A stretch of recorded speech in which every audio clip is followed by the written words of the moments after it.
Contamination. Zombies Are Human, Book 1. Written by New York Times and USA Today best-selling author Jamie Thornton. Narrated by Jamie Thornton. November. Which one should I talk about first? Death or love? Or are they the same? I don't know how it was with anyone else. Dylan and I were holding hands on the sofa when those people came. I said to him I loved him, but I didn't know then how much. I had no idea how much. Chapter 1.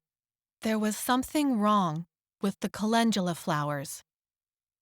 The leaves had turned from celery green into a sickly yellow with spots. This was a problem. I used the orange flowers to make a salve for Mr. Sidner's dogs because the pads of their feet often cracked during the winter.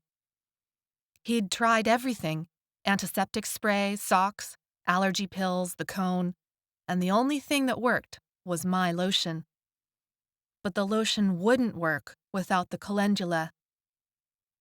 As I snipped off the offending parts, an astringent scent made my eyes water. The sticky oil transferred to my fingers. I hoped whatever sickness had befallen the calendula would disappear with my care. I tossed those offending leaves in the trash as if I could throw away the past few days. My attempt made a pathetic pile in the garbage. My eye caught on Dylan's waitering shirt, casually thrown over the dining chair. Did she know that shirt? Had they talked about me? Had she even known about me? Enough, I said to the cold air of the empty kitchen. I would make the calendula grow back. I would make Mr. Sidner's dogs their salve. Maybe coffee grounds would perk up the plant. Ms. Roche always liked to use that trick in the garden at work. I pulled out the French press and ground some beans while staring out the window. Last night's chill had formed moisture droplets inside the single-pane glass. I rubbed my hands together for warmth. We'd stopped turning on the heat weeks ago in hopes of saving a little money. The teapot overflowed with water and splashed onto my jeans. I dumped out the excess and set the pot to heat on the stove. A shadow flitted across the side of the house next door. I leaned over the sink for a better look. The drops distorted the view of the strip of weeds that separated our duplex from the other houses. Was it some person scouting our neighborhood, or just a loose dog? Some of the grass did seem to shift. The hairs on the back of my neck prickled. I braced my wrists against the sink and leaned over. The wind, probably, but still. Then I heard a sound, like someone singing. I shook my head, trying to determine the direction of the noise. Are you trying to climb into that sink? I jumped, banging my hip on the countertop rim. Ow! You scared the hell out of me. Dylan had put on jeans and a long-sleeve shirt. I always liked how he would roll them to his elbows to wash our cooking pots by hand, sudsing his forearms and soaking the front of his shirt to a translucent white. He had a smile that disarmed many a salesperson, male or female. It didn't matter. He smiled and raised an eyebrow at my wet jeans. I rolled my eyes. The teapot overflowed. It's a good look on you. Anyway, I said, forestalling any further jokes at my expense, but glad our first words to each other hadn't been about last night. Do you hear the singing? He opened the fridge and pulled out the orange juice. I stared at his back, his brown hair, his neck still damp from the shower. I didn't think I wanted too much for us. A big sunny yard, a garden to grow food, 2 children, 3 dogs, and someone who loved me, like my father had loved my mother before they'd both died. But sometimes I felt sick at night, with how far away we were from it. If Dylan and I could just speed through this hard stuff, Maybe things could be better on the other side. The singing grew louder and familiar. He still didn't answer. He had that half smile on his face. That joking smile he got when not answering me was part of his secret master plan for something. He walked out of the kitchen. I followed him and then stared at the speakers like they were living things. I was going through some boxes last week and came across the CD. I thought about throwing it away. He faced the wall, as if embarrassed. And I couldn't do it. I played it, not expecting it to affect me, and then he shrugged, turned to me, and produced a lopsided grin. Couldn't get you off my mind after that. Ha ha, I said, and couldn't help but smile back. Dylan had gifted that CD to me after we'd started dating. All 23 variations of Corrina, Corrina. I'm glad you found it. We sat on the sofa and listened to Bob Dylan's version, his favorite, and then Taj Mahal's version, my favorite. I wrapped my hand in his and let the music soak into me and refused to think about how all the people I loved most in the world eventually found a way to abandon me. Look, he said, I need to tell you, please, Dylan. We made a deal. He always did this. He couldn't let things go. I focused on the greenery framing our patio door. It formed the illusion of lush, vibrant growth. A bright red pot for the rosemary, a paisley-printed blue pot for the thyme, plants in several stands, a strawberry hanger waiting for spring. Corrina. I tore my gaze away from the patio garden and looked into his blue eyes. They showed kindness, anxiousness, guilt. I've missed you, I said. He flinched. This is important. I can't just keep this from you. He ran a hand through his hair. The song ended. I steeled myself for whatever Dylan thought he needed to say next. And yes, I knew how ridiculous all this would sound to most people. Jane had lectured me many times. Yes, I knew I was 18 and he was 20. Yes, I knew there were other fish in the sea and all that crap. None of that mattered to me.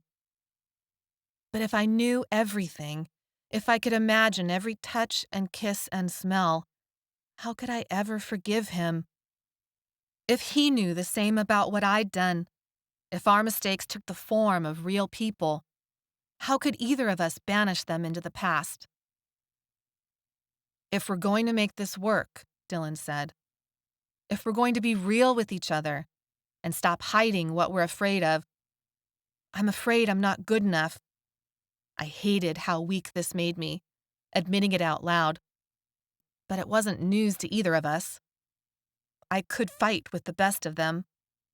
I could stand up for what I thought was right and other people be damned. But when it came to someone I loved, all that self-confidence evaporated. A knocking sound started. Thinking he must be tapping his foot against the coffee table, I looked down. But his legs were still.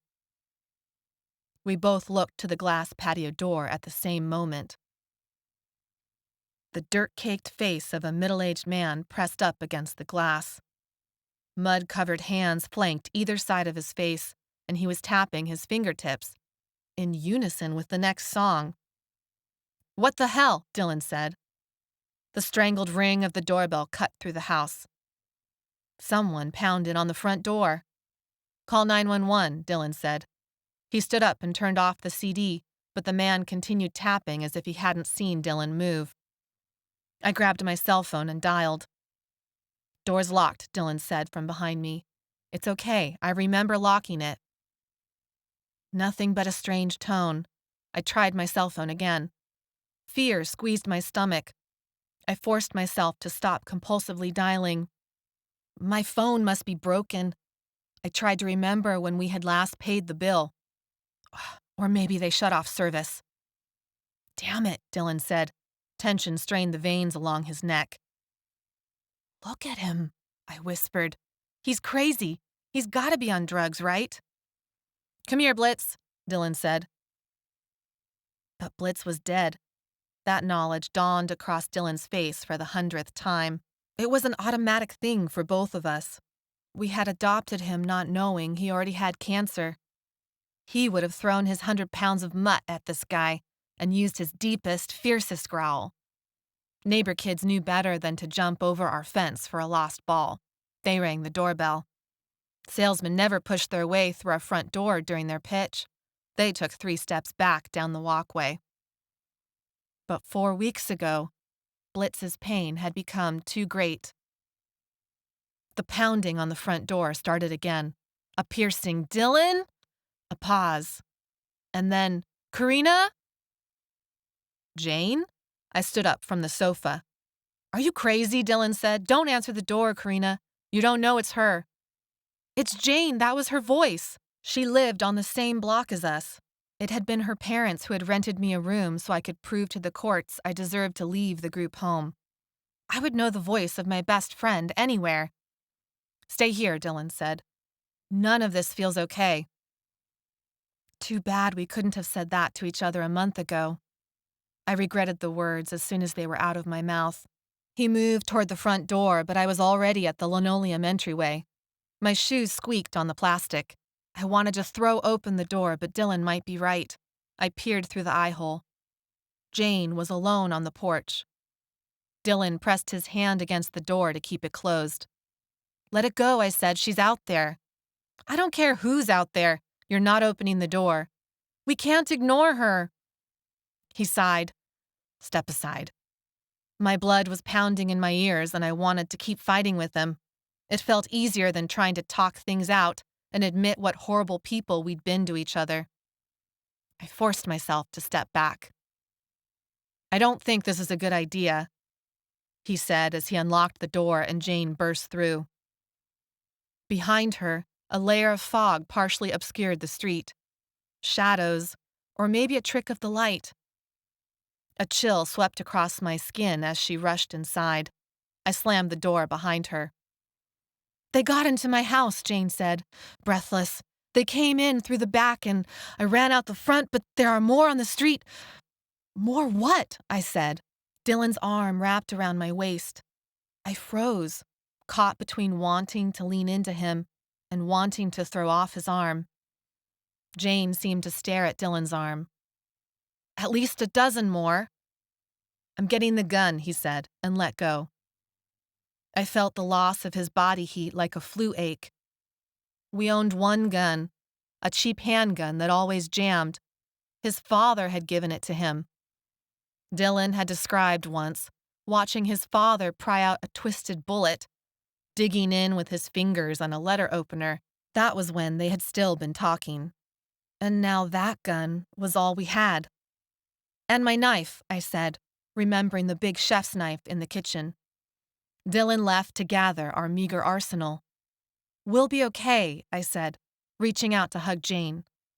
"We just have to watch out for each other." She brushed me off. "You didn't see them."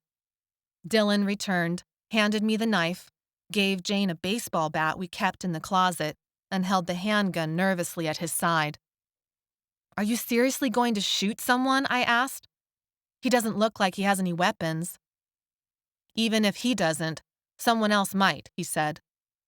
"This is not Krista all over again." "Don't bring her up right now." The look on his face told me he'd already been thinking about his sister. "It's going to be okay," I said.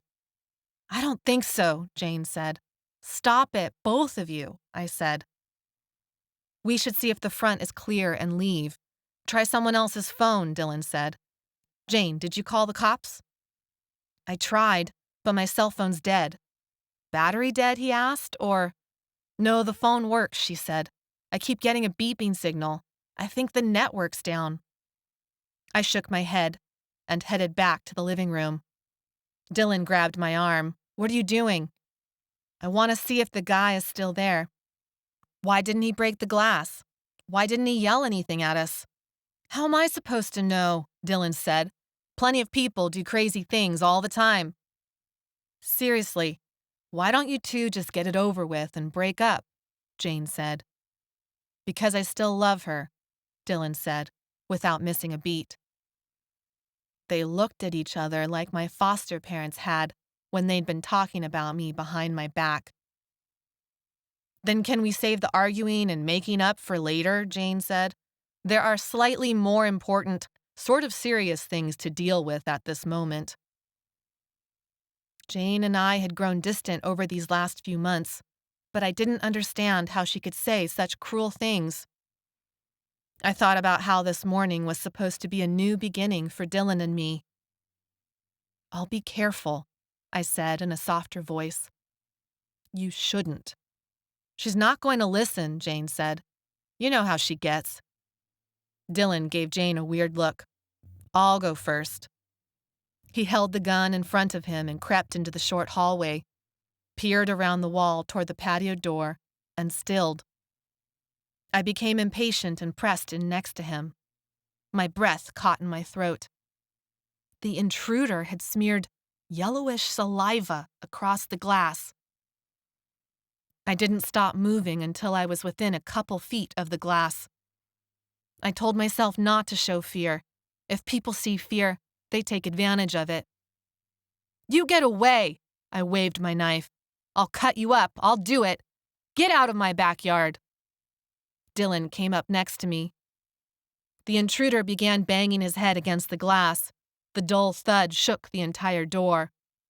You hear us? Dylan said. I have a gun. No change. The knife began to feel slippery in my hands. Institution? I whispered. There was one a few blocks away. Maybe, Dylan said. We can't hurt him if he's sick. Why not? Jane responded from behind me. In spite of the panic of the moment, maybe because of it, I saw this scene as if from a movie, as if I was watching from outside myself. Jane carried the baseball bat like an Amazonian warrior, her blonde hair framed around her hazel eyes, her tall body ready to throw its weight into a swing. Wild fear flushed her cheeks and brightened her eyes. I hated her for a second. He's sick, I said. He probably doesn't know what he's doing. They came into my house. A whole gang of them tried to put their dirty hands on me, Jane said, raising her chin. They deserve whatever they get. I don't think he knows what he's doing, Dylan said, but he's still dangerous. If he tries anything. He raised the gun and pointed it at the man's chest. I will shoot you. Then he glanced at me before refocusing on the intruder. But I agree. He's obviously sick. Oh, this is stupid, Jane said. He's crazy. He'll kill us all, and what? We let him because he's sick? We'll do whatever we need to protect ourselves. But if we can help him, we should, Dylan said. And what about the others outside? Jane demanded. We're not outside. I examined the man's street clothes. A rip or two in his jeans, but that could have been how he bought them. Dirt covered his hands and wrists, but otherwise he wore a clean collared shirt. His face was flushed and slick with sweat, his hair thin and receding. He kept his eyes closed. His forehead formed a pink circle where he had kept hitting it. Suddenly a little blood streaked across the glass. Stop that, I yelled. It reminded me too much of watching a girl cut herself. She'd scrape scissors against her thigh until it bled. That's what this guy looked like he was doing. Hurting himself physically so he could stop hurting emotionally, even if just for a few moments. He kept up the banging, further opening the gash on his forehead. Hey! I tapped the flat side of my knife against the glass. He stopped, opened his eyes. Oh, crap, Jane said. His eyes stunned me. They were completely bloodshot, unseeing, as if he were sleeping with his eyes open. Wow, Dylan said. The front door rattled against its hinges. I flinched. All three of us turned as if following some dance cue. "Not more," Jane cried, bat raised for a swing that would knock me in the head if she didn't step away first. An eerie quiet settled over the house. I looked back. The intruder was gone. Left behind were trails of black potting soil, smears of yellow saliva and red blood on the glass, a tipped-over rosemary plant, a shattered pot of lavender, my bone set ripped to shreds. My beautiful, pitiful mess of a garden, destroyed. Chapter 2. "Corrina!" A muffled shout made it through the door. "Stan," Dylan said, disdain in his voice. Stan was our neighbor 2 houses down. He liked to over-fertilize his lawn, creating pesticide puddles that had made Blitz sick once. I'd said something to Stan about it, but I guess in such a nice, subtle way. He had acted as if I had made up the excuse just to talk to him. Dylan had not been so subtle. "We have to let him in," I said. "The hell we do," Dylan said. "Dylan." "I'll look," Jane said, walking back to the front door. Dylan and I hovered behind her as she peered through the eye-hole. "Corrina, you in there?" Stan yelled. Jane turned around. "He's alone." Dylan raised his gun. "Open it up then," I said. Jane shifted the bat to her right hand and opened the door. Stan looked at the three of us, his face flushed. I almost laughed at how piggish the red made his cheeks look. Stan was very fit for a man in his late 40s. He liked to talk about how often he worked out and how many miles he'd run over the weekend. His cologne always gave away his presence. It swamped me now. That newly revamped Old Spice musk. The front pocket of his shirt was torn and a smudge of dirt marred his khaki pants, but his oiled brown shoes still looked untouched. He could probably have any woman his age. He preferred to chase women 20 years younger than him instead. "You coming in or not?" Dylan said. "Dylan," I said again, but he ignored me. Stan regained control. "I've come to save you. The whole block is overrun, so I've decided to save the lot of you, whether you deserve it or not." Stan glanced at Dylan while he said this last bit, then looked at the gun still pointed at his chest. "You don't want my help? That's fine. But you should know, there are no police in sight, and they killed Mrs. Crozier on her front porch. He shook his head. "You don't need to know what they did, but here's what you do need to know. I'm getting out of here. Corrina, you were always the nicest to me in the neighborhood, and that might not mean much to some people, but it matters to me. So I came to see if you needed help, but we have to leave, right now." He pivoted without waiting for an answer and hurried back to Luna, his luxury RV. He'd parked it halfway up our lawn. He liked to tell us how Luna cost more than the median American home, and how he planned to sell his house and go RVing around the country, maybe even dip into Central America, meet lots of women on the road, throw off all responsibilities. Dylan called it Stan's midlife crisis on wheels. I called it a rich man's pedophile van. Jane had laughed and said Rich was right. She'd peeked in the window and seen granite flooring and white leather bench seats. I figured the story about Mrs. Crozier being dead couldn't be true. No way that cranky old widow opened the door to some strange men, not when she kept the chain on even when Dylan and I visited. Breaking glass sounded from across the street, from Mr. Sidner's place. He lived alone with his 2 golden retrievers with the sore paws. A woman standing on his porch had smashed her hands through his front window. "Hey!" I shouted, moving out the door and across the lawn. Fog swirled dense in the sky and in all directions, creating a sort of bubble. There was Luna, the brilliant green of the grass, the open street, Mr. Sidner's porch. "You get away!" Didn't matter if the woman was crazy or sick. Mr. Sidner should be left alone with his 2 dogs and the memory of his dead wife. The front door opened and Mr. Sidner appeared, trying to reason with the woman. She removed her bleeding hands from the broken window, let out a scream, grabbed Mr. Sidner by the shoulders and tossed him down the steps onto his lawn.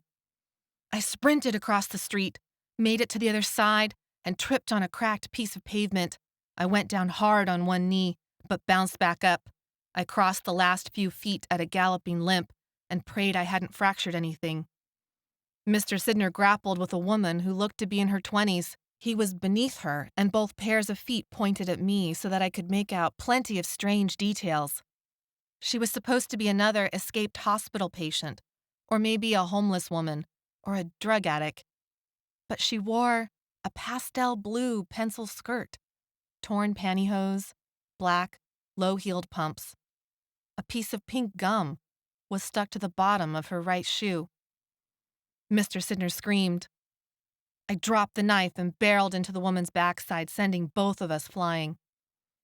The fog-soaked grass wet my clothes and chilled my bones. The pain in my knee flared up, and I stared at the white blankness of sky and waited for the dizziness to pass. The woman's face was less than a foot away from mine. She must have been unconscious. Her eyes were closed and she didn't move, except for what looked like some sort of involuntary twitching. Blood covered her exposed skin. I feared I'd done that, face-planted her into a rock or something. Her breath stank of rotting food. Her hair was a ratty brown. Her white, ruffled shirt had torn, exposing a matching blue bra. And there were bite marks up one arm and purplish bruising around her neck, as if someone had choked her. "Corrina?" Dylan's voice. "I'm okay," I said shakily. "You shouldn't have done that," Dylan said. I ignored what was usually an opening line to one of our arguments and tried to still the dizziness in my voice. "Is Mr. Sidner okay?" Silence. "He's dead. It looks like she broke his neck." I closed my eyes and forced myself not to throw up. When I opened them, the young woman twitched again. "I don't know what I did to her.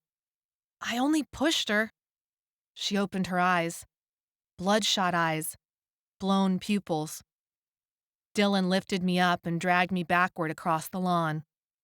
"What's going on?" Stan bellowed from across the street. A car alarm started blaring. A low boom echoed down the block, setting off more alarms. Dylan stumbled on the same piece of sidewalk as me and unbalanced us both. I dropped to my hurt knee. The woman teetered to a standing position on her black pumps and then fixated on me. I said, and then air rushed past me. Stan ran toward the woman, Jane's bat in hand, and slugged her on the side of the head. She toppled over Mr. Sidner's body. I placed both palms flat on the grass and puked my heart out. It wasn't much since we'd never gotten around to breakfast. Next to my pitiful pile of vomit, I saw my knife. I picked it up.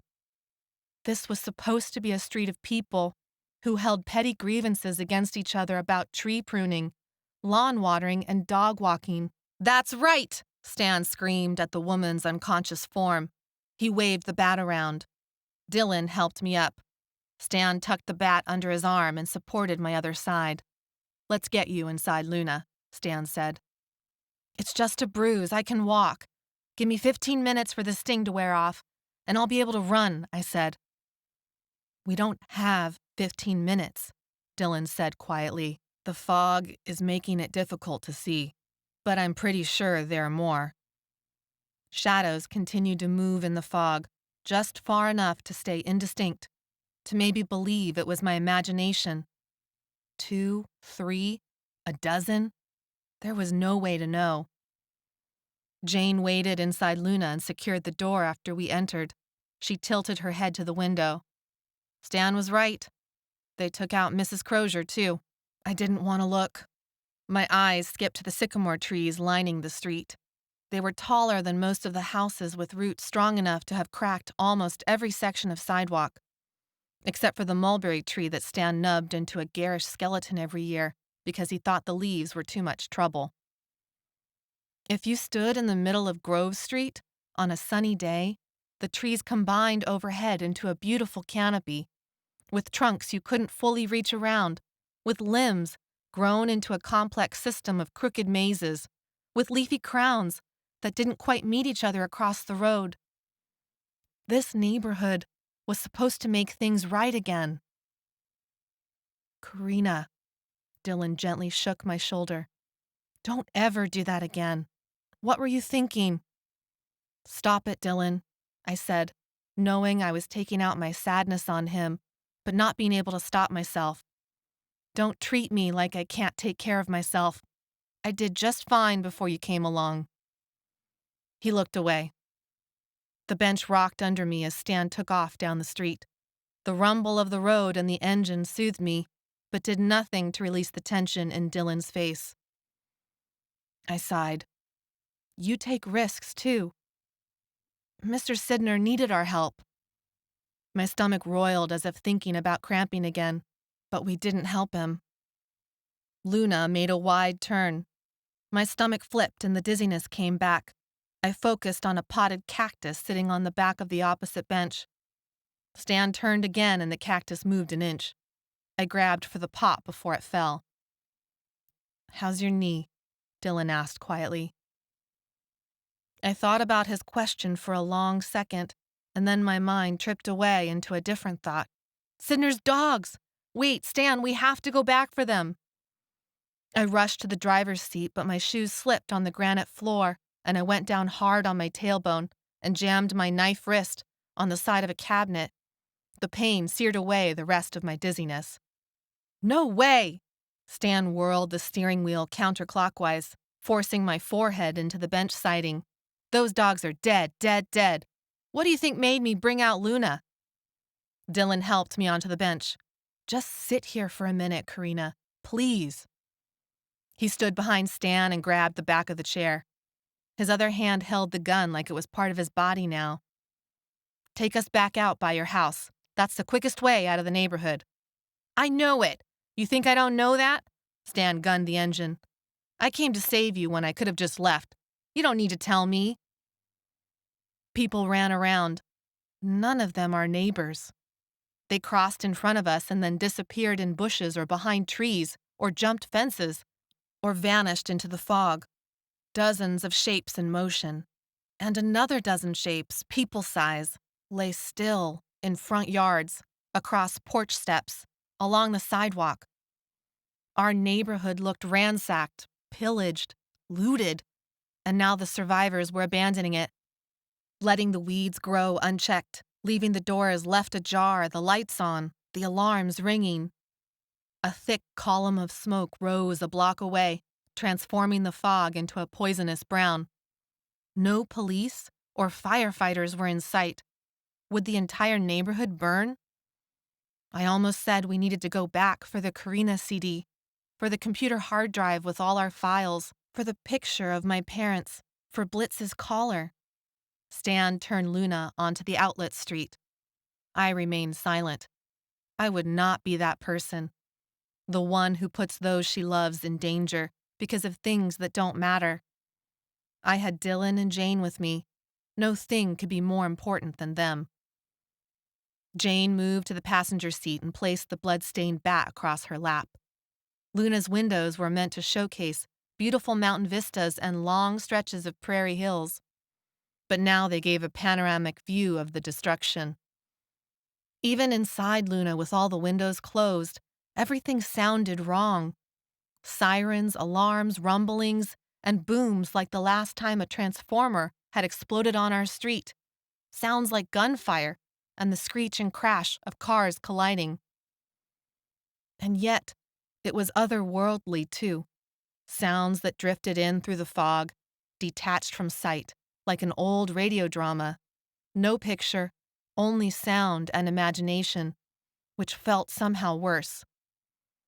Dylan turned to me, his face whitewashed and sallow, the stubble standing out. There's a girl, he said. He nodded through the window. That girl who moved in with her uncle last week. Same age as Krista. Krista, his dead sister. It's part of what had connected us at first, being in the club with other people who'd lost loved ones. Let's go get her, I said. without a second thought. We don't even know her. Stan whipped his head around, then turned back to the windshield. She's some Pakistani or something. Just moved in.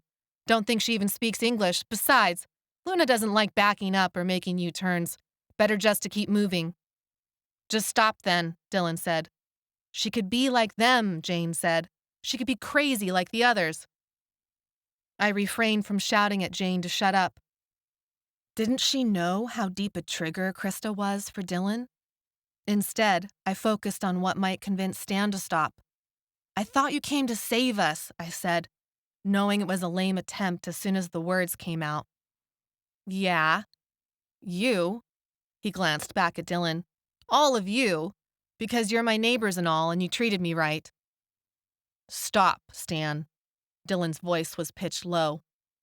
My panic increased, something that should have been impossible with the day's trauma.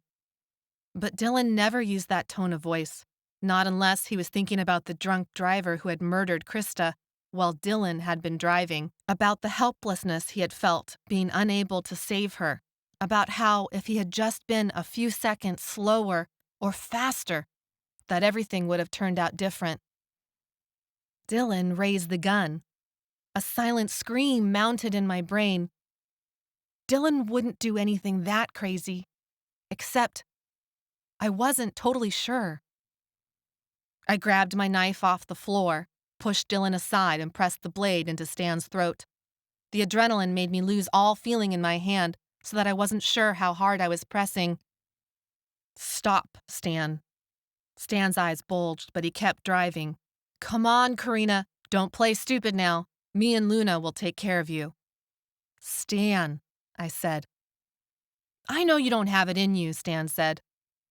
You don't know me, I said, letting my fear of Dylan's gun dig the blade in a little deeper. Not enough to break skin, but enough for him to notice. You don't know the trouble I got into when I was in school. You don't know how well I know how to use this knife. You don't know how much it pisses me off to hear you want to leave that girl behind because she's Pakistani. I'm Egyptian, Stan. What do you think about me? You're not Egyptian. Where's your accent? Sure, you tan real nice, but you didn't come from any foreign country. The girl could be like them, Jane said. I stared at Jane and the coldness that had entered her hazel eyes. The only way to know, I said, driving ice into every word, is if we stop and find out. Otherwise, we're leaving a defenseless little girl to die. Stan kept driving. If I didn't follow through now, it would be as if we crowned him king of the RV. And then there was what Dylan would do. Stan was calling my bluff, and I knew, just as surely as I'd known in school before a fight, it was always better to take the first punch. Most people saw it as an act of courage. I knew it for what it was, an act of desperation. Can't take the beating, too afraid to turn the other cheek, so you hide behind violence and act like you asked for it. Stan. I held my breath and nicked his neck with my knife. Stan slapped a hand to the bleeding scratch. His eyes rolled into the back of his head and he slammed on the brakes. I tumbled forward. The steering wheel punched me in the chest. Back up, people! He licked his lips. I saved you all, didn't I? I'm all about saving people. His knuckles turned white on the steering wheel. I coughed. Blood dripped down Stan's neck and disappeared into his shirt collar. I had done that. I had never done that before. I just want to be careful about it, Stan said. What if it's Ebola or rabies or something? You don't want to catch it. You want the girl so bad? All right. I'll turn at this roundabout. Luna teetered a bit as he sped around the circle. But we've got to get out of here. We will, Dylan said, after we get her on board. His voice sounded strained, but I dared to look at him now. He pointed the gun at the floor. It's not Ebola, I said. That makes people sick, not violent. Stan shook his head. Doesn't matter what it is. It's here, and that means we shouldn't be. The girl, wearing a pink hoodie and jeans, stood in the middle of the street a few yards away, the fog closing in behind her like a curtain. She must have run after us. Her eyes were big and round, examining our faces through the windshield. "Are you normal?" she yelled, the windshield glass muffling her voice. My breath quickened as I wondered what she meant. She pulled the sleeves of her hoodie down to cover her hands as if she were cold. She looked to be only 13 years old or so, skinny and short, and trying not to show her fear by standing as tall as possible in front of a giant RV with the sounds of the whole world falling apart surrounding her. I stood by the side door and opened it to a clear street, except for 3 figures mostly obscured by the fog further down the block. Dylan pushed open a side window and waved at the girl. "We're your neighbors on Grove Street. Get in here." She appeared small and scared like a rabbit. She dashed through the door, skidded on the granite floor, and fell onto the dining bench with a big gulping breath. Dylan closed the window. "Get going, Stan. There's 3 coming our way." "So how come she's okay and not those 3?" Jane demanded. "Or are we letting those 3 in too?" "Look at them and look at her," I said. "Can't you just tell?" They were close enough to make out details in the fog now. A brown-haired woman, dressed as if she had just gone to the mall. She wore cowboy boots, and I watched as one of them caught on the asphalt and forced her to her knees. The 2 men seemed to be together, like co-workers just getting off from a construction work site. All 3 had blank gazes when they opened their eyes, and all 3 cradled or cocked their heads as if enduring a great deal of pain. One of the men frothed saliva at the mouth. The woman's muscles spasmed, interfering with her ability to walk in a straight line. They seemed drawn to Luna's engine noise, or our voices, or I don't know. Something about them looked so disturbed, so angry, and they were making their way down the street fast, faster than I would have thought possible with their loping, crippled gaits. "Shut the door, Corrina," Dylan said. "There's got to be something we can do to help. Something." Dylan wrapped his hand over mine and pulled the door closed. Stan went through the roundabout again and we rumbled down the street. The shapes disappeared into the whiteness like vanishing ghosts. "Maybe once we can figure out what's going on," Dylan said. "But we can't risk." "I know," I said, remembering Mr. Sidner. Were they part of some sick gang? They couldn't all be from the mental health institution, especially since these 3 looked as if they had just walked off their jobs. The girl hunched over the bench. Her sweatshirt failed to hide her trembling. "I'm Corrina," I said. "This is Dylan, Stan, and Jane." I pointed to each person in turn. "You're safe here." "I'm Maybe." She pushed back her hood. "My name is Egyptian for grave because my mom died giving birth to me, and my father sent me away to my uncle," she said. "We moved here, but the zombies killed him, and now I'm alone." All of us stared. "Oh, wow, this is just great," Jane said. Maybe rolled up the sleeves of her pink hoodie, and her arms were skinny things. 2 gold-colored bangles clinked together on her left wrist. Her hoodie revealed dark, thick hair pulled back into a ponytail with a matching pink band. "Maybe," I said. "These people are sick with something. Something mental or on drugs or—" I looked to Dylan for help. He sat across from her and carefully folded his hands onto the tabletop. He stared at Maybe for a second and then looked away. He always handled kids like this. He was careful not to make them anxious by invading their space. "Maybe," he said quietly. "Sometimes people are capable of horrible, monstrous things."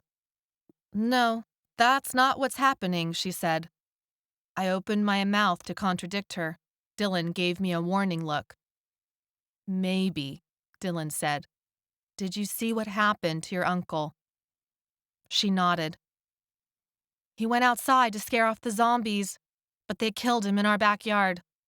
She stared at the table and fiddled with her bracelets. She rubbed hard at her eyes.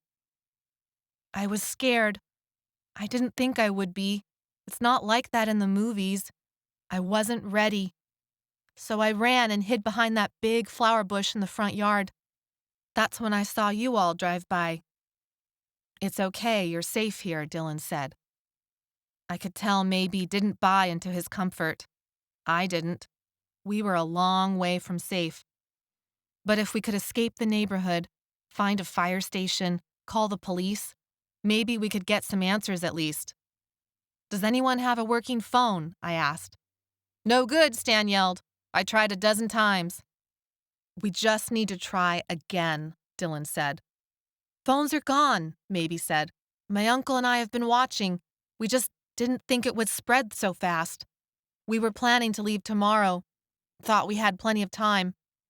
The zombies only now got to us, but they took over most of downtown last night. If you don't shut up with that crazy talk, I'll throw you back out with the crazies, Stan said. He didn't bother turning around, but Jane did, and the look on her face said she agreed with Stan. I didn't understand how she could be so callous. Jane. She shook her head and turned away. How do you know all this? Dylan said. My uncle listened, to the police scanners. It was bad all night. What was bad? Dylan asked. Fires and murders and stuff. Why are you calling them zombies? He asked, like he was talking to a butterfly. She shrugged and looked at Dylan with her huge brown eyes.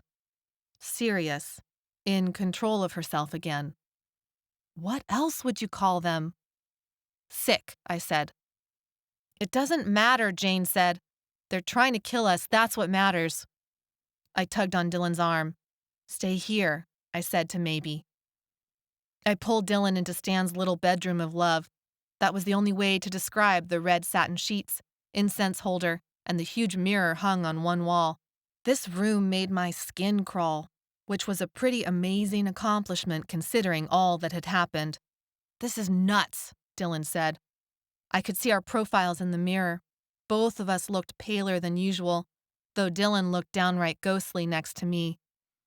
He always turned pale and red when we got scared, while I turned pale and yellow. I was shorter than Dylan and Jane. Not short, just shorter. The top of my head hit the bottom of Dylan's chin. I began tucking in my flyaway hairs as if the act might magically make everything normal again. Dylan laid his hand on my arm to make me stop. I sighed. What should we do? Obviously, the girl is in shock. We just have to be careful with her. She's a kid who watched her uncle murdered. Why are Stan and Jane being so harsh? I don't know. He turned the knob to go back out, then drew me close to his chest so that I could feel the warmth of his body and the beat of his heart. We need to get hold of the authorities and figure out what's going on. There's so many of them, I said. I know. Look, before we go back, I want to tell you, I love you too. You've got to be more careful. Embarrassment flushed my cheeks and a spark of anger lit inside my chest. Considering whether to help the intruder at our patio door, and then running after Mr. Sidner, and then thinking for even a second about helping those other three, you're risking yourself for strangers trying to kill us. And what about Maybe? I tried not to raise my voice. I know. He brushed a strand of hair off my forehead. I imagined slapping his hand away. I'm not saying we shouldn't help people, but I watched you tackle that woman, and I saw what she had done to Mr. Sidner, and all I could think was that I was about to watch you die and how... God, I'm not good at this. The part of me that didn't want to slap him wanted to kiss him and forget what was happening for a moment. But I let that moment pass too. He pulled me into him and wrapped his arms around me. All right, I said, my words muffled in his shirt. The smells of cotton and his skin enveloped me, comforted me. I will. But even as I said the words, I remembered too many people who had stood on the sidelines of my life, unwilling to help when I needed it. I would not turn into one of those people. I felt the door open behind me, startling me with its whoosh of air. Dylan didn't let go. Silence, darkness, the smell of his shirt, the warm dampness of my breath. We're coming up on the fire station. Jane's voice. Dylan let go and I followed him back into the main part of the RV. The bay windows provided a stunning view. Thinning fog, moving shadows, smoke trails, broken glass. Why are there no cars on the road, I said, but no one answered my question if they even heard it. I thought I knew the answer anyway. This early in the morning on a foggy Saturday, the streets were usually empty. But surely others had tried to escape. Jane climbed back into the passenger seat. Dylan and Maybe crowded the driver's seat. Stan turned the corner. I leaned with Luna's sway and let out a moan. I told you, Maybe said. Stan rolled his window down and craned his head out for a better look. The air suddenly filled with the smell of burning plastics, a stench that made my eyes water and blurred my vision. The alarms grew louder, overlapping, grating on me. Booms sounded at random, some far away, some close by. I stepped forward, the floor slick underneath my shoes. The windshield was grimy and moisture gathered on it. I bent over to peer through. Someone had broken all the windows in the brick station. A person in firefighting gear hung out of a bottom-level window, his suit halfway off and his head and torso bloody. A red fire truck sat part of the way out of the garage, all tires flat. The fog amplified the low roar of Luna's engine. The fire station alarm came through as a low buzzing underneath the shriek of the car alarms. Something like a shotgun fired. More shots. How far away are those? Jane asked. Hard to say with the fog, Dylan said. Turn the radio on, I said. Try the radio. Stan, get us out of here.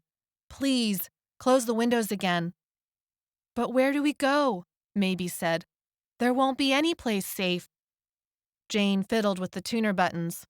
Stan labored to reverse Luna down the street. There's a police station about a mile from here, Stan said. This neighborhood is already gone, Dylan said. Whatever's happening is a lot bigger than a gang of sickos taking over a neighborhood. Maybe it is zombies, Jane said. Smoke rose from a house down the street, its column of yellow infecting the fog around it. Ours was the only vehicle running, though from the several crashed cars we'd passed, we weren't the only ones who had tried to leave by vehicle. A large RV with purple swirls, revving its engine. We were a target for whatever had been let loose here. Why hasn't the National Guard been called in? Dylan asked. Where are all the first responders? He stared out a side window, looking like he was memorizing every house, every street, every broken window, trying to x-ray vision what waited. And where are the ones who did this? Where did they go? Maybe turned and looked at me wide-eyed. Do you believe me yet? My shoulders trembled. My knee ached from my falls. I felt about ready to yell at Maybe myself. And then the tuner picked up a signal.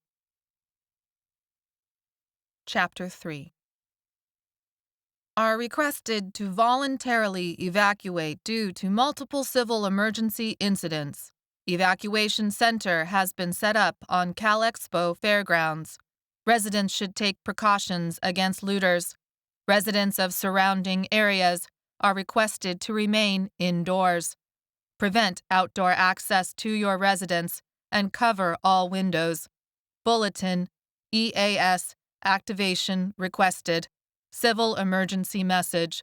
The following message is transmitted at the request of the California Emergency Management Agency. Residents of Sacramento City. Before my gardening job, I'd been a personal employee for the fairgrounds. They often assigned me to events near the horse track. I had sneaked onto the river bike trail that ran along it many a time while on a smoke break with coworkers, when that had still seemed cool. The fairgrounds were a place for entertainment, for overpriced food, for horse racing, but I realized its concrete acres and tall, chain-link fencing could easily be put to other uses. Try another station, Dylan said. Jane obliged. The next station sent out the same emergency alert message. That can't be all of it, I asked. The government is probably doing this on purpose, Maybe said. They don't want any stations to get on the air and say what's really going on. That always happens in the zombie movies. Girl, Stan said, this odd twist to his voice, like the word came from the back of his throat at the last second, instead of a different, harsher word. Maybe she's right, Jane said. Stop it, Jane, I said. Do you have a better idea? Jane turned an accusing stare at me. They're monsters, or they might as well be, so you tell me, Corrina, what's going on here? It's not zombies, I said. I would buy some sort of sickness, a version of rabies or maybe a poison. I refused to flinch under her stare. If that's where it needed to go, I could give it as good as she could dish it. A banging on the back froze Jane's features into panic mode, maybe yelped. A cold determination swept through me. My life had been filled with people banging on doors, ushering themselves in, invited or not. I had learned I could deal with whatever waited on the other side, though. Admittedly, this situation was a little different than what I'd experienced in the past. Luna is only parked, Stan said. Help us, a muffled male voice. Just go, Jane whispered. She placed the bat across her lap and squeezed it until her knuckles turned as white as her face. Stan's hand hovered over the shifter, and I wondered if we were really going to repeat this whole scene again. We have to at least see if what? If they slobbered? If they walked like cripples? If they wanted to kill us? Did I really want to open that door and check? But then the squeal of the door sounded anyways. I whirled around. Maybe. Faces peered into the crack of light. Wait! I raised my hand in a stopping motion, forgetting it held the knife. The blade clattered onto the floor. It's a family, Maybe said. She threw the door wide. Come on, get inside. She waved her hands as if to make them hurry. I retrieved the knife. 3 adults and 2 children pushed into the space. You're the one who's talking about zombies, I said to Maybe, and you let these people in like it's no big deal? Maybe looked away. The bad ones can't talk. That's how you know the difference. They can't say words anymore, just noises. Thank you, the older man said. He looked to be in his early 50s. His hair was longer than I'd usually seen people in their 50s wear it, more an unkempt style that fell just past the top of his ears, like a hipster. His pants were torn at the knee and streaked with dirt. His hazel eyes examined each of us in turn. His dark eyebrows accentuated his stare. There was something odd about his skin, a weird webbing of lines and an ashy cast to his color. I'm Christopher. He waved toward the 2 women. This is Gracelyn and Mai. The kids are Samara and Joseph. We're not family, but we are all neighbors, sort of. I was visiting my sister when they came through our houses this morning. We've been hiding until we saw you drive by the first time. When you came back around, we took our chance. Dylan motioned for everyone to sit down. Gracelyn tucked Joseph, who looked to be about 5, into her lap. Samara was maybe 8 years old and pressed herself into Mai. How did you know we wouldn't be like whoever's done this? Dylan asked. They're like animals, Christopher said. His eyes lost their focus, as if he were reliving a terrible moment. They aren't capable of doing something like driving an RV. Christopher tilted his head. How'd you know we would be all right? We didn't, Dylan said. But maybe didn't give us much of a choice. All right, listen up, Stan yelled across the RV. This is my place. He swiveled his chair around.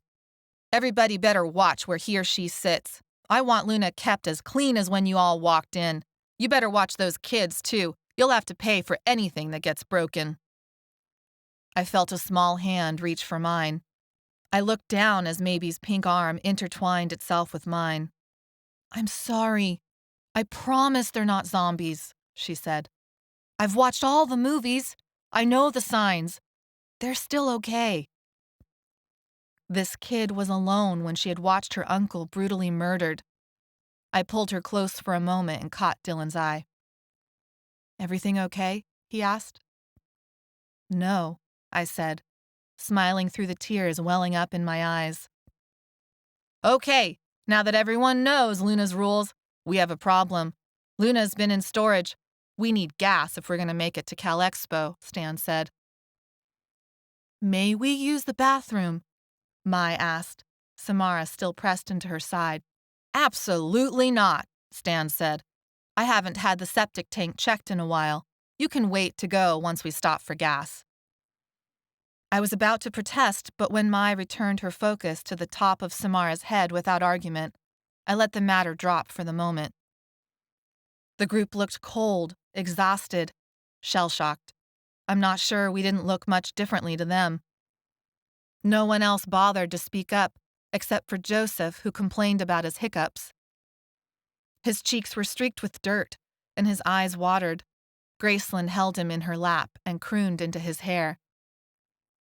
"Do you have any water?" Christopher asked.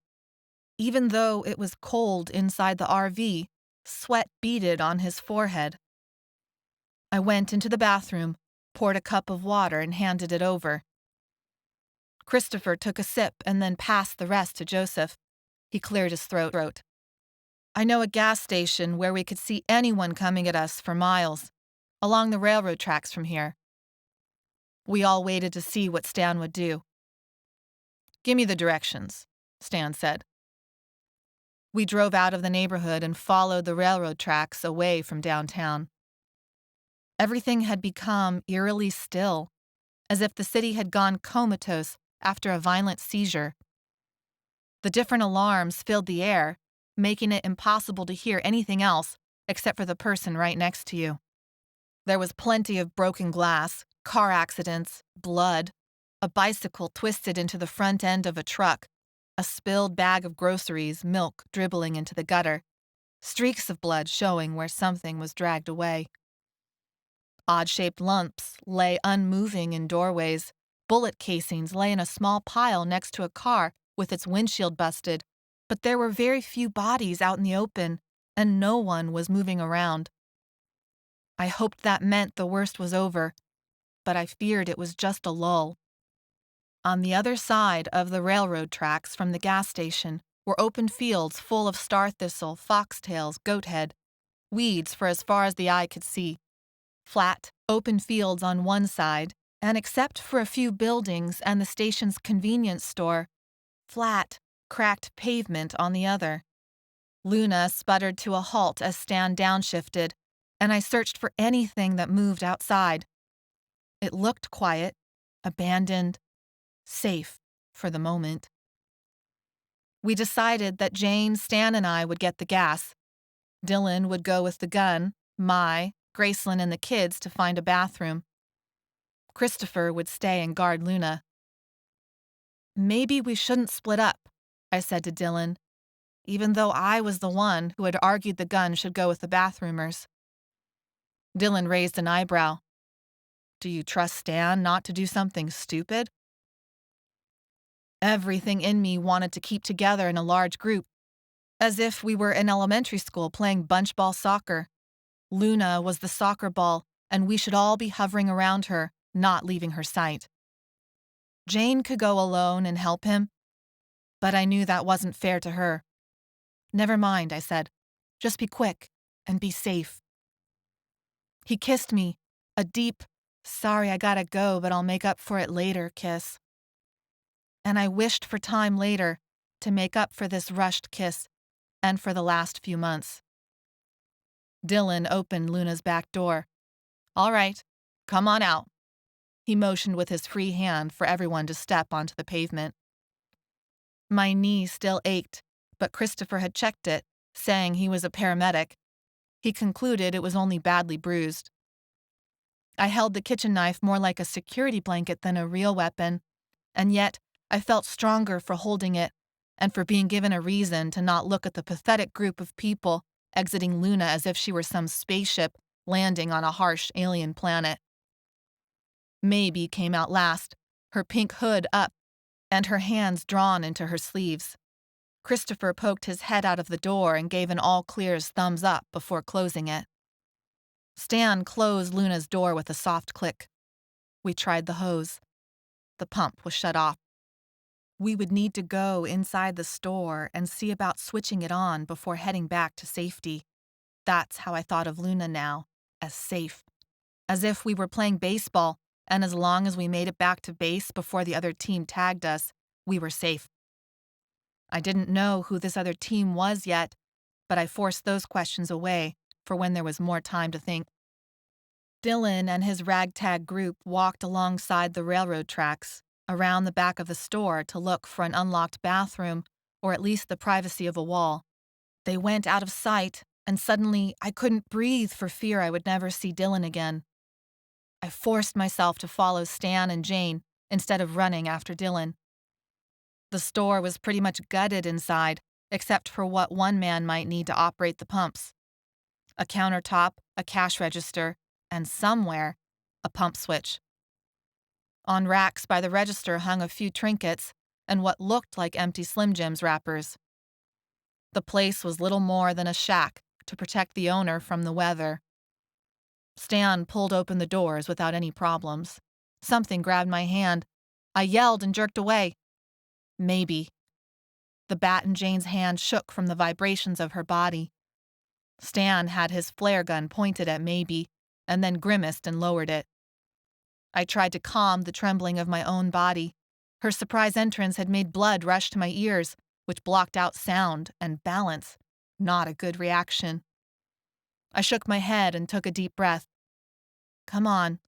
I kept hold of Maybe's hand. I'm sorry, she said. I didn't mean to surprise you. What were you thinking? Jane yelled. Running around by yourself. Are you stupid?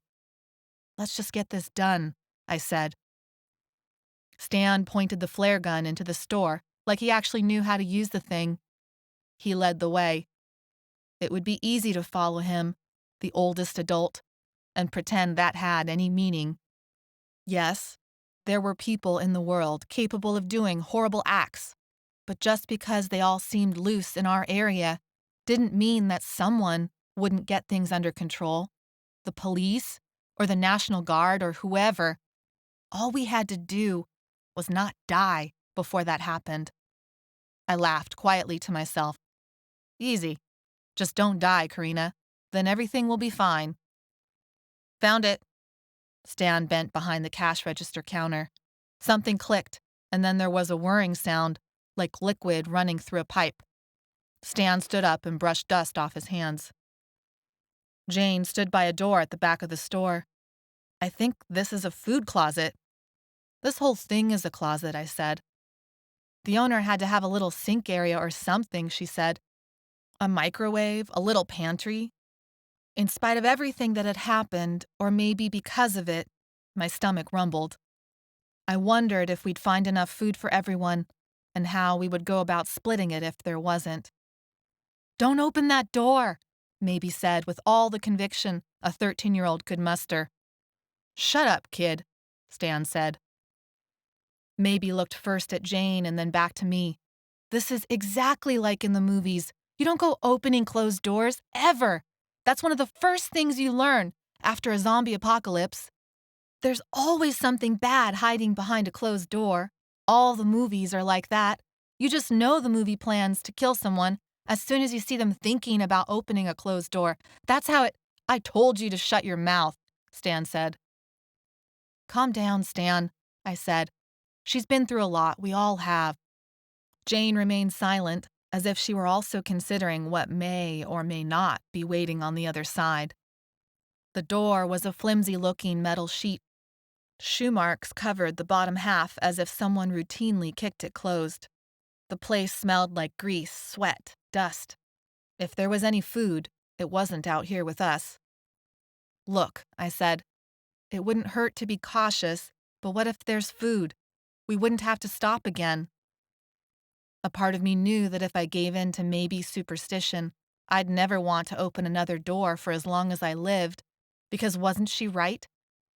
Hadn't all the doors today brought nothing but one horrible thing after another? Just open the goddamn door, Stan said. There's nothing there. Alive, anyways. Otherwise, we would have heard something. I don't want to. You do it, Jane said. Stan stomped over to her. He leaned his head close to the door. I don't hear anything, Stan said. There's nothing there. Yet he still didn't pull it open. Knock or something, I said. I immediately felt embarrassed. I waited for Stan to shoot me a withering look, but he seemed thoughtful instead. Jane shifted from foot to foot. Yeah, okay, Stan said. Maybe moved away from the rest of us, closer to the outside. Stan took a small step back, kept the flare gun in his right hand, and raised his left. He froze for a moment and then knocked softly. He stopped and then knocked harder. Silence filled the room. The four of us strained to hear something, anything, coming from behind the door. There was noise, but it came from outside, muffled by the closed gas station door, the low whine of alarms, the screech of far-off car brakes, the low rumblings of who knew what. The booms had started up again, too, sounding like gunshots, but there was no way to know for sure. I did catch a glimpse of Joseph and Samara straggling back to Luna. They must have finished, and here we were, standing stupid, not yet done with our one task, risking all our lives by not getting the gas and then getting the hell out of there. There's nothing, I said. Open it and let's get back to Luna. Stupid kid, Stan muttered before jerking the door open. Maybe squeaked and pulled on my arm hard enough to tweak it. Nothing, Stan said, as he walked into the room with Jane on his heels. Maybe ease up, I said. Jane poked her head out of the door. The lights aren't working, but there is some food, crackers and some water bottles. Maybe buried her head into her hands. I'm sorry, I thought for sure. That's always how it works.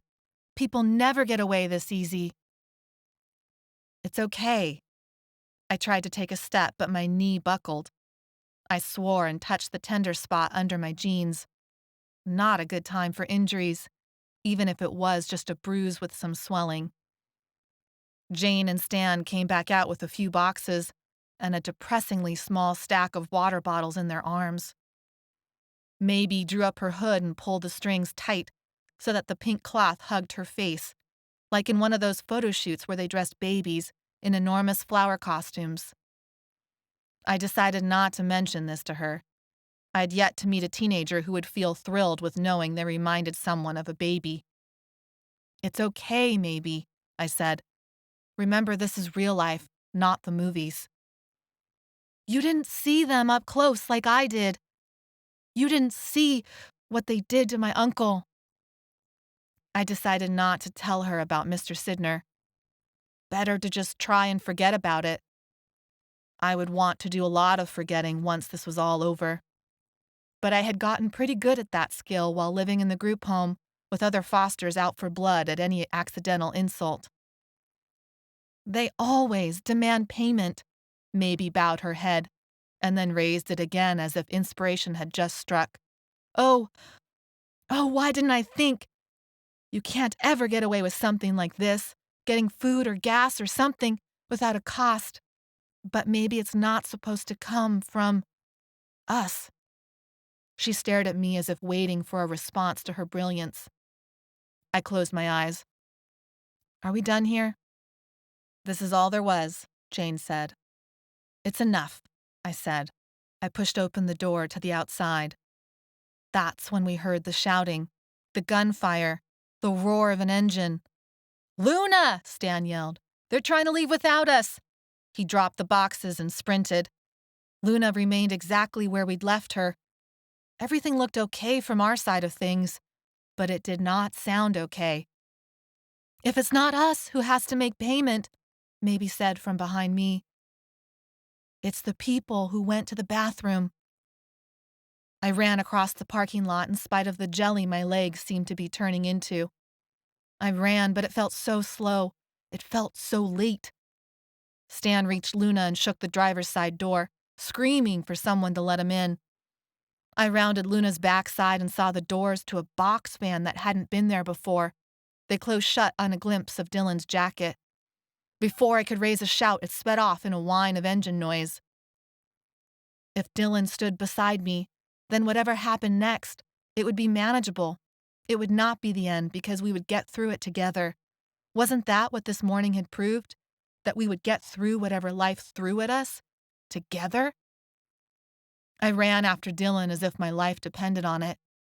I ran like I used to run from my father when Bettina's gang of girlfriends chased after me in elementary school. The van turned a corner and then another corner. I gasped for breath and wished for longer, faster legs, the same wish I'd had when I was 9. My nightmare come to life. Home base, just out of reach, and I ran and I ran and I ran, and home base moved further away. My knee flared and I lost my balance. Asphalt grated my cheek, made my face burn, matched with the pain flaring in my knee, but it could not match the pain inside. It could not stop the despair welling up in me like a black hole, its gravity sucking me down and about to break me apart. I screamed. A wild thought jolted me back. Maybe Dylan had let one of the others borrow his jacket. Maybe he was safe. Maybe he was hiding somewhere, and I would find him in the weeds by the railroad tracks. I forced myself to rise from the pavement and return to the gas station at a fast limp. I walked past the first dead body. That little hiccuping boy, Joseph. As soon as I realized he was too small to be Dylan, I did not look closer. Joseph's body was the only one on the pavement, so I moved to the field. My mind was fuzzed out, as if nothing existed beyond waiting for Dylan to sit up from the middle of a bunch of star thistle and say, "I'm okay." I do not know what Jane and Maybe and Stan were doing while I conducted my search. I did catch the shadow of a figure out of the corner of my eye. I think it was Maybe, and I think she may have said something like, "They might come back." But I can't be sure, and besides, I hadn't found Dylan and I knew he was waiting for me. The world would not be so cruel as to have allowed us to see we were still worth saving, and then not allow us to save ourselves. A voice whispered in my head that yes, the world was definitely cruel enough to do that. It had taken both my parents from me and dumped me in a group home, hadn't it? I kept searching anyways. I found 5 bodies of people who looked sick like the man at our patio door, now dead from what must have been bullet wounds. I did not find Dylan, and suddenly I was glad, because no one I had found was still alive. Jane's voice cut through my search. "Look at this." She held up something small. Dylan's gun. "There's blood on it," she said. That's when I grew calm. I walked to Jane as if I were passing through a swarm of paper wasps. Let them get a good look at me. They could recognize faces. They knew whether you belonged in their section of garden or not. I took stately, relaxed steps across the field, over another body. I examined Jane's hands as if I could tell whether it were Dylan's blood. On the ground was a flattened goat head plant and boot prints. Not Dylan's shoes. He'd worn sneakers like me. There was blood, but little enough that I could breathe again. The barrel of Dylan's gun looked twisted in on itself, as if hit by something small with great force. It must have been shot out of his hand. Jane let the broken gun drop into the weeds. "They took him then," I said, hope rising in me. "He's still alive." He was alive, but for how long? As if this thought woke me up, I noticed Stan sobbing. He had dropped to his knees next to the wreck that used to be Luna. Her tires were flat, blood streaked the purple swirls on the side. Bullets had punched holes in the front hood, making something inside smoke. "Luna! My God, what have they done to you?" Stan looked around at us and then pointed at Maybe. "I saw them. Those criminals who shot up Luna. All dark-eyed foreigners." I lost all my calm. I walked over to Stan and punched him. He babied his jaw in his hands. He narrowed his eyes so that his cheeks seemed to swallow his face. I turned and began to limp away. You can't leave. You need me. Chapter 4. Stan cursed at me and shouted stuff about being a true American. It took another block before his voice disappeared among the alarms. It was a third block before I was sure that Jane had decided to follow Maybe and me. By the fourth block, I knew it had been wrong to leave Stan. It left a sick feeling in my stomach, running away like I'd done. His face, the way it had hardened against me, I'd caused that, and then I had run. He was still my neighbor. He had tried to help. I would go back and apologize, and beg him to come with us. Footsteps crunched behind me. I whirled with my knife raised, hoping it was Stan, afraid it wasn't. Jane raised her bat. Maybe dropped the water bottles and a box of crackers. She landed on her knees and scooped some puny rocks into her hands. All three of us brandished our weapons, as if we actually meant to use them. I held back a hysterical laugh that bubbled in my throat. We were children, brandishing toys. "Who's there?" Maybe shouted. I looked at her like she was crazy. "Whoever it is knows we're here," Maybe said. "If it's a real person, they'll say something. If it's zombies, they'll just groan. So we'll have our answer." I held back the desire to yell at her. There was no way to know if we'd been seen, but they definitely heard us. "Stan," I said. "It's all right. Come on out. Just promise you'll stop being a jerk. Then you can stay with us, okay?" "Come out if you're real," Maybe said. A cat screeched over the droning alarms and dashed across the street in front of us. Something else made a scratching sound, and then scuffling, and then a low moan. "Is that our answer?" Jane asked, raising an eyebrow. "I think so," Maybe said. A figure separated itself from the wall of a building about 50 yards away. "Isn't that Christopher?" I said. "I know where they've taken him," Christopher called out. I froze. "What are you talking about?" "I don't want to be a bother," he huffed out, and then almost fell over. Can you help me?" And then he collapsed, like a deflating balloon. I dropped my knife and ran over. Blood soaked the front of his shirt. 3 bite marks on his arm wept more blood. His forehead was slick with sweat, his face flushed with fever. His eyes still seemed normal, not like the others. Not yet, at least. I was careful not to touch the open wounds. I didn't believe in zombies, or Stan's Ebola theory, or Jane's invasion remark. Rabies, maybe, but that took weeks to incubate. I tried to sit him up. We splayed his legs while he took deep, gulping breaths. His eyes were still closed, but he mumbled under his breath as if dreaming. "I don't see anything worse than the bites. Jane, help me with him." She pulled her sleeve over her hand and covered her mouth. "I don't think so." I had time to wonder if the only reason we'd stayed friends was because we'd always said we would, before we'd known what that really meant. Then I wondered what she and Dylan had been saying behind my back. Christopher groaned and shifted. Jane jumped away. "Wake up, Christopher," I said, shaking him because I couldn't shake Jane. "Where did they take Dylan? What do you know?" His eyes fluttered open, focused on me. "Cheyenne?" He waved a hand in front of his face. "No, you're not Cheyenne." "Who is she?" I asked. "My wife. She was killed." "I'm sorry. Please don't leave me behind. My heart isn't very good." He took in another galloping breath. "And the fever is getting stronger. I don't have much time before I'm going to go unconscious for a little while." "What are you talking about?" Jane asked. "What's wrong with you?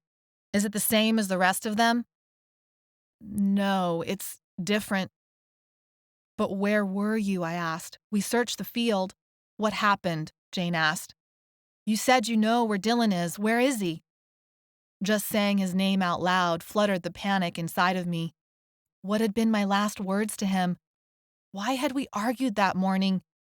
Why hadn't I tried harder? I was in the RV when the infected came. The guys in the van? I asked. No, like in our neighborhoods. Those kinds of people. 5 of them came in, like they were running from something. Usually they run after something. Everyone started fighting. I ran out to help. I pulled out a, he swallowed and laughed, frying pan from one of the cabinets. I went to help, but it was as if one of them knew I was inside. He was waiting for me when I opened the door and he pushed me back in. I killed him. And I tried to go back out, but then the van arrived. These were military-like people and they had guns and shot everyone else. I stayed inside the RV. And then something happened with my heart. I don't know. I passed out and I woke up to Stan shaking me and telling me to get out, to get gone with you 3. And then he took off. With Luna? Jane asked. No, he couldn't get her to start. He took off on foot, Christopher said. That sick feeling returned to my stomach. Now I would never take back what I had done. I shouldn't have run away, no matter what he had said. They took him, Christopher said, his voice hoarse. Dylan was alive, holding his right arm, I think, but he was definitely alive. I'm sure they took him to Cal Expo. Maybe, I said. Bring some water over here. But why? We were headed there anyways. That's where the radio said to go. Why did they shoot everyone? It doesn't make any sense, Jane said, her voice rising after each word until she was practically screaming. He broke into a heavy cough. Maybe, I said. Where's the... Maybe hadn't moved from her position a dozen yards away. What are you doing? He's been infected, Maybe said. He's going to turn. That's how it always happens. He'll get sicker and sicker, and then die, and then come back to life and kill us all. He's already sick. Jane took several steps back from Christopher. Maybe, I said. He's probably had a heart attack. That's why he's sick. It's not quite a heart attack, Christopher whispered. I was born with a heart defect. His eyes fluttered close and then opened again. He saw me, but somehow I knew this time he wasn't really seeing me. He began mumbling under his breath. We need the water, I said, to clear out his wounds, or he will get sick from infection, and it'll be your fault. Maybe almost wailed. Don't you see? He's a nice old man now, but when he turns on us, it won't be him. It'll be some monster, and then we'll all become zombies. We can't let him near us. We just can't. Maybe held the water fiercely to her chest. My hands went numb with the thought she might be right, but I couldn't let him die from coughing either. If this was your uncle, if Christopher was your uncle, you mean you wouldn't give him water just to ease his pain, even though he hasn't turned yet? Even though he's still a real person? You mean you would withhold something that could help him? Maybe began to cry but didn't move.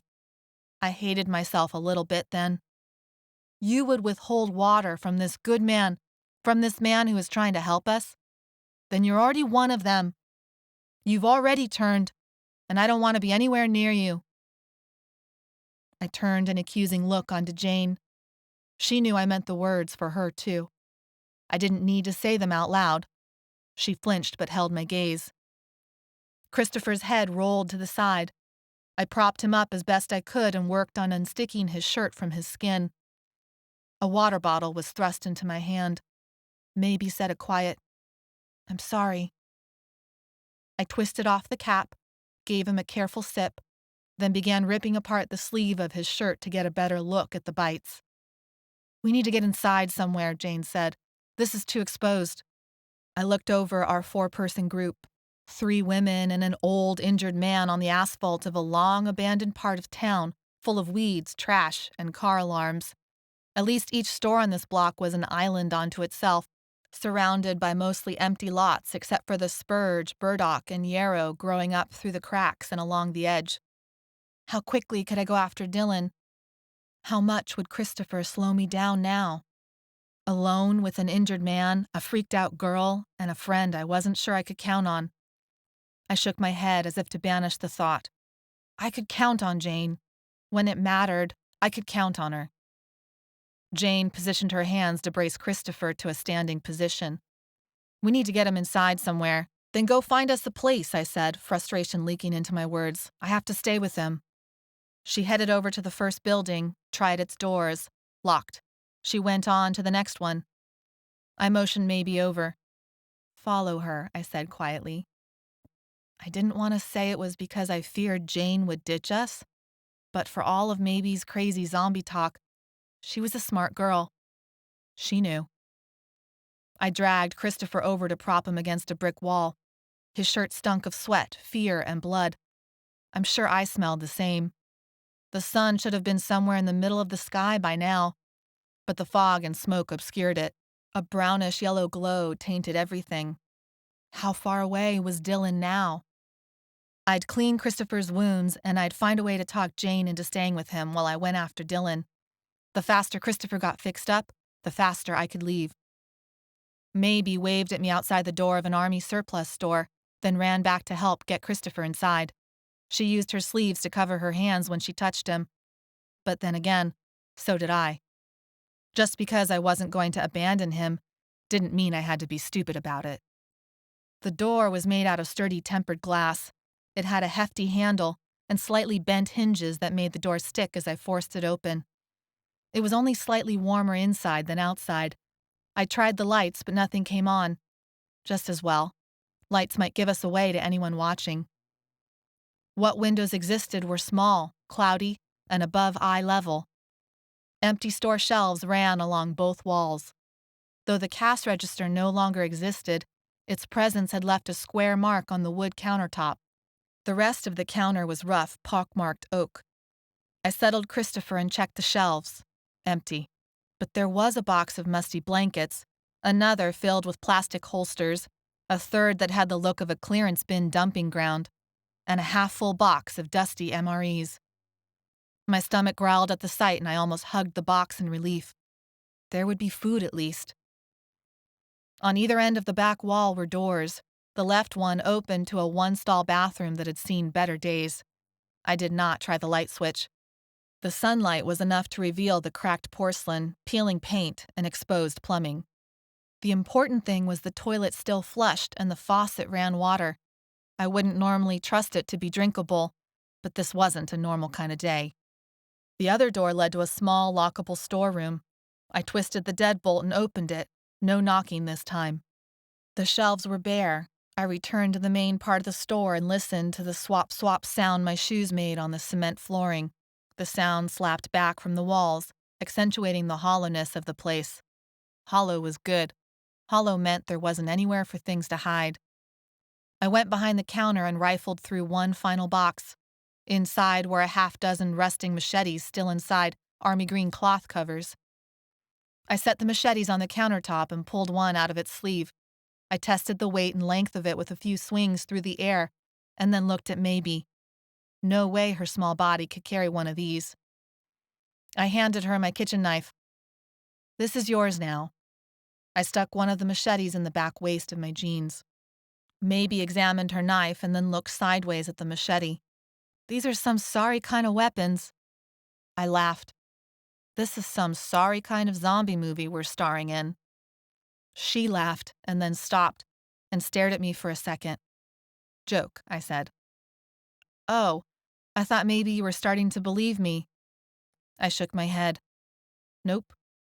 I smiled again to tell her I meant no offense. Just because people were sick didn't make it okay to treat them like monsters, even if that made me a fool. I brought one of the blankets over to Christopher. Sweat slicked his forehead, but the cement floor was ice cold. I found some gloves and cleaned the wounds on his arms with more of the water, but it wasn't a very good job. Not with the angry red they were already looking. Then I remembered the yarrow outside. People mostly grew it for its yellow flowers or because bees liked it, but it could also be used as an antiseptic. I went outside into the chilly air. Goosebumps rose on my skin and I shivered. I wrapped my arms around myself. A person-shaped figure flitted between two buildings, then vanished. Either there were people around after all, or I was imagining things. I didn't wait to find out. I ran over and grabbed up the yarrow. Its roots flung dirt and moisture around. Its leaves were fuzzy, its flowers soft. There might just be enough to make a poultice. I went for a second plant. "Corrina, behind you!" Maybe yelled. A man was sprinting toward me, his hands raised like a claw machine in an arcade game, ready to grab a stuffed animal. I ran for the surplus store, my bruised knee slowing me down. I focused on Maybe's wide eyes, the way her hands jiggled the door as if it would make me go faster, the way my breath caught in my chest and my blood pounded in my ears. A sort of growl sounded behind me. I jumped over the curb and tumbled into the store. Maybe slammed the door shut behind me. The guy slammed hard into the tempered glass a second later, smearing its film with yellow streaks of saliva. "What was that?" Jane said, hair disheveled, hands frozen midair while eating an MRE. I bent over, breathing hard, feeling dizzy from the adrenaline rush, feeling like a scared animal that had reached its burrow barely in time. The guy banged against the door again, and it shifted an inch from its frame, knocking dust into the air. This was not the polite knocking of the patio doorman. I noticed the checkout counter, a boxy rectangle of metal, glass, and plywood, wasn't attached to the floor. "Help me drag this." We dragged the counter against the door. The pounding continued, but the door seemed more solid now, and the counter blocked most of him from sight. I rechecked the rest of the store. It was empty, and the windows were too small and high for anyone to break through. But as I peered through the filmy glass, more people appeared in the street. The pounding stopped, but the other shadows didn't leave. They seemed to be milling about, or if they left the area, more came soon after. They hovered like flies over something that died, or was about to die. It was as if everyone was waking up at once. A sick feeling entered my stomach. There was no way I could go after Dylan in the middle of all this, not unless I had a death wish. I returned to Christopher and made the yarrow poultice as best I could. There wasn't much. I'd lost most of it while running. Jane didn't speak a word to me as I worked. She sat herself on a table, huddled in a blanket, and stared out a grimy window, watching the shadows pass by. Maybe curled on another blanket on the ground, asleep. I felt that exhaustion pulling at my muscles and eyelids. The faint light outside disappeared altogether. Christopher settled into a hallucinatory sleep, and I tried to do the same. I lay there, awake and obsessing. Rabies could make animals violent. People were animals. But how did so many people get sick so fast? In the early dawn light, I saw that Christopher no longer slept. He looked wrecked, old, but aware of himself again. I wondered how angry red his wounds were now. If he didn't get some antibiotics in him soon, well, I wasn't any sort of doctor, but I knew it would be bad news if the red lines reached his heart. He saw me staring and tried to paste a smile onto his face, but broke into a cough instead. "It seems like you know a lot for being someone who was just visiting his sister," I said. "Not sure where it started." He wiped his hand across his mouth. "They didn't think I needed to know that kind of thing." "What are you talking about?" He coughed again, then paused as if considering what to say. "People are catching a type of rabies virus, one that our normal vaccine can't prevent, and one where the incubation period is more like 30 minutes instead of 3 weeks. Why should I believe you?" But even as I said it, I knew deep down it had to be true. It was the only thing that made sense to me. "I'm an EMT," he said. "I'm also one of the first people who managed to get the new vaccine, if you can call it that. We've been dealing with this for months already." "I thought you said there was no vaccine." "I said the old one didn't work." A dark object flew through the air and dropped into my lap, startling me. It was square and leather and still warm from Christopher's body heat. "Take a look through my wallet, you'll see." "It's dark." Another object fell into my lap. I picked it up. "Use my lighter to see it." "How do you know where to throw?" I said. "You're talking, aren't you? I can tell where you are by the noise you're making." Irritation pricked his voice. I flipped on the lighter and fumbled for the open wallet. The sudden warmth stung my chin. Jane and Maybe were huddled forms on the ground, still sleeping. Christopher sat up on his blanket. Shadows danced across the walls and his face. He looked old, but talked like someone younger. "How old are you?" 31. The flame from his lighter must have shown the surprised look on my face. "The vaccine makes the body age quickly," he explained. "My insides are fine for now.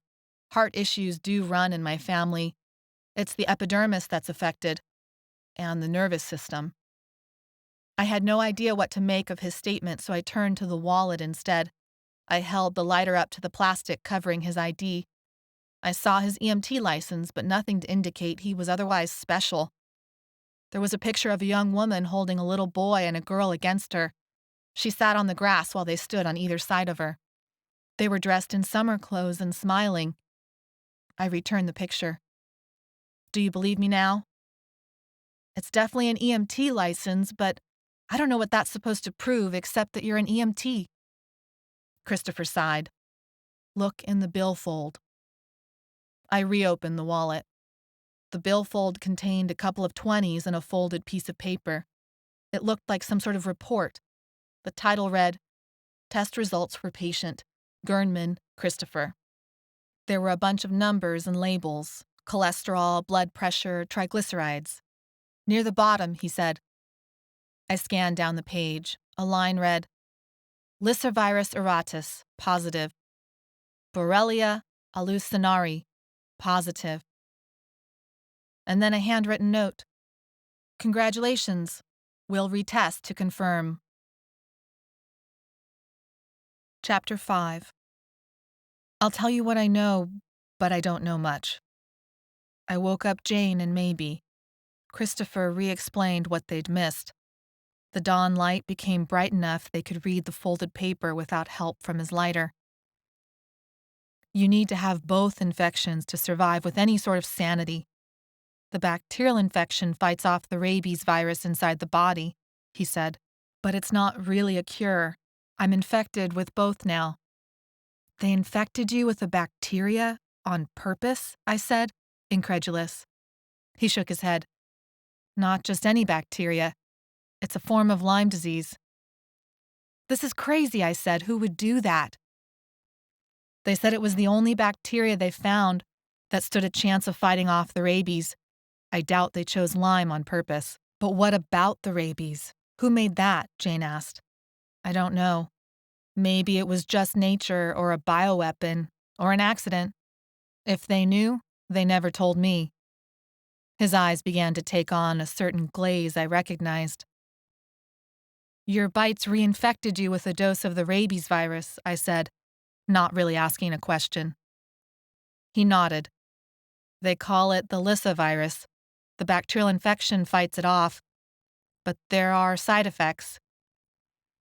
"So your bites," Jane said, "they're from people who caught the Lissa virus, but not the other one." "I told you," Maybe said. "No, it's not like that. I have both," Christopher said. "That's what I'm trying to tell you. I'm infected with both." He lowered his voice even though there was no one else in the room. "So I'm protected." "Or sick twice over." "Both are probably true," he said. "If everything you've said is actually true," I said, "then why didn't you explain all this earlier? Why did you wait until now to tell us?" "If I only had the mutated rabies virus, you'd all be dead by now, and I wouldn't be able to put two words together.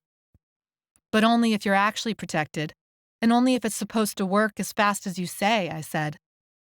"And only if these new bites don't do anything," Jane added quietly. Christopher covered one of the festering bites on his left arm with his hand. "That's why I'm telling you now. I don't know what's going to happen. I mean, I think I'll be all right if I don't end up dying from a regular old infection, but when I went through this the first time, when they injected me with both at once, they said I fell into a sort of coma. The bacteria attacks the virus but can't destroy it, not completely. It does something to the body's skin and brain. I don't know which one causes it, but something still happens to the mind, to your memories. It's like you relive them. They become tied up in the present. You've already fallen into a coma, I said, and explained about the mumblings from earlier. It's probably going to happen again, he said, at least until my body gets back to some sort of equilibrium. He wiped a hand across his forehead. It was cold in the room, but he had broken out in a sweat. A lot of this is me just guessing. By the time I was inoculated, things were happening pretty fast. I woke up and everyone was gone. I needed to find my wife, my kids. They had been staying with my sister. And then? Jane asked. Christopher didn't answer for a long time. They all had the Lissa virus, I said. He shook his head. I tried to help them. He buried his head in his hands. One of his makeshift bandages slipped and revealed the angry bites on his arm. He looked old enough to be my grandfather. Could he really be 31? Had I gotten any of his blood on me? Once you kill them, Maybe said, do they, the people who only catch the Lissa virus, do they come back? Dead is dead, he said. Maybe looked about to challenge him, but I interrupted with another question. What happens if you only get the bacterial infection? He looked at me surprised. I don't know. I've never thought about it. You should leave, Jane said. You're going to make us sick. You might have already done it. The glaze over his eyes deepened. You'd be feeling it by now if I had, he said. I inventoried my body for signs of sickness. I felt sore, bruised, exhausted, hungry, but not sick like the flu, if that's what it was supposed to feel like. Please, I'll do whatever you want to prove I'm not going to hurt you. I don't have anyone left. A drop of sweat trailed down the side of his ashy cheek. We should get the hell away from him, Jane said. I secretly agreed with her, and I hated that I did. I wanted to find Dylan. I didn't want to get sick. We can't leave him, I said. Maybe whimpered. Jane turned her head away. We'll lock him in the storeroom and wait it out, I said. As long as you promise you won't leave, he said. Promise me. We won't leave, I said, until we know what's going to happen to you. Christopher managed a comical wave before we closed the door on him. Chapter 6. We ate a meager lunch that finished off the crackers. Maybe and I. Jane hadn't spoken to me in hours. I handed Maybe the packaging so she could lick out the crumbs, and then set aside a bottle of water for Christopher. If we stayed inside the store for another day, we'd need to resort to the bathroom sink water. Loud, clattering noises erupted what seemed like right outside. What's going on out there? Christopher shouted through his door. I checked the front entrance to make sure it was still locked and barricaded, then returned to where Maybe stood on a countertop looking outside. I scrambled up next to her and we pressed our heads together. I smelled the stink of our combined sweat and fear from the last 24 hours. I ran a couple of fingers through my hair, felt oily buildup, and pushed all of it back behind my ears. The window was grimy and hard to see through. I pulled up my sleeve and wiped it across the glass. People trickled down the street, sometimes alone, sometimes in groups, sometimes aimless, sometimes running with an unknown purpose. I couldn't tell whether they were all sick or if some of them were normal like us. I jumped down and began pacing the room, back and forth across the cold floor. The air in here was stale, dry, cold. Dust kept tickling my throat, making me want to cough. Every time I decided to risk going outside, find a car, drive like a madwoman to Cal Expo, some new sound obliterated my courage. I tripped over the water bottle and forced myself to stop pacing. I picked up the bottle and went to Christopher's door. What are you doing? Jane said, as my hand touched the deadbolt. She sat cross-legged on the counter next to a window. We forgot to give him water, I said. And I'm going to give him some. She pulled her hair back into a ponytail, smoothing it down with her hands. Don't open the door. Are you crazy? I didn't remove my hand and instead observed the texture of the door's surface, like it might be life or death. We needed to have it out, whatever it was. Still, I wasn't looking forward to it. I don't think giving a sick man some water counts as crazy, I said finally.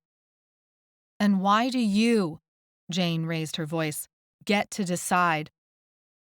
I pressed my back against the door for support. Maybe ducked her head into her blanket. I don't get to decide anything, Jane. But keeping water from him is cruel. Don't start with that high and mighty, it's the right thing to do crap. I've known you too long for that. Please, you've been pulling that line since middle school. I squeezed the water bottle, making the plastic crinkle. What's your problem? She raised her left hand and began ticking off fingers with her right. You ran after Mr. Sidner like nothing else mattered, putting me, Dylan, and Stan in danger. I didn't. You took in this girl and those others, like Psycho Christopher over there. She ticked off another finger, without even asking if that was okay with Stan and me. I did ask. We discussed it. No, you didn't, Corrina. Sure, you pretended to discuss it, but you'd already decided to take them on, and it didn't matter who disagreed with you. I shook my head in frustration. I didn't remember any of it going that way. Did it happen like that? Maybe had opened the door to the others. But had I already decided to let them in? No, you're remembering it wrong. We wanted to check them out first and then decide. Whatever, Jane said. Why are you assuming the worst in people? I'm not out to get you. If the shoe fits, she said. She ticked off another finger. There's still this last year of all the crap you like to throw at the people you're supposed to care about. And what about this last year? I demanded. The way you've been so self-absorbed? When was the last time you asked and actually cared about what was going on in my life, my job? I'm the head ophthalmologist now at the office. Have been for a while. How long have you been itching to have this conversation with me? That's not the point. She ticked off another finger. The point is, you couldn't be bothered to notice. This last year has been all about your drama, all about grinding Dylan down for losing his job. I've watched the two of you for years. He already feels so much responsibility for you, and you take advantage of it. You play the needy, guilty orphan card. What did you say? My fists were in the air before realizing it. She knew me, and what saying that would do to me. Congratulations on the job promotion. Sorry I wasn't paying attention because I was too busy keeping us from getting evicted. But in case you haven't noticed, the world is kind of ending right now. Is this really the time to have all this out? Yeah, Corrina. It's not news you think you're better than me. Some sort of infuriating half-growl, half-protest sound left my throat. I wanted to slap the sarcasm out of her. I hated that she sat there cool and collected, as if she'd mapped out this conversation a dozen times already and felt bored needing to repeat it for me. Is that all of it? Are you done? Feel better yet? She paused, took in a long breath, as if debating whether to speak her next words. I wondered what cruelty she would dish out now. Maybe bring up some old high school wound, skewer me with a childish insult, pretend she never cared. It was me. It was me with Dylan. I was there when you weren't, and he was going to leave you. She stood up, wrapped the blanket around herself, and went to stand by the barricaded front door. Maybe stared at me with huge, drowning eyes. No, wait. I was the one drowning. The rushing sound of water filled my ears, my brain, my shaking body. What? I whispered. I rolled my eyes to the ceiling and examined its patchwork of cobwebs. Is that why you ran to our house? Because it was to him? But then what was I to do with the last day? The forgiveness, the intimacy, the promises to make things better. My mistake had been with a coworker, but my best friend? He didn't leave, I said, struggling to hear myself over the ocean waves filling my ears. How long? What did you? I'd once punched a girl in the eardrum for calling me a filthy name, and my hand had made a satisfying swap noise, and I wanted to hear that noise again. "We were friends for a long time," she said, while staring through the little bit of door not covered by the barricade. "But things change." She turned from the door and tightened the blanket around her shoulders. "The only thing that matters right now is figuring out how to get to Cal Expo, to Dylan, and—" I didn't stop until I was inside the bathroom and had slammed the door shut behind me. Either I got her out of my sight, or I really would hurt her. The bathroom fell into an almost complete darkness with the door closed. I slid along one of the walls until I sat on the tile floor. I took long, slow, deep breaths. The air stank of mold. The tile chilled my hands and quickly seeped through my jeans. I would not give her the pleasure of hearing me cry. I punched the tile wall. A sharp pain shot up my arm and into my shoulder. The feeling of wetness spread across my knuckles. I cradled my hand in my lap and focused on that pain instead of all the other kinds of pain I could feel. I had been stupid. Pathetic. Dylan had made me a fool, and I had believed him, and none of it had been true, and Jane had come out with it like it was nothing. There was a knock on the door, and I gasped out the breath I had been holding. The handle shifted. I shot to my feet and scrambled backwards until my tailbone cracked against the porcelain sink. "Corrina?" Maybe's tentative voice. I relaxed my grip on the porcelain. "I'm here." I didn't mean to, but it came out as a growl. I sighed. Maybe didn't deserve my anger. "I'm here, Maybe." "I'm sorry about Dylan," Maybe said. "And your friend. You don't deserve that." I let out one sob at her kind words, and then I gulped down more air and choked on it, coughed, and turned to the sink for water, quality be damned. The coldness of the liquid hit my lips, and I splashed some on my face, shocking myself into the here and now. There were worse things happening out in the world than this commonplace betrayal I faced. "Corrina, will you come out?" "I just need some time." "I know, it's a little less scary with you out here." I gripped both sides of the sink and let my head hang over it. I didn't know if Maybe knew how much her words helped me in that moment.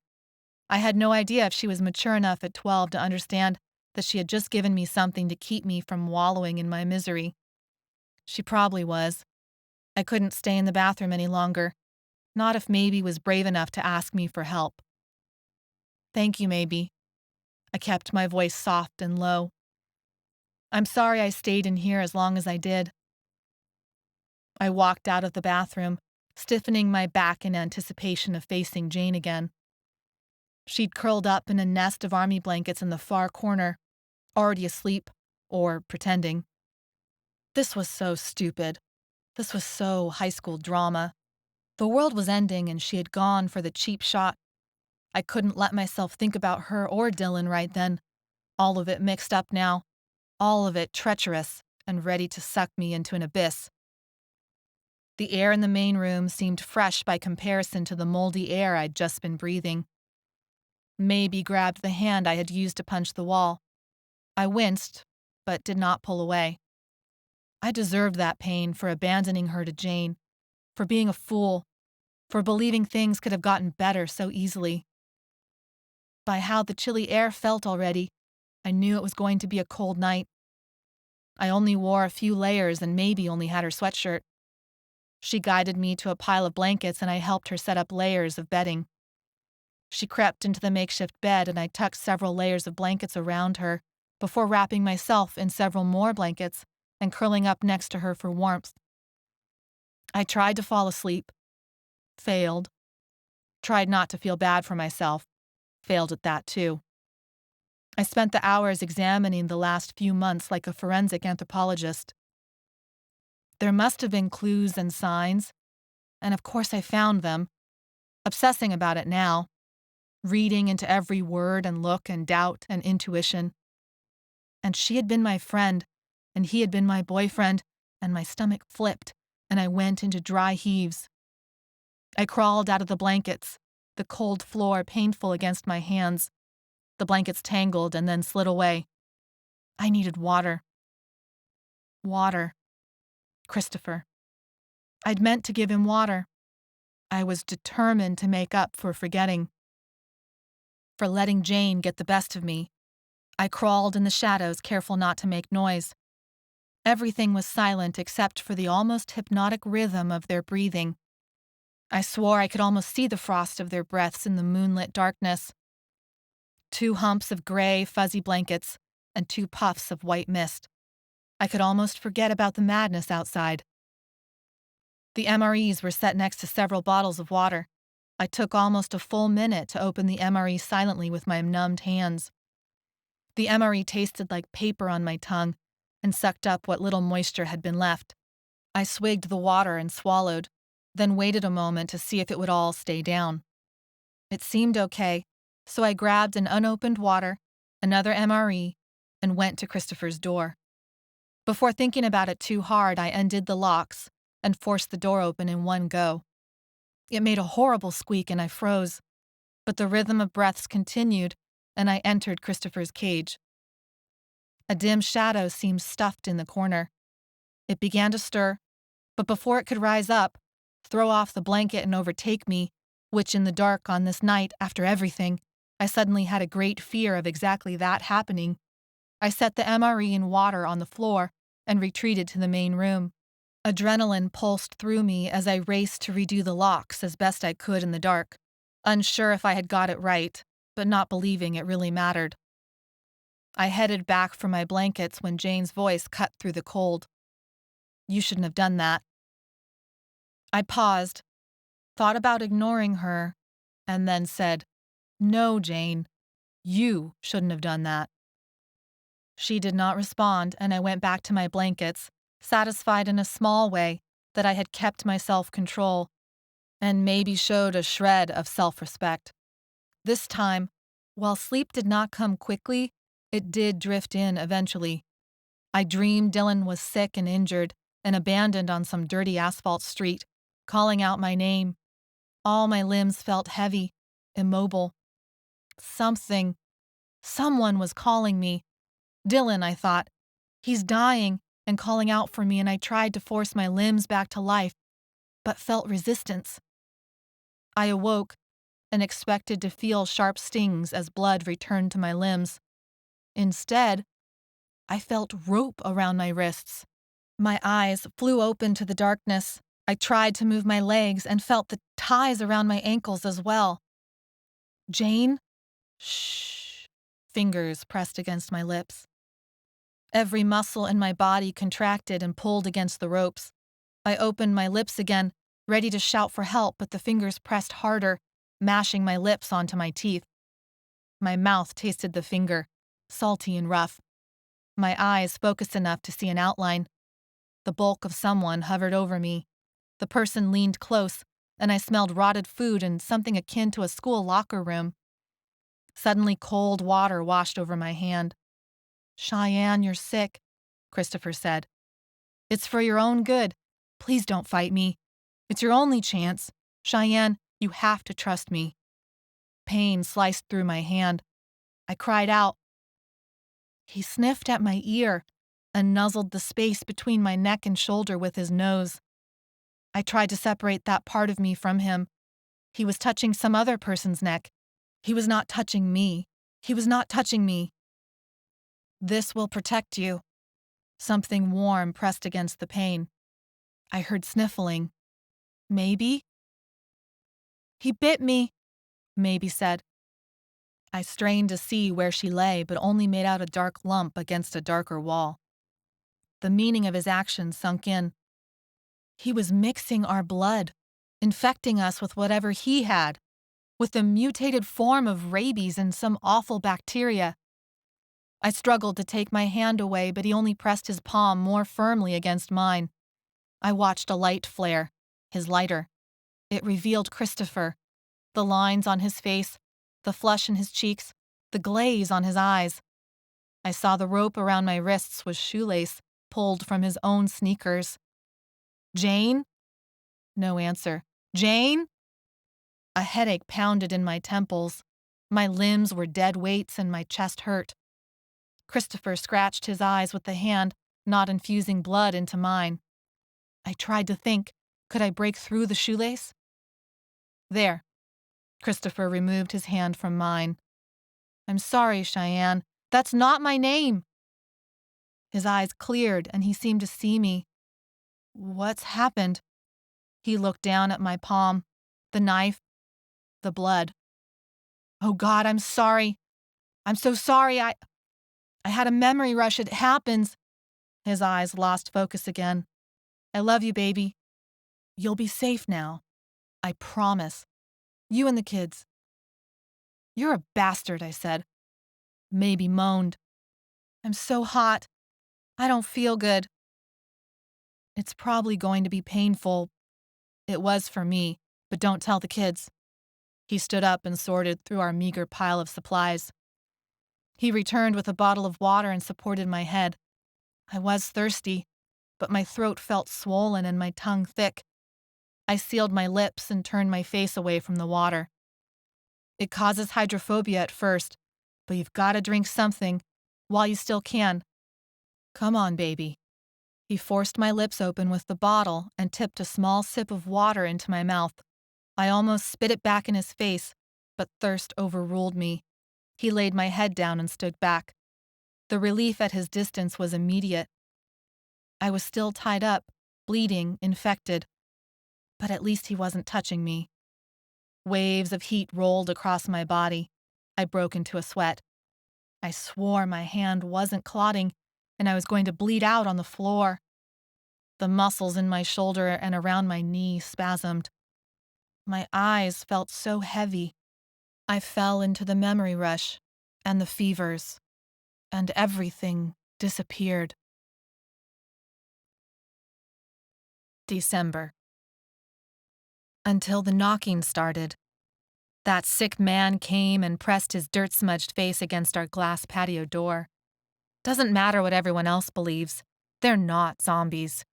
Zombie's just a made-up word to scare people into horrible... I can't talk about all that yet. Please, I need more time. Dylan and I wanted to start over. We were putting ourselves back together when everything else fell apart. Like Humpty Dumpty, except that with the two of us, I just knew the broken pieces could be glued back together and made stronger and more beautiful because of it. The glue lines would create a mosaic, a fingerprint of our love, unique to the two of us. It would never look perfect or new or unused. But what's the point of having something if you don't use it, enjoy it, break it in like a new pair of shoes? Our love was like an old t-shirt.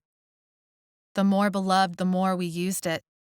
Our love was like an iron filing ready to fly through the air and latch onto its magnet.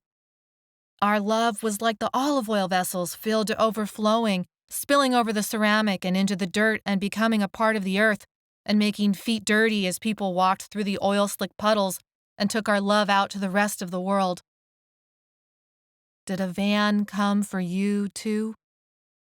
I will try to make you understand how it was, how it is now.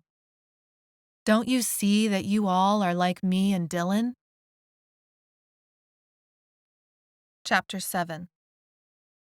Father always waited in the front yard for me to come home from the 5th grade, the grade I remember the most for all the wrong reasons. He usually kept his hands behind him, holding back some kind of present, almost always an orange, his favorite afternoon snack. The unspoken rules of our game. First, my father would ask, "How was school?" And then I shared a good story before winning whatever he hid. One day I didn't want to play. I didn't want to talk about fighting the girl who'd called me foreigner and said she wished my mother died from her cancer. I brushed off his question and headed for our front door, books heavy in my arms. What happened? He'd asked. I'd stopped and stared at the grass and then shook my head, my braid whipping across my back. I yearned for a hug. But 5th grade was the year I decided to stop acting like a baby. I felt a tug on my braid. Here. I turned and saw my father offering me one of his hands. "Make a wish," he said, and held out a wish flower even though I hadn't followed any of our rules. I imagined how my breath might release the feather-like pods to gallop into the air and travel a chaotic path away. But I felt too old to fall for these tricks anymore. I forced the spines of my textbooks to dig bruises into my arms. This is stupid. Okay, try this. He brought out his other hand. Air caught in my throat. He held the largest bouquet of wish flowers I'd ever seen, inches from my face. Dozens of globes hung together by the barest of connections and blotted out the rest of the world. Each stalk contained potential, hundreds of seeds ready to tornado into the sky and then blanket the yard, maybe land on Mrs. Harriet's grass and anger her when they sprouted in a week. I took a deep breath. Before I exhaled, my father used all his strength to blow. A rushing wall of pods plunged into the air around me. Feathery tails twirled across my cheeks, eyebrows, into my open mouth. I smelled the oranges my father loved. He blew again, hard enough to snuff out 50 birthday candles. His cheeks puffed into a pair of red balloons, and I couldn't prevent my smile or the giggle that materialized deep in my throat, because yes, he'd gotten me, was getting me, and oh, what a good trick. I dropped my books and searched the grass. Broken stalks poked from the yard like bent drinking straws. I laughed while brushing seeds out of my mouth. Did you pick them all? He waved his hands at the pods still floating in the air. Just about. The seeds settled into a white carpet on the grass and did not pay attention to property lines. I couldn't wait for the look of horror on Mrs. Harriet's face once hundreds of wish flowers grew up in her perfect lawn. Then I saw it. A scraggly stalk with half the seeds already blown off the flower head, hiding in the crack where the house met grass. It was enough. "Mrs. Harriet is going to be mad," I said. He looked toward Mrs. Harriet's front door. "Promise you won't tell on me?" "Okay." I picked the flower and hid it behind my back. "But only if you get my books." "Done."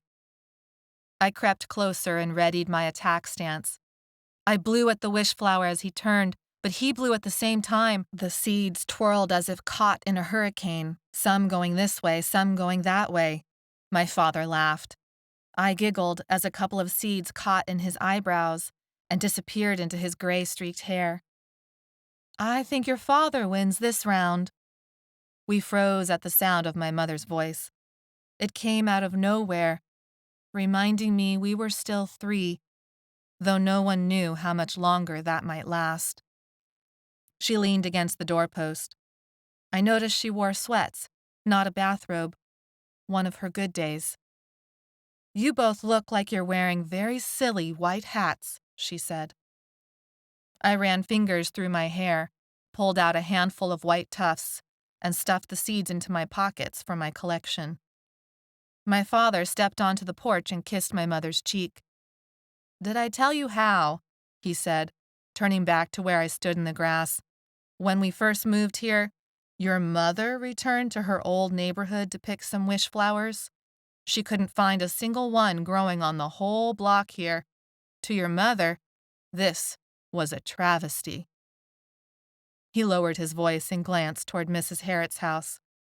"So your mother walked the neighborhood under the cover of night and blew an entire flower's head of seeds into each front yard, for 5 houses down, in both directions, and both sides of the street." "But I didn't plant anything," my mother laughed. "I was like a strong breeze, nothing more." "I don't think the neighbors would agree." He winked at me. She replied, "Well, too bad." Rain beat against the roof of the store, startling my memory rush. There was nothing else to call it except what Christopher had named it. Memories that wisped in, and then away like weed flowers turned into wishes. Yes, Mama, I know you love me. My throat spasmed and I wished for her to get better. I thought maybe if I made the wish over and over again, one wish for every wish flower pod that my father and I had ever blown at each other, that it would come true. I woke enough to remember my mother had died 6 weeks after that day. All my wishing for nothing. It couldn't stop my father from dying of pneumonia and grief 2 months after I turned 13. I went through several foster homes. I ended up at a group home that asked me to find a new place to live after I'd gotten into a bad fight at school. I moved in with Jane's parents, got a job at the garden, met Dylan. Dylan. The infection grew, swirling together old and older memories. I came out enough to drink a little water, and then I sweated out, and then I fell back into it, but not before seeing Maybe lying next to me, and then the fever of memories settled on my brain like a humid blanket. I lived my father dying. I lived my high school fights. I lived endless pasta dinners and tuna sandwiches, the calls to Jane that held me together, the classes and papers and bills. There was nothing particularly poignant about grief and poverty and loneliness. I'd folded those memories into a black hole of time, but they came back. My father had died, but he'd done so slowly, and his will asked he be cremated and shipped back to his family in the old country. There was no proper funeral for him, just an ache and emptiness. I lived much of my memory rush time with him and felt some gratitude to the virus for this. I wondered if all of the memory rushes would be so kind, and then I understood how people might get so lost in the fevers, they never came back out. Hours or days or weeks later, there was no way to know, the gnawing pain in my stomach cleared my head. Like the knife-edge feeling after a migraine has left. This sense of openness yet fear, because the migraine might be waiting around the corner. I lay flat on the floor. I tested my muscles. I stretched and felt the tingle of increased blood flow. The shoelaces no longer bound my limbs. I sat up and looked around. Jane? No answer. I raised my voice. Jane? Maybe? Here, Maybe said. I saw a lump. Both of us had retreated to corners of the room, as if we'd turned into wild animals licking our wounds in privacy. Do you still hurt? I thought about trying to stand and tested putting weight on my feet. They held up okay. I guess. I feel kind of empty, Maybe said. I tried not to think about what might or might not be going on inside my body. My spine creaked as I forced myself to stand. My muscles felt weak, my bones fragile. I tried to take a step. What the hell? What's wrong? Maybe said. I couldn't tell her how everything was wrong, but it was. Everything felt wrong. My skin felt tight, my joints ached. My entire body felt as if it was pulling my toes and my head into my middle. I tried to straighten my hunched back. Pain seared up my spine. Corrina? I'm okay, I gasped. My body felt old and rickety. I feared taking a step. I feared I wouldn't be able to take a step. Pain lanced through my feet. I shifted my weight without moving an inch. Once I felt steady, I took another tentative step. More aches, but not as intense. I hoped the grinding feeling would disappear altogether once I moved around enough. I hoped all of it was caused by bad circulation and not something else. Maybe, I said, I want you to go very slowly.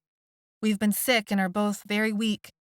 Be careful, but I want you to try standing up now and describe for me how you feel. I heard the scrape and shuffle of her shoes, and then a small cry of pain. Maybe? I'm okay, she said, in a small voice. I stumbled over to her in the semi-darkness, pushing away the stinging in my joints. ignoring the way my body seemed incapable of standing straight. When I reached her corner, she stumbled. I tried to catch her, but both of us went down. My elbow hit the cement, shooting pain up my arm. Maybe sprawled across my stomach. I laid my head back on the ground and stared up at the ceiling. What was wrong with us? "I'm scared," Maybe said.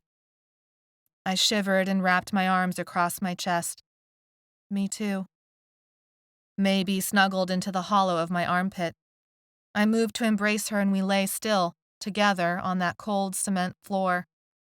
I felt the warmth of her small body against my arm. The weight of her constricted my lungs, but I didn't say anything. I just held her tighter and tried to find some comfort.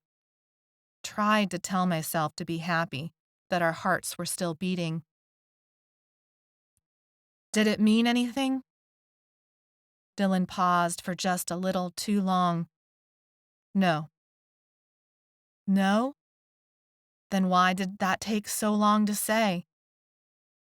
Why was it so easy for you to tell me?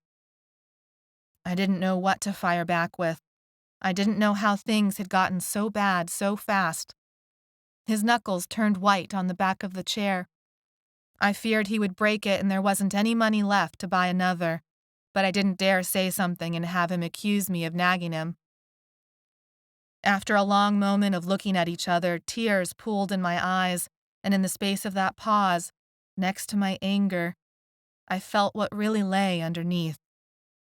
Loneliness. I missed him. And I didn't want any of this to end, but I didn't know how to stop it either. Corrina. I held up my hand to give me time to fight the lump that had closed up my throat. Just let me cook the dinner. Just leave it for now, please.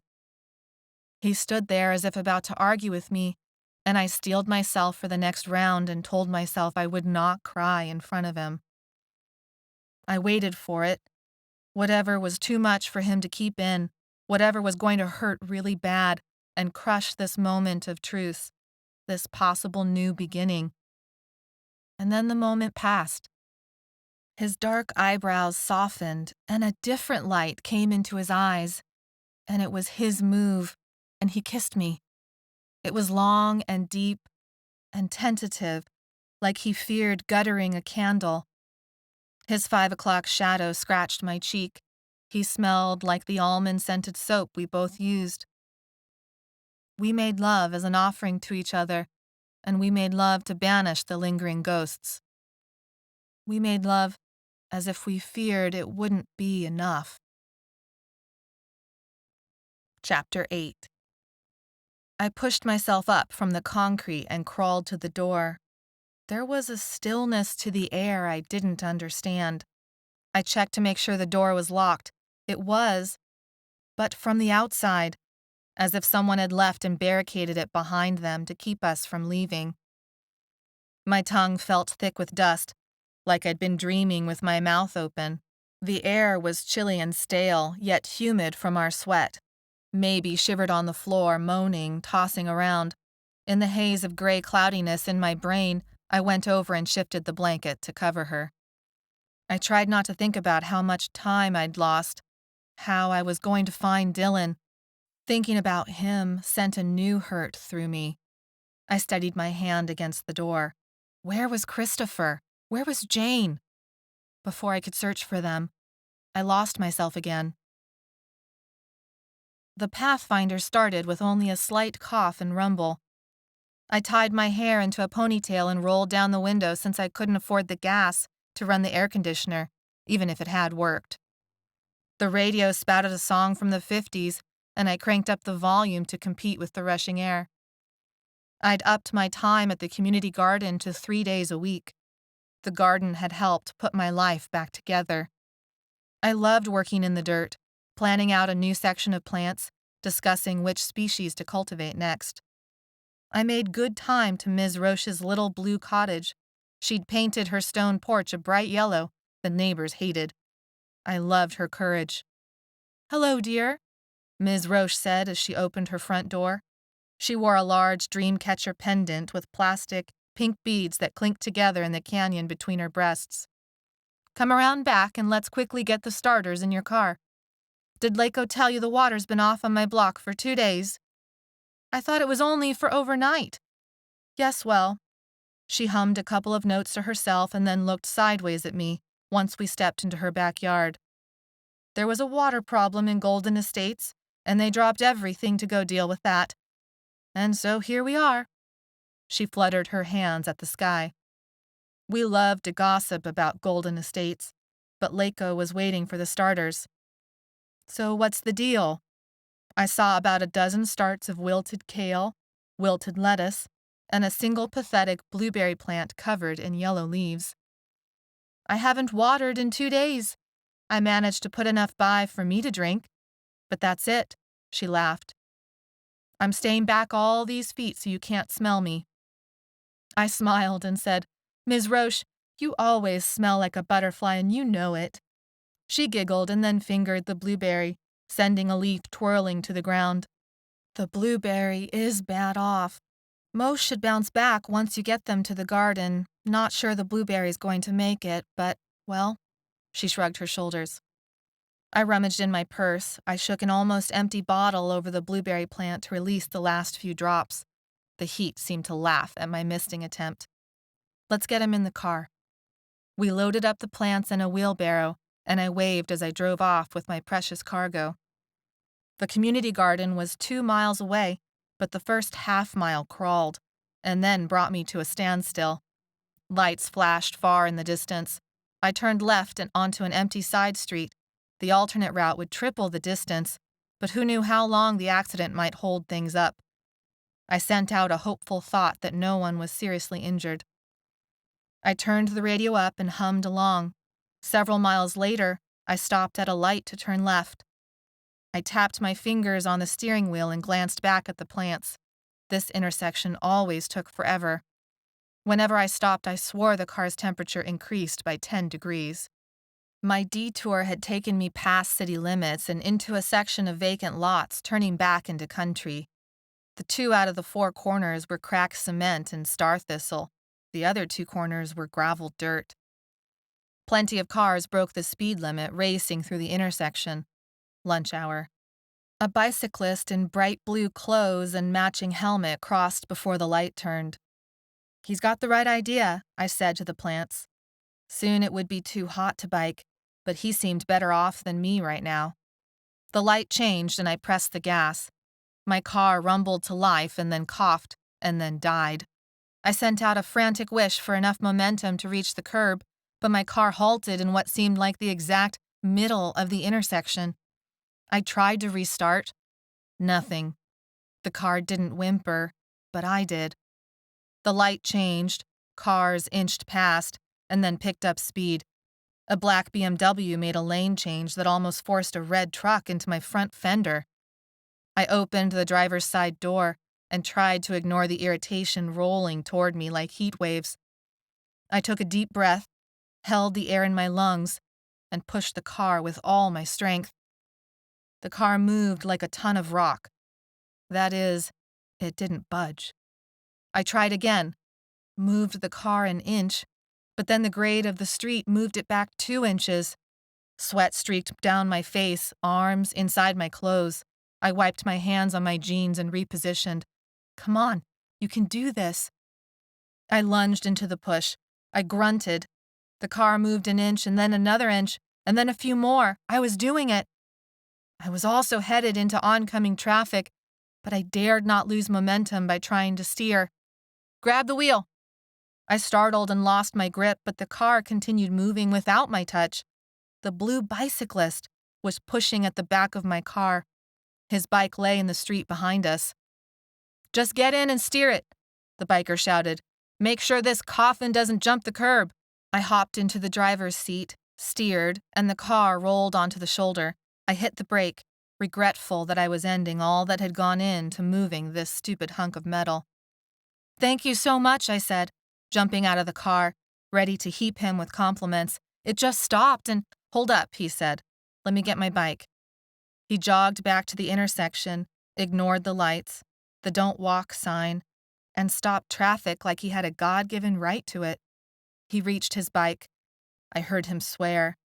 He gave the finger to a honking car and came back through the intersection. The bicycle's wheel wobbled like badly tossed pizza dough.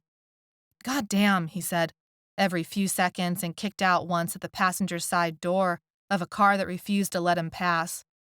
The car paused, and I thought I might witness some sort of road rage incident, but the biker's fury must have given the driver second thoughts. The car sped off. When he reached the shoulder, he flipped the bike onto the seat and handlebars and began fiddling with the wheel. I didn't know anything about bikes, except that a wobbly wheel wasn't good.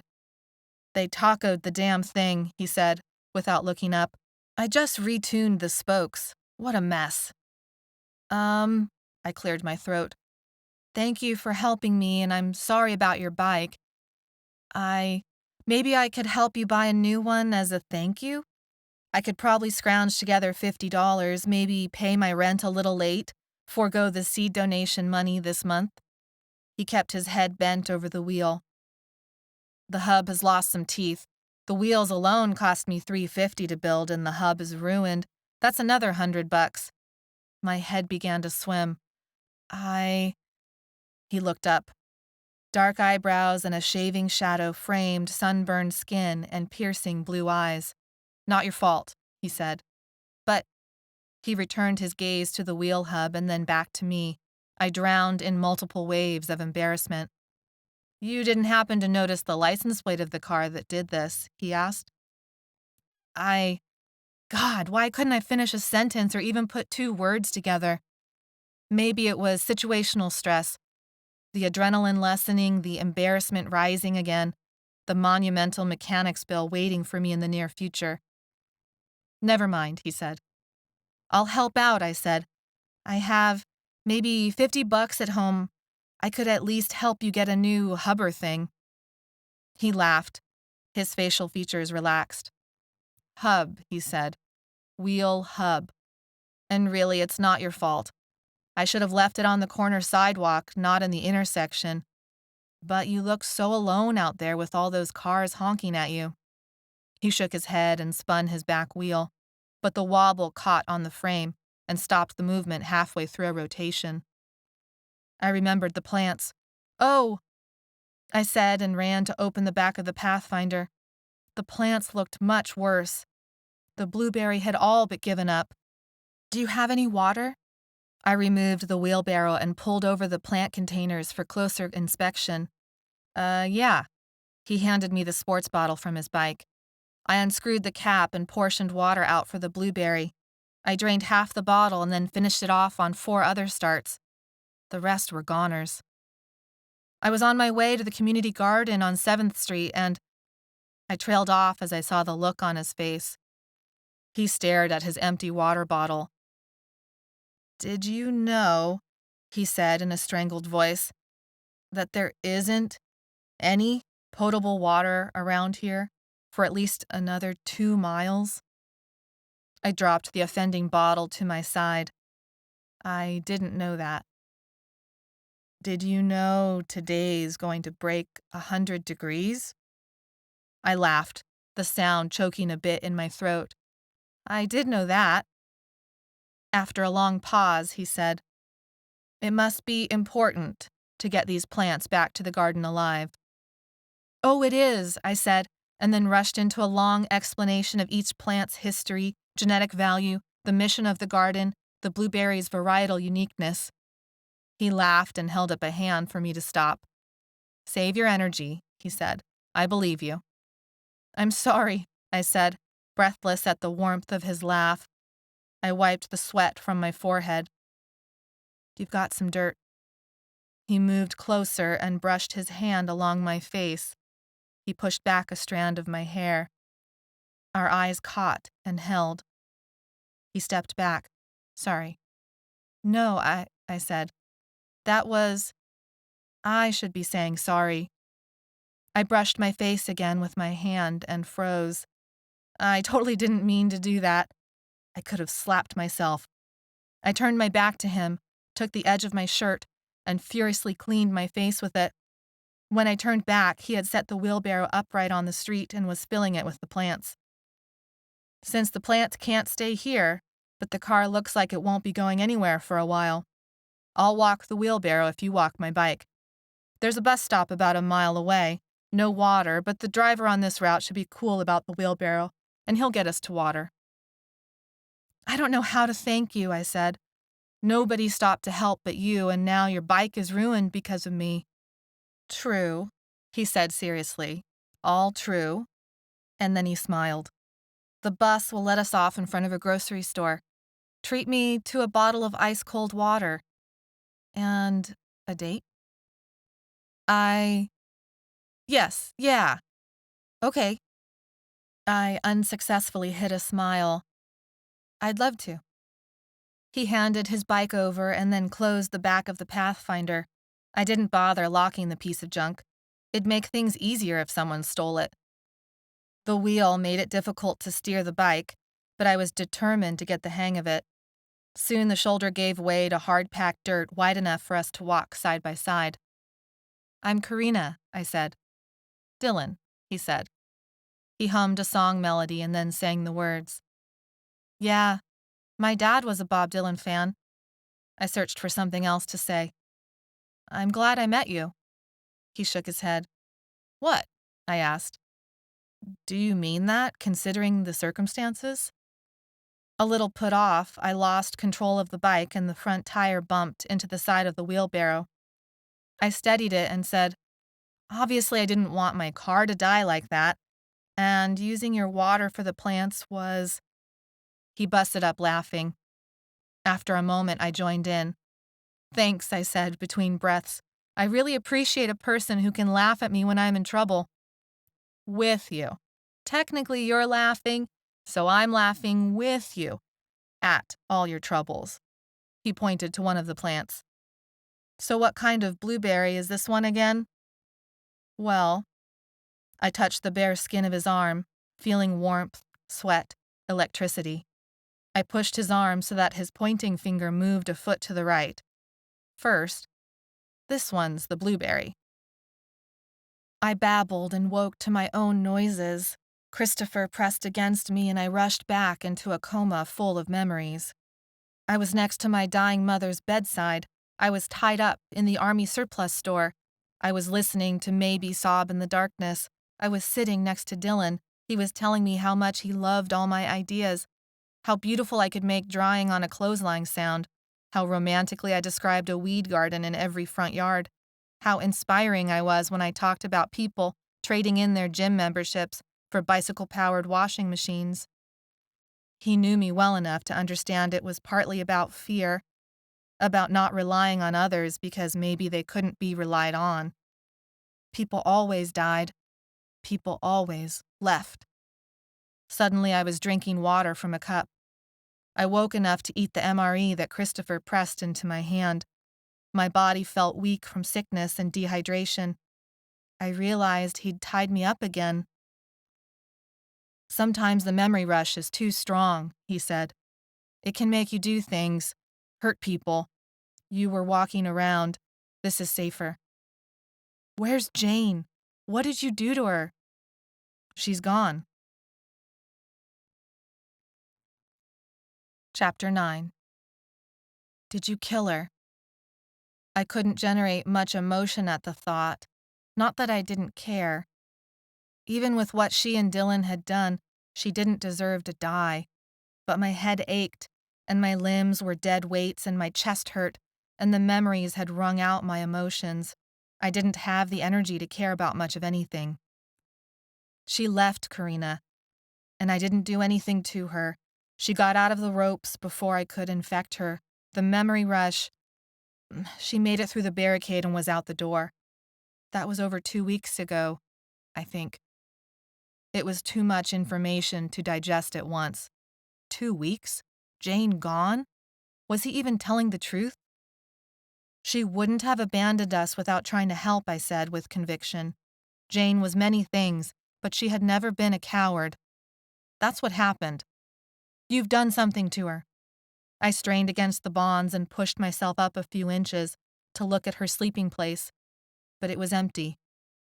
The floor was bare of any blankets, bare of anything that gave the impression Jane had slept there.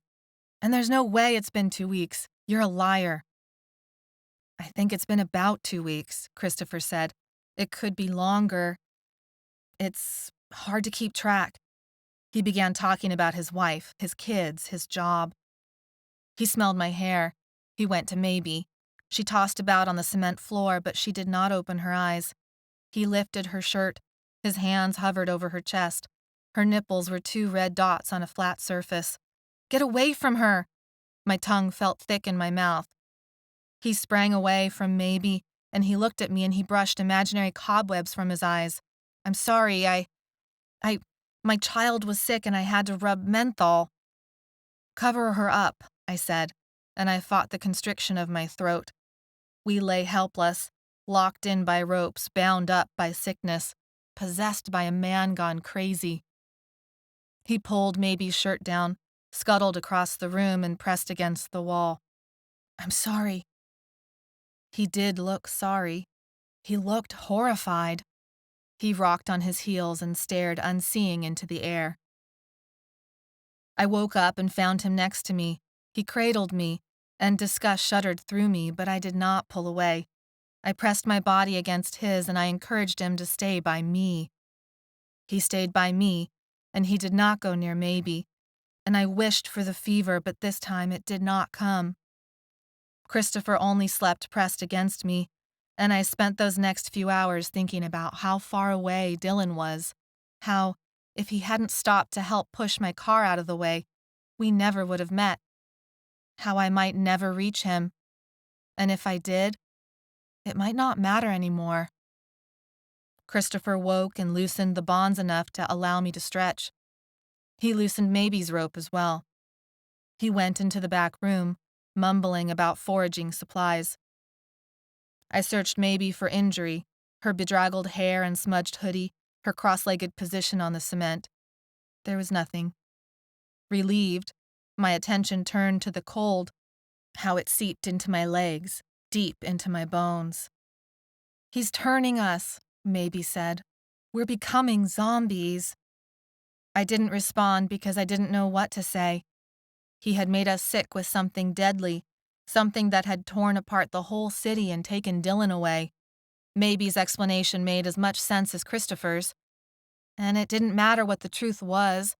It mattered that it was here, and it had infected Christopher, and now.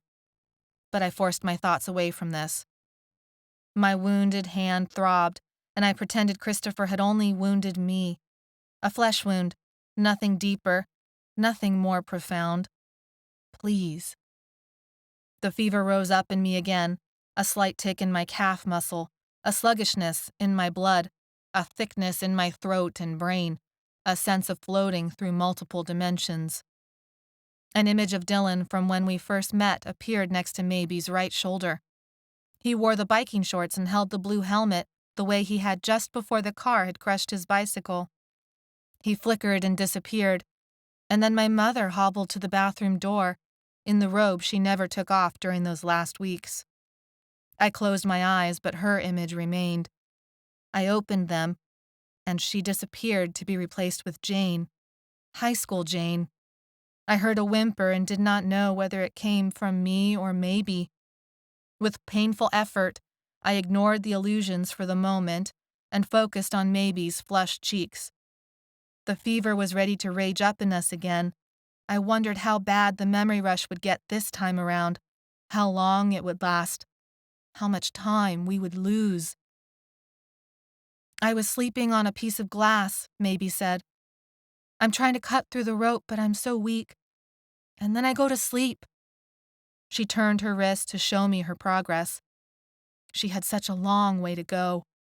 If the fever hit her like it hit me, her muscles were weak and hard to control. Christopher came back carrying another water bottle and some rags. Just a few more days, and then it will get easier to manage, he said. Maybe turned her wrist away and closed her hand around the glass. Christopher, I croaked, trying to focus his attention on me. He came quickly to my side. His breath still smelled of sour, rotting food, and I wondered if that was part of the infection and whether it would become a part of me as well, and whether I would ever leave that smell behind. It's okay. It's okay. Shh. He brushed the hair off my forehead and allowed his fingertips to touch my collarbone. He looked at me with a mixture of love and lust and madness. I was determined to keep his focus on me instead of maybe. Hold me? I can feel the fever rising and I'm scared. He paused, squeezed the water bottles, and then set them down. Of course. Maybe, I said. The fever rushed up and fuzzed over my eyes. Christopher lay down beside me. He curled his arm around my waist. Close your eyes and go to sleep. I could not see well enough to tell whether she listened. I tensed my stomach muscles to keep them from flinching at his touch. Stay with me, Christopher. I will. Promise, I said. I saved your life, remember? Promise me. Don't leave me for a single moment. I promise. The fever took me. This time, I welcomed it, jumped inside of it, asked it to keep me under a spell long enough to not remember a single moment of what came next. The old Victorian house was well taken care of. The porch was painted a cheery white. The grass and landscaping were a happy balance of care and growth. It was the sort of house I took pleasure in walking by, the sort of house that looked humble, settled into itself, inviting. Where the house met the sidewalk, there was a straggling line of weeds. Coarse grasses and some sort of delicate purple weed flower poked through the cracks in the sidewalk, overlooked for now. They caught my eye, like they always do. Living organisms that don't belong in the spaces they inhabit. Living organisms that hang onto their chosen ground with a tenacity that few other plants could match. In spite of Dylan's earlier warnings, I thought surely we would find enough common ground with a home as lovely as theirs. If they saw beauty and enjoyment in morning glory vines, a miniature weeping willow tree, chamomile bushes, and a patch of wildflowers, then Dylan's parents would be welcoming. They would. You okay? Dylan squeezed my hand. What? Oh, just worried, I guess. We locked our bikes to a street sign pole. I used my free hand to straighten the summer dress I'd bought specifically for this brunch, a cute yellow paisley pattern that showed off my legs. Since that first meeting, Dylan had coaxed me into bike riding with him to our various coffee, dinner, and hangout dates. He had a car hidden away somewhere, a green Saturn, he said, but I'd yet to see it. I appreciated having a reason to dust off my beach cruiser. Dylan had tuned it up for me. His insistence and care as he worked on it touched me more than if he had brought me flowers or jewelry. Dylan tugged my arm to his chest. You'll be fine. It's my family I'm worried about. Did you grow up your whole life in this house? Pretty much, he said. He pointed to the weeping willow tree. That used to be as tall as me when I was 5. He pointed to the porch. I cracked my chin on those steps several times while playing army soldiers with the neighbors. He held open the fence gate that enclosed the front yard. But this fence is newer, because I backed into the old one the first day I drove by myself. No, I said, laughing. And did that begin your aversion to cars? Ha, no. I don't have an aversion to cars. I just like bikes better. Cars are good for some things, but bikes are good for most things. Why would I pay for a gym membership and then pay for a car to drive me there when I can just ride my bike and, all right. I lifted my hands in mock surrender. Right. You've heard this a few times by now. Sorry. No, it's fine. I kissed him and felt the stubble on his face against the softness of my lips. The feeling was now pleasantly familiar. He dropped his hand to cut my butt through the thin cotton of the dress. We had first slept together a week ago, and all of it was still so new and wonderful. I loved the smell of him, and I breathed just a bit faster at the heat of his hand through my dress. I smiled against his lips. He stepped back reluctantly, allowing a soft breeze between us. He cradled my face with his hands, kissed my forehead, and then kissed the space between my neck and shoulder, sending a shiver down my spine. "My place tonight?" he asked.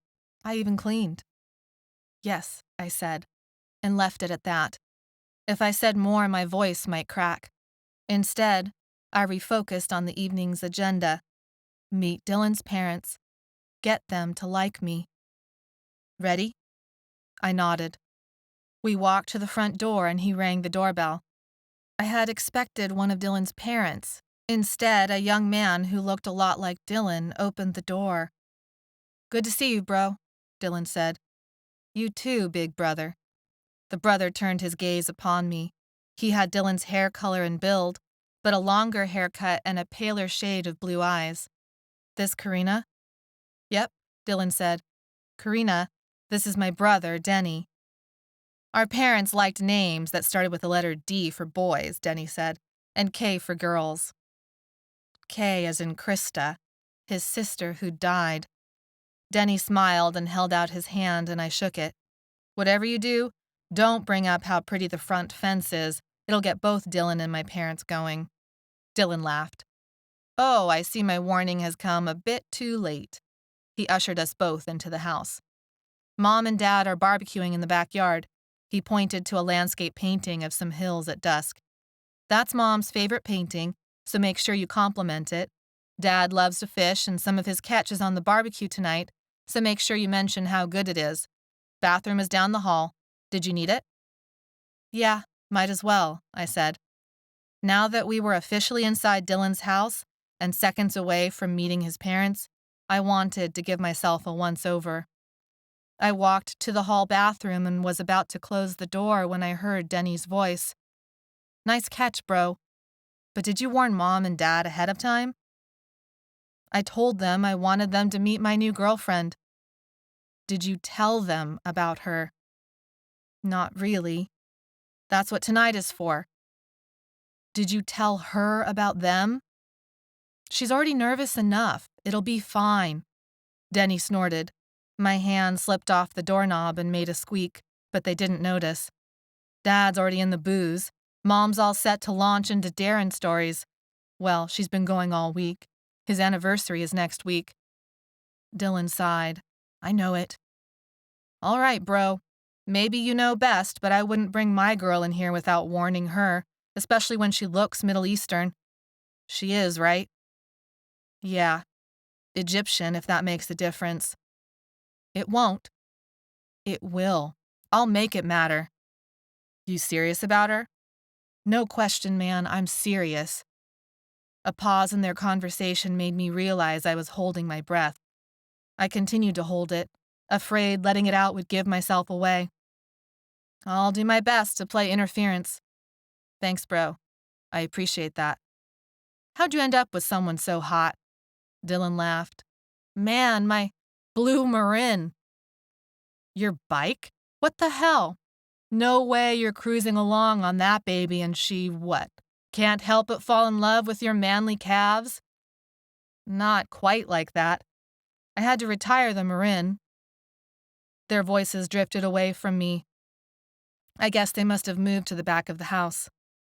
I locked the bathroom door, sat on the closed toilet seat, and wiped the sweat from my palms onto my dress.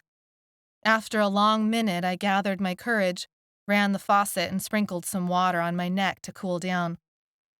When I opened the bathroom door, Dylan was leaning against the hallway wall. "Ready?" "I guess," I said. "Before we go out there, I need to tell you something. I'm sorry I didn't warn you sooner. Denny kind of pointed out I was being an ass by keeping this from you, but I didn't want you to worry or think it mattered or... Just tell me, please." "All right. I had an older brother, Darren. He was killed in the war. And my dad, well, he's not okay with it, and sometimes that comes out when he drinks. And my mom isn't okay with it in a different way. They hold it against, well, they believe all the Middle East is the enemy now. It's been a lot for us. First Krista, and then Darren. And if you want to back out, I'll figure out something to say to them." I'm sorry about your brother. I wish you had told me before, but no, I won't back out. Not unless you think I should. No, I want you to meet them. They're good people, well, you know how bad things can get after somebody dies. I'll be fine. I'm sure your parents will be fine. But I kind of want to get this over with. Unless there's another secret you should tell me? Dylan half smiled. Just that, according to Denny, I can be a real ass sometimes. You know, I really like Denny. I linked my arms with him. He laughed and we went outside. Just before they saw us, he grabbed my hand and kissed it. It'll be fine. But it hadn't been fine.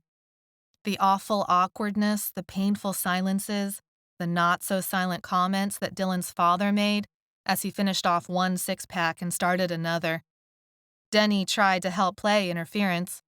I tried to help with serving the food, cleaning up, making conversation about my job, asking about their lives, complimenting the house. Dylan tried to be a bridge, talking about the things we must have had in common. Denny took the leftovers into the house and I cleaned up our plates. Dylan jumped in and asked about the last fishing trip, and then I complimented him on the fish, and Dylan's dad asked, "Are you Muslim?" I said I wasn't. My father had been an Egyptian scientist and culturally Muslim, but I didn't remember anything of that since I'd been born in the United States, and by then my parents had declared themselves secularists. So you're telling me my son is dating a Muslim and an atheist? Dad, you should stop talking now, Dylan said. You're the one who brought her over. He drained a can and popped open the next one, like you aren't purposely shitting on your brother's grave, or his childhood home, or the— Stop it, Dylan's mother said. Stop this right now. Corrina can't help who she is. I felt a glimmer of hope at her defense. But we can't help what happened either, or how we feel about it. Dylan, you must know this isn't going to work. You must know. I waited for Dylan to defend us. I feared he wouldn't. My very existence was causing people deep pain, even if I didn't deserve it. I couldn't blame his parents. I didn't want to start things out that way, as enemies fighting over Dylan. Dylan held my shoulders and leaned me against his chest. I think we should leave, Dylan whispered in my ear. It's not you that's the problem, it's not. All right, I said. It was nice to meet both of you, but I think it would be best if I leave now. Thank you, dear, his mom said. I believe that would be best. We'll talk about this more tomorrow, Mom, once Dad is a little more sober. There was a hint of disgust in Dylan's voice, and I thought it wasn't right for him to talk to his parents like that. They were grieving. However wrong that made them react to me, they did it because of grief. You're leaving too? I love her, Mom. I love her, and if she goes, then I'm going. But Dylan, how can you— Come on. He tugged me back into the house and closed the back door on his mother's words. It was the first time either one of us had used the word love. I felt overwhelmingly sad about it. Denny stood at the kitchen island. He motioned to 3 shot glasses and a bottle of whiskey. I know. Dad isn't a shining example of alcohol's miracle-like benefits, but I do believe you two need a shot before getting the hell out of Dodge. Before I thought about it too hard, I swallowed mine. A couple of tears slipped down my cheek. I wiped them away, furious with myself. I'm sorry, Corrina, Dylan said. I shouldn't have brought you. His statement felt like a punch in the gut, like I wasn't worthy of his family after all, like maybe even after the declaration of love, he was having second thoughts about me being worth the trouble. You're an ass, bro, Denny said. I didn't know why I couldn't speak for myself just then, but I couldn't, and I was grateful to Denny for doing it for me. Dylan crushed me into his embrace. I love you. I feared he would come to regret it, but I cared too much to stay silent, I love you too. We're leaving, Dylan said over the top of my head. I kept my head buried in his shirt and took comfort in his clean soap smell. We'd figure this out. We'd find a way to work it out with his parents, to make it right. Yeah, cool, Denny said. I turned at the kitchen entrance and waved. I'm glad we met, I said. Come over for dinner soon. Denny smiled and nodded.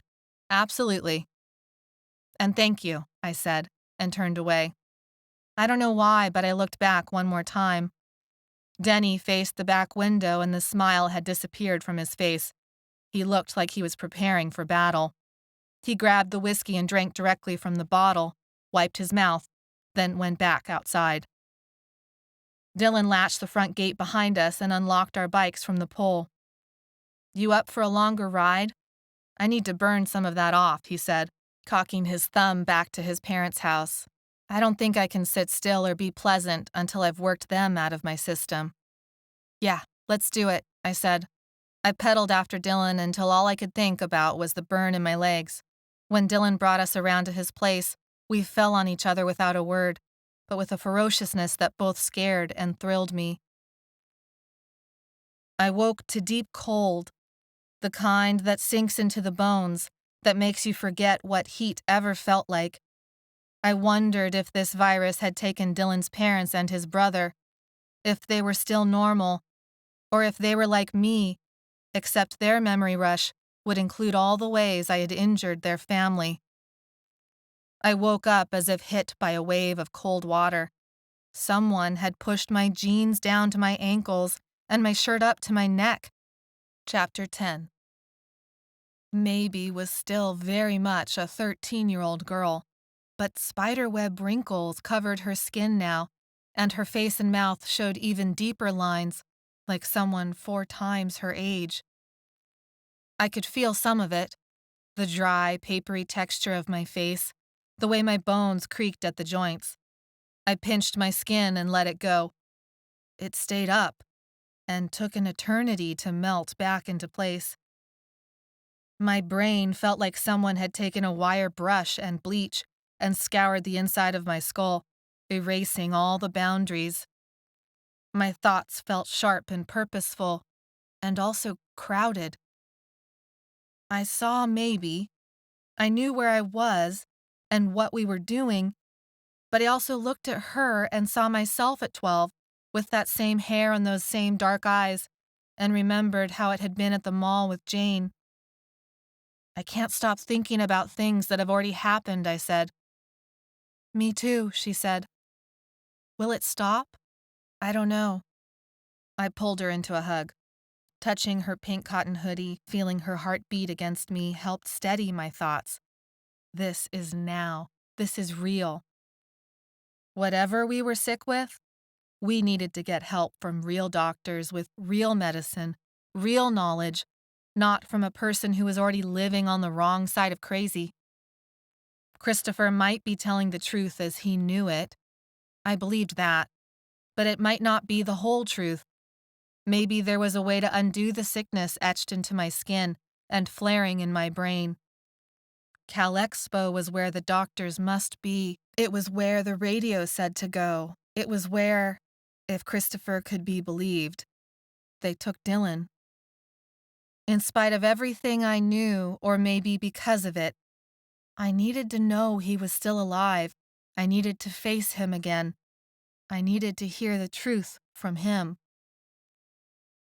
It was time for us to leave, but Christopher was still tied up, and I didn't know what to do. We should leave him, Maybe said. I know, I said. He infected us. He was hurting you. He was... I know, I said. There was a long pause where Maybe just stared at me. You're not going to leave him, she said finally. I shook my head. I can't, I whispered. He's going to follow us. I knew she was right, but I didn't know what choice I had. He had done a horrible, unspeakable thing to us, and yet, he had lost his wife, his children. He had gone more than a little crazy. I could not bear to think of him suffering and dying of thirst. So I untied him.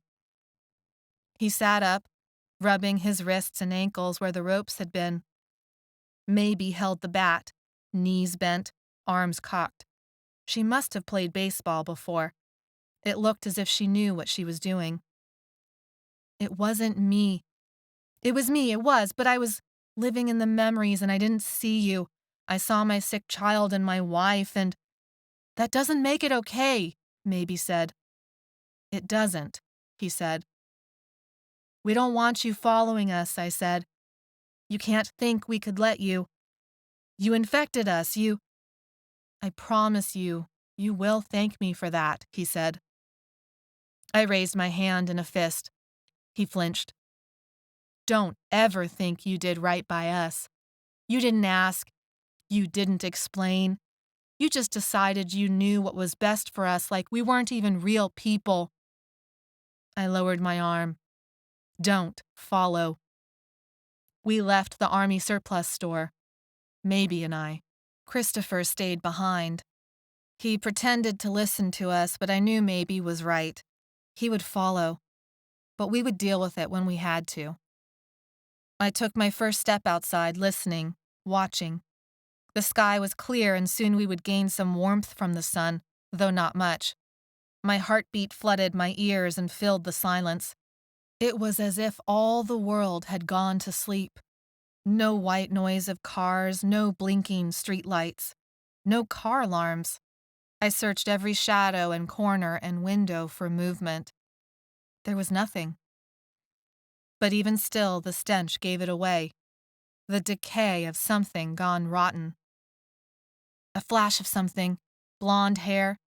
Someone stood up from behind a car. Jane, I said.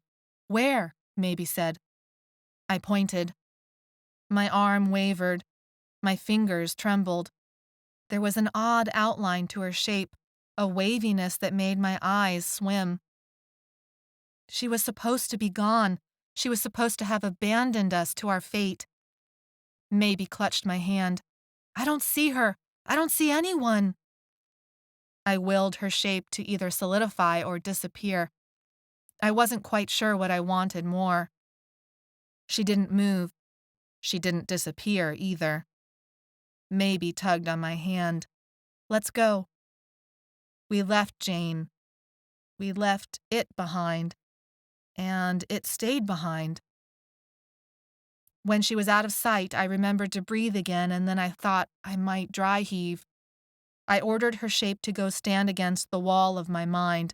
I tried to make myself believe it had to obey. I held my breath as the memory did back off, slowly, making me fear it would not quiet down like the others. But finally, it faded into the background, and Maybe pulled me to the tracks. And they looked so much like the tracks where Dylan was taken, where Luna had stood mute and Stan had stood yelling. That memory was running from the walls of the room to the very center, ready to slam dunk itself across my vision.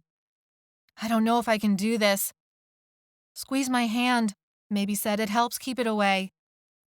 I did, and I felt her return squeeze, and then felt the prick of her nails as they dug into the back of my hand. And it was the pain which drove the memory back against the wall. I looked at Maybe. Sorry, she said. 4 drops of blood welled up from the crescents her fingernails had made. I shook my head. Don't be. I was about to lose it. Maybe closed her eyes. I think this is going to be hard. A laugh erupted from me. Maybe's eyes flew open. Going to be hard? I said. Maybe hid her face in her hands and stifled a giggle. Okay. I rested a hand on her shoulder. Time to go. We walked alongside the railroad tracks in a type of ditch. The tracks took us away from houses filled with who knew what. The tracks felt safe, relatively speaking. Talking, we realized soon, helped keep the memories in check, so we dared it, even though silence would have been safer. The tracks passed by a cafe that Dylan and I used to go to for breakfast. The shape of the building and the topmost windows, they triggered ghost memories. That's what I decided to name them. Something different than the fevers. The memory rush took over completely, but the ghost memories superimposed themselves onto the present, making it feel like I was watching a 3D movie without the special glasses. I saw Dylan and me joking over pancakes and orange juice, and how the morning light filtered through the windows and voices bounced off the walls. And I saw, too, how it looked now, all burned out with a body lying on the sidewalk in front of the entrance. At the cafe was when we noticed that Christopher had caught up to us. A scratching footstep had given him away. Maybe said she caught a glimpse of him. Of course, we couldn't be sure, not with the ghost memories, but then I caught another glimpse of him a few seconds later. He had dashed around the corner of a building when I bent to retie my shoelaces. We decided it was unlikely we would have the same ghost memories. We hoped we were right about that. We decided to take a break against an old sentinel oak across the tracks from the cafe. I pressed my fingers into the rough bark and felt the air sing in my lungs. Stopping for just these few seconds brought the memories clamoring back. I could walk forever, Maybe said. I dug my fingers deeper into the bark to keep myself anchored in the present. Let's keep walking then, I said with desperation. I couldn't think much beyond sending those memories back to the wall to shut up. What hurt the most were the good memories with Dylan. I couldn't utter a breath without those memories crowding in and making me regret everything I had done to sabotage us. Maybe grabbed my hand and we scrambled back up the gravel together. We stepped onto the middle of the tracks. It felt as if we were traveling a horizontal ladder above the city. Do you see that? Maybe pointed to smoke curling into the sky from one of the downtown skyscrapers. A smaller building off in one of the neighborhoods also sent up a curl. There's another one, I said. I did a slow circle and saw multiple smoke trails. 3 weeks later, and there were still fires burning. It must have been bad while we were in the fevers. Did you see that? Maybe said. She pointed into the neighborhood next to the cafe. I don't see anything. There's something. I don't know, she said. We should keep going, I said, not sure what would be worse, if something really was out there or if she had just seen a ghost memory. I turned in a full circle again, got halfway round, froze. Christopher had stopped trying to hide. I didn't know how long it had taken him or what had changed, but he was out in the open now, on the tracks, a few 100 yards behind us. Running. A dark figure flashed in the corner of my eye and disappeared around a building. There, Maybe said. Christopher? He's behind us, I said. I readied myself to run. The dark figure, small, moved again, this time into the middle of a shadowed street. The object moved again, this time out of the shadow, revealing 4 legs and a proud head and tall shepherd ears that swiveled at us, then to the side, then behind, all without the dog moving its gaze an inch. Whoa, I said, not realizing I had been holding my breath. I followed after the dog and allowed memories of Blitz to crowd in. How safe I felt burying my fingers into his fur. How he greeted me with a dozen circlings every time I returned from work. How he liked to lick the shower water off of my legs. Like a whip, he flipped around and let out a low, deep, throaty growl at something that had come up behind him. A larger shape, clearly human, the shape that Maybe must have seen. A second person loped into view, followed by a third and then a fourth. The dog crept backwards even as it growled and bared its teeth. Anyone sane would have stopped in their tracks at such a sight, but these people kept going until they cornered the dog against a wall. The dog's tail tucked between its legs and its butt pressed against the wall. One of them reached out a hand. The dog snapped at it but caught only air. Christopher came running up, gasping for air, yelling, "There's more!"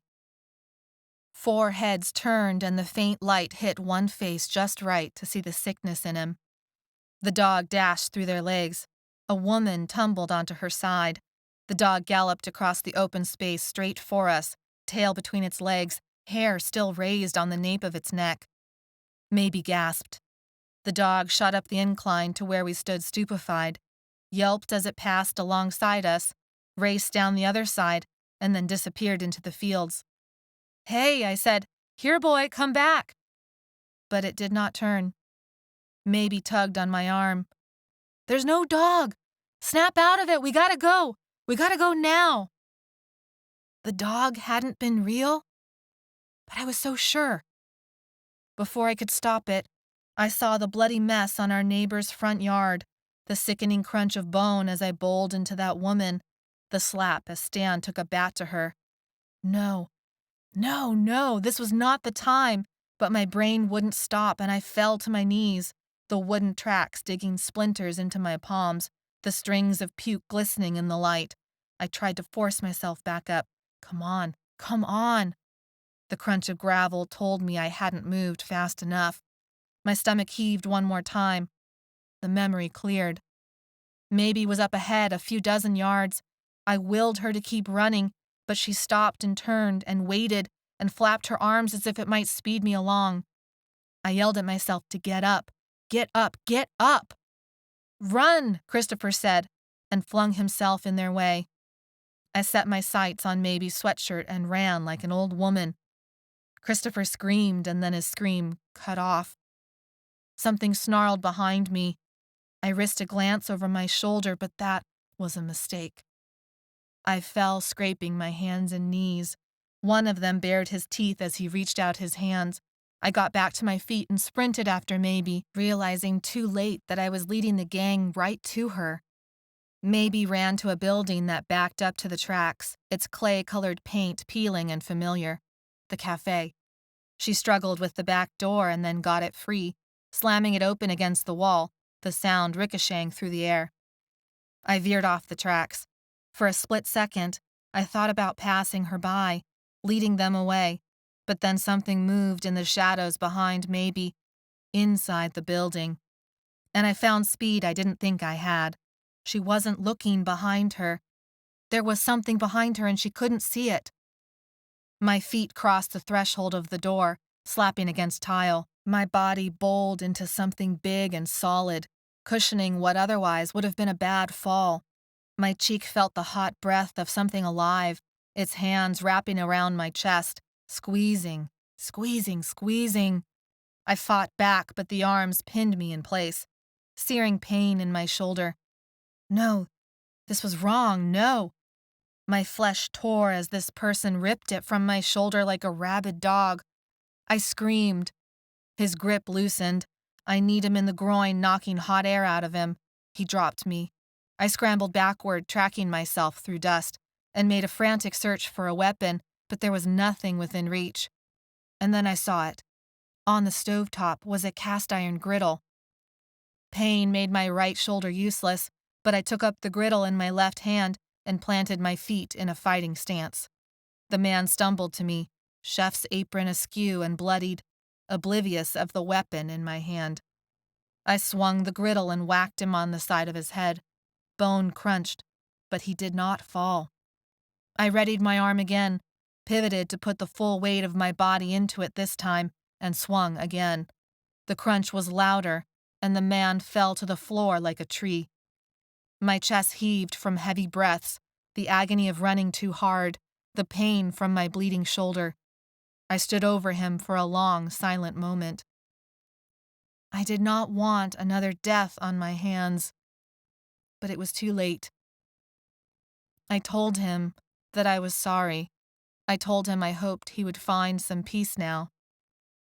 Only then did I notice the low pounding sounds that said people were still trying to break down the door. Maybe stared at me across the dead man's body. "You did the right thing," she said. Even though I didn't think so, I was glad she did. "Is the door secure?" For now, she said. I scanned the kitchen, the gabled windows overlooking the street, the cafe tables and chairs, the bright green counter, the chintzy wallpaper of cowboy boots and spurs. The place seemed empty, except for the dead cook at my feet. I waited for a memory fever or a ghost memory or some new damn symptom to worm its way forward and overtake me at this familiar breakfast spot. But there was only tendrils I easily waved off. Maybe helped draw the clothing down over my shoulder, and we used the bottled water she found in a cabinet and a few folded towels to clean out my wound. Don't hold back, I said. Make sure you really clean it. The pain helped beat back the fever rising again in my body. I had been bitten by one of those insane people. Supposedly Christopher's inoculation would keep me from going even more insane than I had already become. But what if it didn't? Maybe finished patching me up and threw the bloodied towels into the sink that no longer worked. We should find a place for you to rest, she said. I began to protest but stopped when a wave of heat rolled from my head, ended at my feet, and then restarted. My legs wobbled and I leaned against the edge of the sink. I didn't have much time. A sturdy wooden door led to some stairs. I remembered the owners had been this middle-aged couple with 2 kids who all had lived on the 2nd story. The door stood slightly ajar, but the stairs were dark, and I wanted to avoid going up there at all costs. Corrina! Maby's voice cut through my contemplation. She had not yelled it, but the urgency in her tone was undeniable. She stood at the archway between the kitchen and serving area. Her eyes were wide, her face solemn. They've surrounded us. Halfway across the kitchen, my legs turned to jello. I landed feet from the crushed skull of the man I had murdered. The kitchen filled with the smells of coffee, breakfast sausage, eggs. Matilda's laugh rang out, and so did the bell the cook used to signal someone's breakfast was ready. Dylan lifted his hand in a wave from across the cafe. The light from the windows framed his shoulders. Our 2 cups of coffee sent off curls of steam. He smiled as I approached. Chapter 11. A thick coating of dust lay heavy on my tongue again. That was my first sensation, my thick, heavy tongue, dry, covered in a layer of dust, desperately needing water. That and a twilight darkness. The ceiling fan above my head sat silent, dead. One blade had broken at the gold-painted attachment to the head. Thick cobwebs and more dust covered the rest of the blades. I pushed myself to a sitting position. I was in a sea of pillows. A glass of water stood clean and clear on the bedside table. I tossed the covers and pillows aside and drank the water without considering how it got there, how I got there. I slaked my thirst and wiped away the grime from my tongue. A hint of fermenting fruit layered what otherwise was stuffy, still air. Worry for Maybe shot me up onto unsteady legs. I went for the door, but before I touched the knob, it opened outward. There Maybe stood, a little dirtier, a little more tired. "Oh, you're awake!" She threw her arms around my waist. Her grip was both strong enough to knock me over and hold me in place. I wobbled and then patted her on the shoulder. "I'm fine," I said, and then took an inventory of myself. Skin still old, head still thick with memories.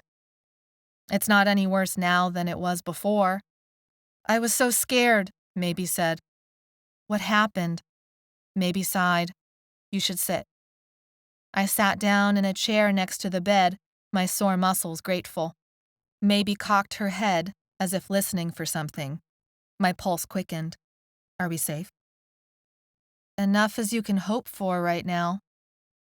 I was about to press her when she saw the look on my face and said, "No, it's okay. I'm glad you're awake."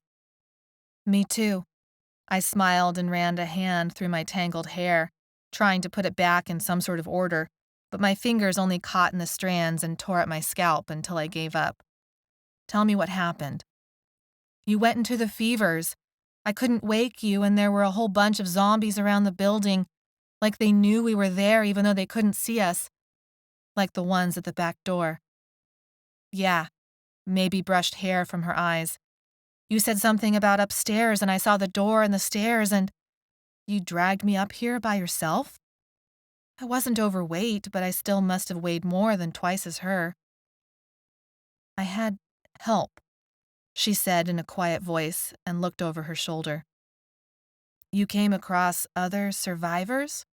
I planted my feet on the floor, ready to try standing again. I don't think I would call them survivors. What? I couldn't think of an alternative. She couldn't mean those insane, infected people helped her bring me into this bedroom. I don't know, it's just, there's something wrong with them.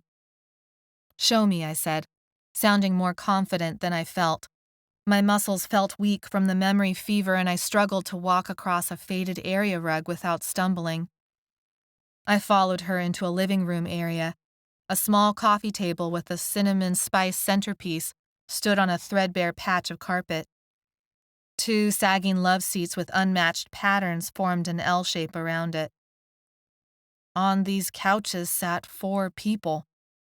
2 adults, 2 children. Matilda, the owner, was one, her dark hair and plump cheeks taking me into a coffee memory, the acidic smell and creamy taste of it suddenly on my tongue. I always put in plenty of cream. She sat with a stiff, upright back, hands on her knees, feet flat on the floor, wearing her chef's apron. Flyaway hair obscured her face, but even still, it was obvious she stared at something to the left of me.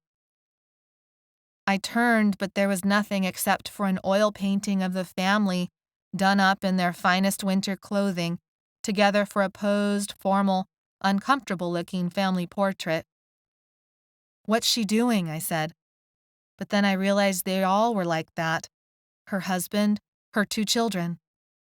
Nothing, Maybe said in a hoarse whisper, as if afraid to break the spell that bound them to stillness. But it made me want to do just the opposite. I wanted to shout or break something or pinch one of them, anything to wake them up, anything to remove the vacant gaze. They haven't changed for 4 hours, she said. They helped me get you in here. The wife and husband did. They lifted you up and brought you to the bedroom and talked to you like, I don't know. They wouldn't talk to me. They wouldn't answer any of my questions, but they called you by your name. They knew you. And they would talk to you, but not to me. Maby's voice rose at the end and cut off as if she felt strangled. Maby had bunched her sweatshirt together at her neck. Her dark hair frizzed around the edges. Her dark eyes spoke of someone almost pushed too far, someone almost ready to break. Matilda stood up, brushed down her chef's apron. I'll make some tea for us. I'm so glad you decided to visit us, Corrina. You like green tea, yes? The room seemed to shrink. I could not speak. I wanted to step back, to step away from her, from this creature who spoke to me in a voice I recognized, who knew my name, who acted like we had done this before, this make-believe tea party. And then the dingy carpet and cinnamon centerpiece faded. 4 pink walls decorated with teacups ghosted in. Matilda had been there, getting up to make tea as the other women, all dressed in black, ate cake and whispered about Cheryl, the poor woman dead by her husband's hand. Cheryl had been a friend at the garden. I'd knelt side by side with her in the dirt to plant seeds. Cheryl had always worn long sleeves, no matter how hot the weather. Matilda had known Cheryl, and then at the memorial she had made me tea. The pink walls faded back into gray. By then Matilda had filled the teapot and put out a cup and plate. The gas turned on, and the flame licked the side of the teapot, flaring at some food scrap caught in its heat. I moved back another step until I hit the wall. Matilda reached for the fridge door. No, don't, I said, but Matilda had already opened the thing.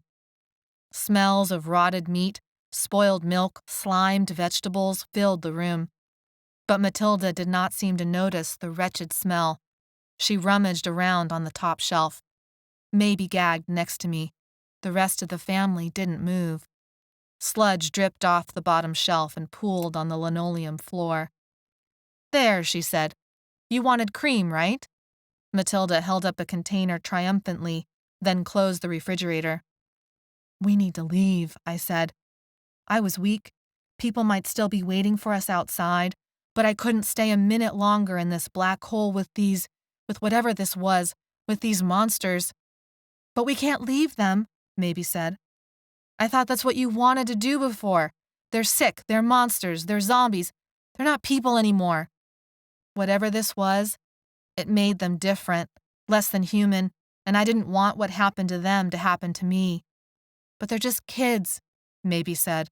I tugged her to the door as my mind raced. Clothes, shoes, jacket, wound freshly wrapped. No weapon. Maybe I should take a knife from the kitchen, but that would require getting close to the refrigerator. I steeled myself for the smell, but then remembered there were likely better knives downstairs.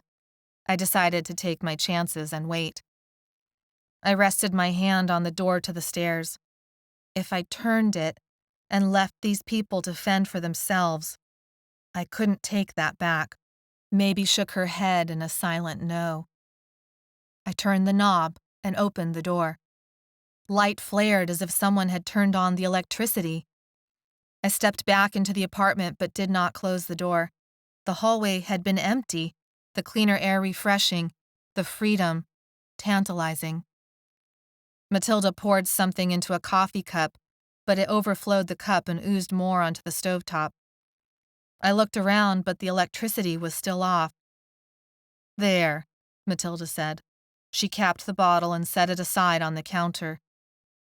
An oil bottle. She had poured oil all over her counter and onto the stovetop. The tea kettle whistled, and she bustled to it.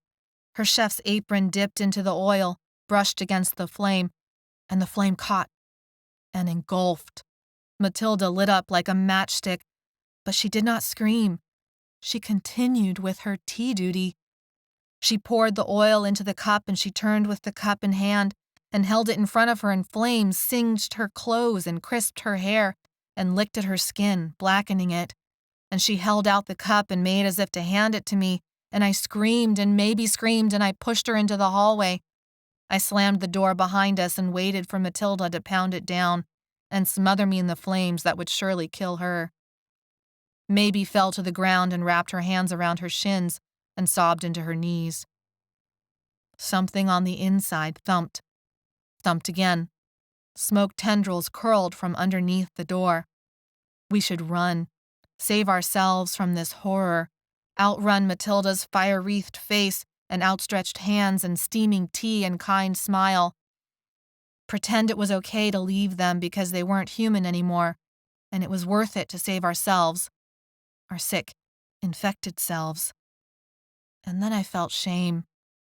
Before I knew my mind had made its decision, I threw open the door. Black smoke billowed out but then cleared. Matilda had crumpled into her original seat on the couch. The oil teacup spilled, and a slick of fire covered the rug underneath the coffee table. The couches were on fire. Their clothes were smoking. They did not move. I coughed, raced to the bedroom, tore off the sheets. Even those precious seconds seemed like an eternity. The bedsheet caught on one corner, and even a yank with all my strength did not release it. I crawled over to the corner, freed the sheet, bundled all of it in my arms, and raced back into the growing bonfire the couches had become. I threw the boy onto the floor and rolled him into the sheet, smothering the wisps of smoke that had started to curl from his collar. The girl was next. I started on the husband, but I could not budge his body from the seat, and the fire had taken over his shirt, and I burned my hand and arm and ear. I used this as an excuse to not look at Matilda's slumped-over form. I noticed the smell, like bacon fat frying in the pan, mixed with melting Tupperware. "Corrina!" I wiped the vomit from my lips and dropped to all fours because the fire had caught on a wall, and we would all die of smoke inhalation soon. "Corrina, they're coming!" I turned and saw it, a shadow, 3 shadows lurching out of the empty hallway through the door. They went for Maybe and the 2 sheet-wrapped forms on the floor. Maybe backed away from the girl, and the 3 shadows fell on the 2 children. I stepped backward into the bedroom and pulled Maybe with me. I tried to close the door, but a large woman whose shirt had ripped down to her dingy white bra raised her head as if scenting prey. She lurched to her feet and went for us. I shut the door in her face, but there was no lock. She threw herself against it, and I thought of the man banging his head against my patio door again and again until he drew blood. Maybe broke the window with a lamp. The glass shattered and brought me back. Fresh air filled the room. She leaned out, so far out I thought she might fall. I used all my weight to keep the door closed, but I was losing this battle inch by inch. A hand reached through, a woman's hand, with pink acrylic nails. Though several tips had broken and several more fingers were bloody or missing. This hand reached around, feeling the air. Feeling, I knew, for me. "There's no ladder." She peered out the window. "There's no choice." Maybe stepped back, looked around the room. I wanted to yell at her to hurry. She ran to the other side of the bed and felt around on the floor. The door moved another inch. The gap would be big enough soon for one of them to force their body through. Maybe carried 3 pillows back to the window. She dropped them outside, looked to see where they fell. She went back for the rest and dumped them out the window as well. The door moved another inch and I fought to gain back some ground, but gained nothing except for a horrible popping sound in my knee. "Go!" I yelled. Maybe hopped onto the window ledge, teetered, and then jumped out of sight. I released the door and made a run for the window. I pressed my hands onto the ledge, but snatched them back when the glass shards cut into my skin. I looked back.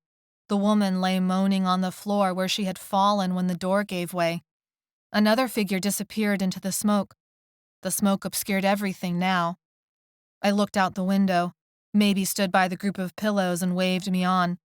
I held my breath, placed my hands to avoid the glass, pushed myself through. The asphalt still jarred my legs, my bruised knee. My hands slapped the pillows and slipped between them. The wound on my shoulder stung with the impact and matched my stinging hands. Maybe stared up at the window. We had landed in the alley between the restaurant and another building. There were 2 ways out. One way led back to the tracks. One way led around the front into the neighborhood. I edged against the wall, its textured plaster catching my clothes like fingers. I held my breath and peeked around the corner. The front of the restaurant was covered 3 deep in people. People who seemed crazy and angry and infected. People climbing through the broken glass of the cafe windows. I retreated, careful to step silently. I had not even brought a weapon. We had pillows. "Corrina!" I put my fingers to my lips to warn Maybe to silence, but she wasn't looking at me. She watched the window we had just jumped out. The window that billowed black smoke and carried the aroma of cooked meat and melting plastics, where a person leaned out. This person tipped over until there was nothing left to do but fall. She landed head first into our little island of pillows. She did not get up. A second person appeared at the window, leaned further and further, reaching out his hands to us on the ground as if to strangle us. I grabbed Maybe's sweatshirt. In spite of my knee and shoulder, we moved fast back to the tracks. Something darted across the alley ahead of us. "Did you see that?" I asked. "See what?" Maybe responded. We were surrounded. They would come at us from the front, from the tracks, from above. There was no other way out. I searched the alley for a weapon. It was bare except for an orange plastic bucket someone might have used once for washing. I picked it up, even though it wouldn't do much good. The figure dashed across again. I lowered the bucket. It was too small to be human. It appeared again, pivoting on all 4s before racing down the alley, ahead of us to the tracks. It was in sight for only a few seconds, but it was enough. It was Blitz. Chapter 12. I decided not to tell Maybe I was following my dead dog. I think she knew I was following something from my brain, but she didn't ask. We climbed back onto the tracks because that's where Blitz went. Smoke engulfed the cafe behind us. The sick people inside it were burning up. We did the right thing, didn't we? Maybe said. I don't know about that.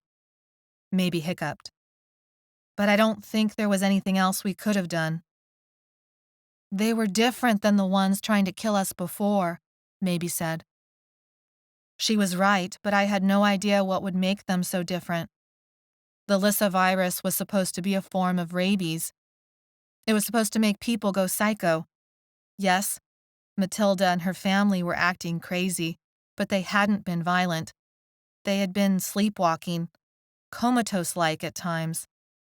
Matilda had clearly been reliving a memory, but none of them had the same skin issues as us, which meant they hadn't gotten the vaccine either.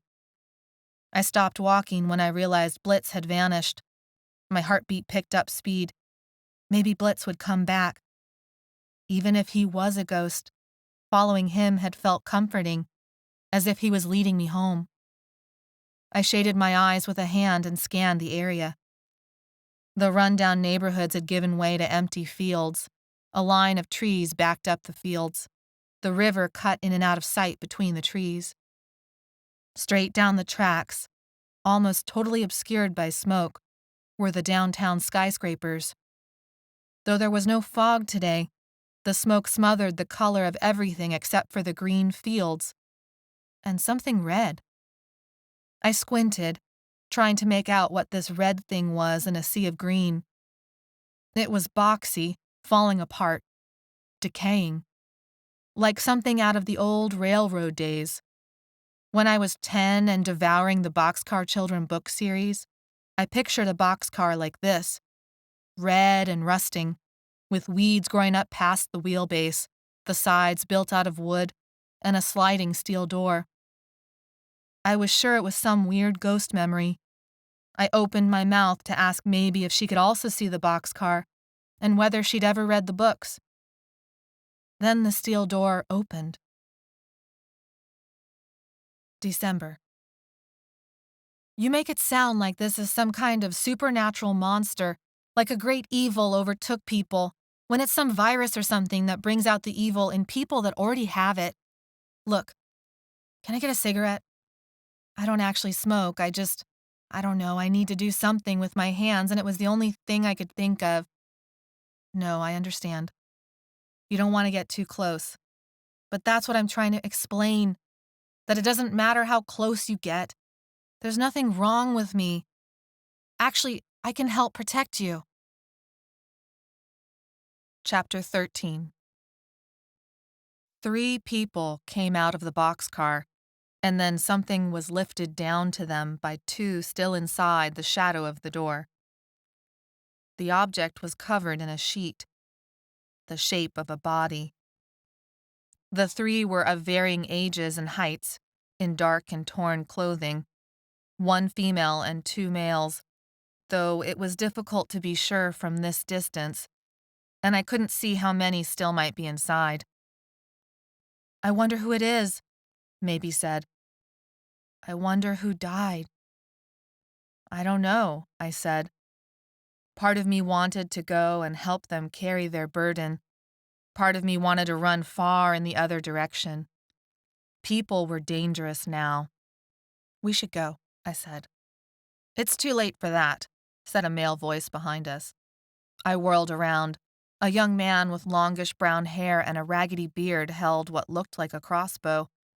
I spoke softly, as if talking to a wild animal. We don't mean any harm. We'll just be on our way. Not my decision, he said. What do you want? I said. A hot meal and a waterbed? What I get will be something different. Spencer will decide what he wants once they're done. His cheek twitched. His eyes were wide set. His hair was a curly, messy light brown. He was built like a football player. Markings crept up either side of his neck, pale and white like tattooed wings. From the cure. In spite of the ashy, aged look of his skin, he seemed younger than me. Did you get infected? I asked. Yeah, I was tagged with the cure, he said. And by the looks of you two, you know exactly what I mean. Yeah, we know, Maybe said. Munchkin, he said, I need you to walk over this little hill and to the boxcar. Don't be stupid. Just slowly walk that way. All right, she said, as if this guy wasn't dangerous, but rather a friend pointing us in the right direction. Maybe slipped down the far side of the tracks. I followed. I'm Corrina and this is Maybe, I said quietly. You can call me Leaf. Why are you doing this? We're not going to hurt you if you follow directions, he said. No promises otherwise, but we're not animals, if that's what you're really asking. But we're protecting our space from everything and everyone. We walked through knee-high weeds and over and down a sloped hill. We reached the boxcar and he had us sit against one rusted wheel in the weeds that had grown up around and under it. I tried to get Leaf to talk, but he wouldn't have it. Maybe quickly fell asleep against the wheel and her head slipped onto my shoulder. She was not as scared as I thought she should be.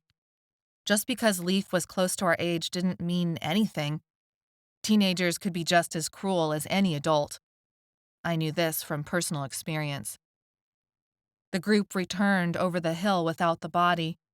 The tallest of the 5 walked with his arm around one of the others. The rest trailed behind. I thought they all looked Leaf's age or close to it, but they were too far away to be sure. I nudged Maybe awake. She stretched, sat up, stared as the group approached. I became nervous at their gaunt, mean looks. They fanned around us, like they were half of Stonehenge and Maybe and I were its center. All their skin had the same spidery web look. The tallest one seemed now to be the oldest, and the leader the others were waiting on to speak. The rest looked younger than him. The shortest one was a girl, maybe 16. The other 3 boys seemed barely older than Maybe. They tagged, the girl said. Yeah, Leaf said. He glanced at Maybe.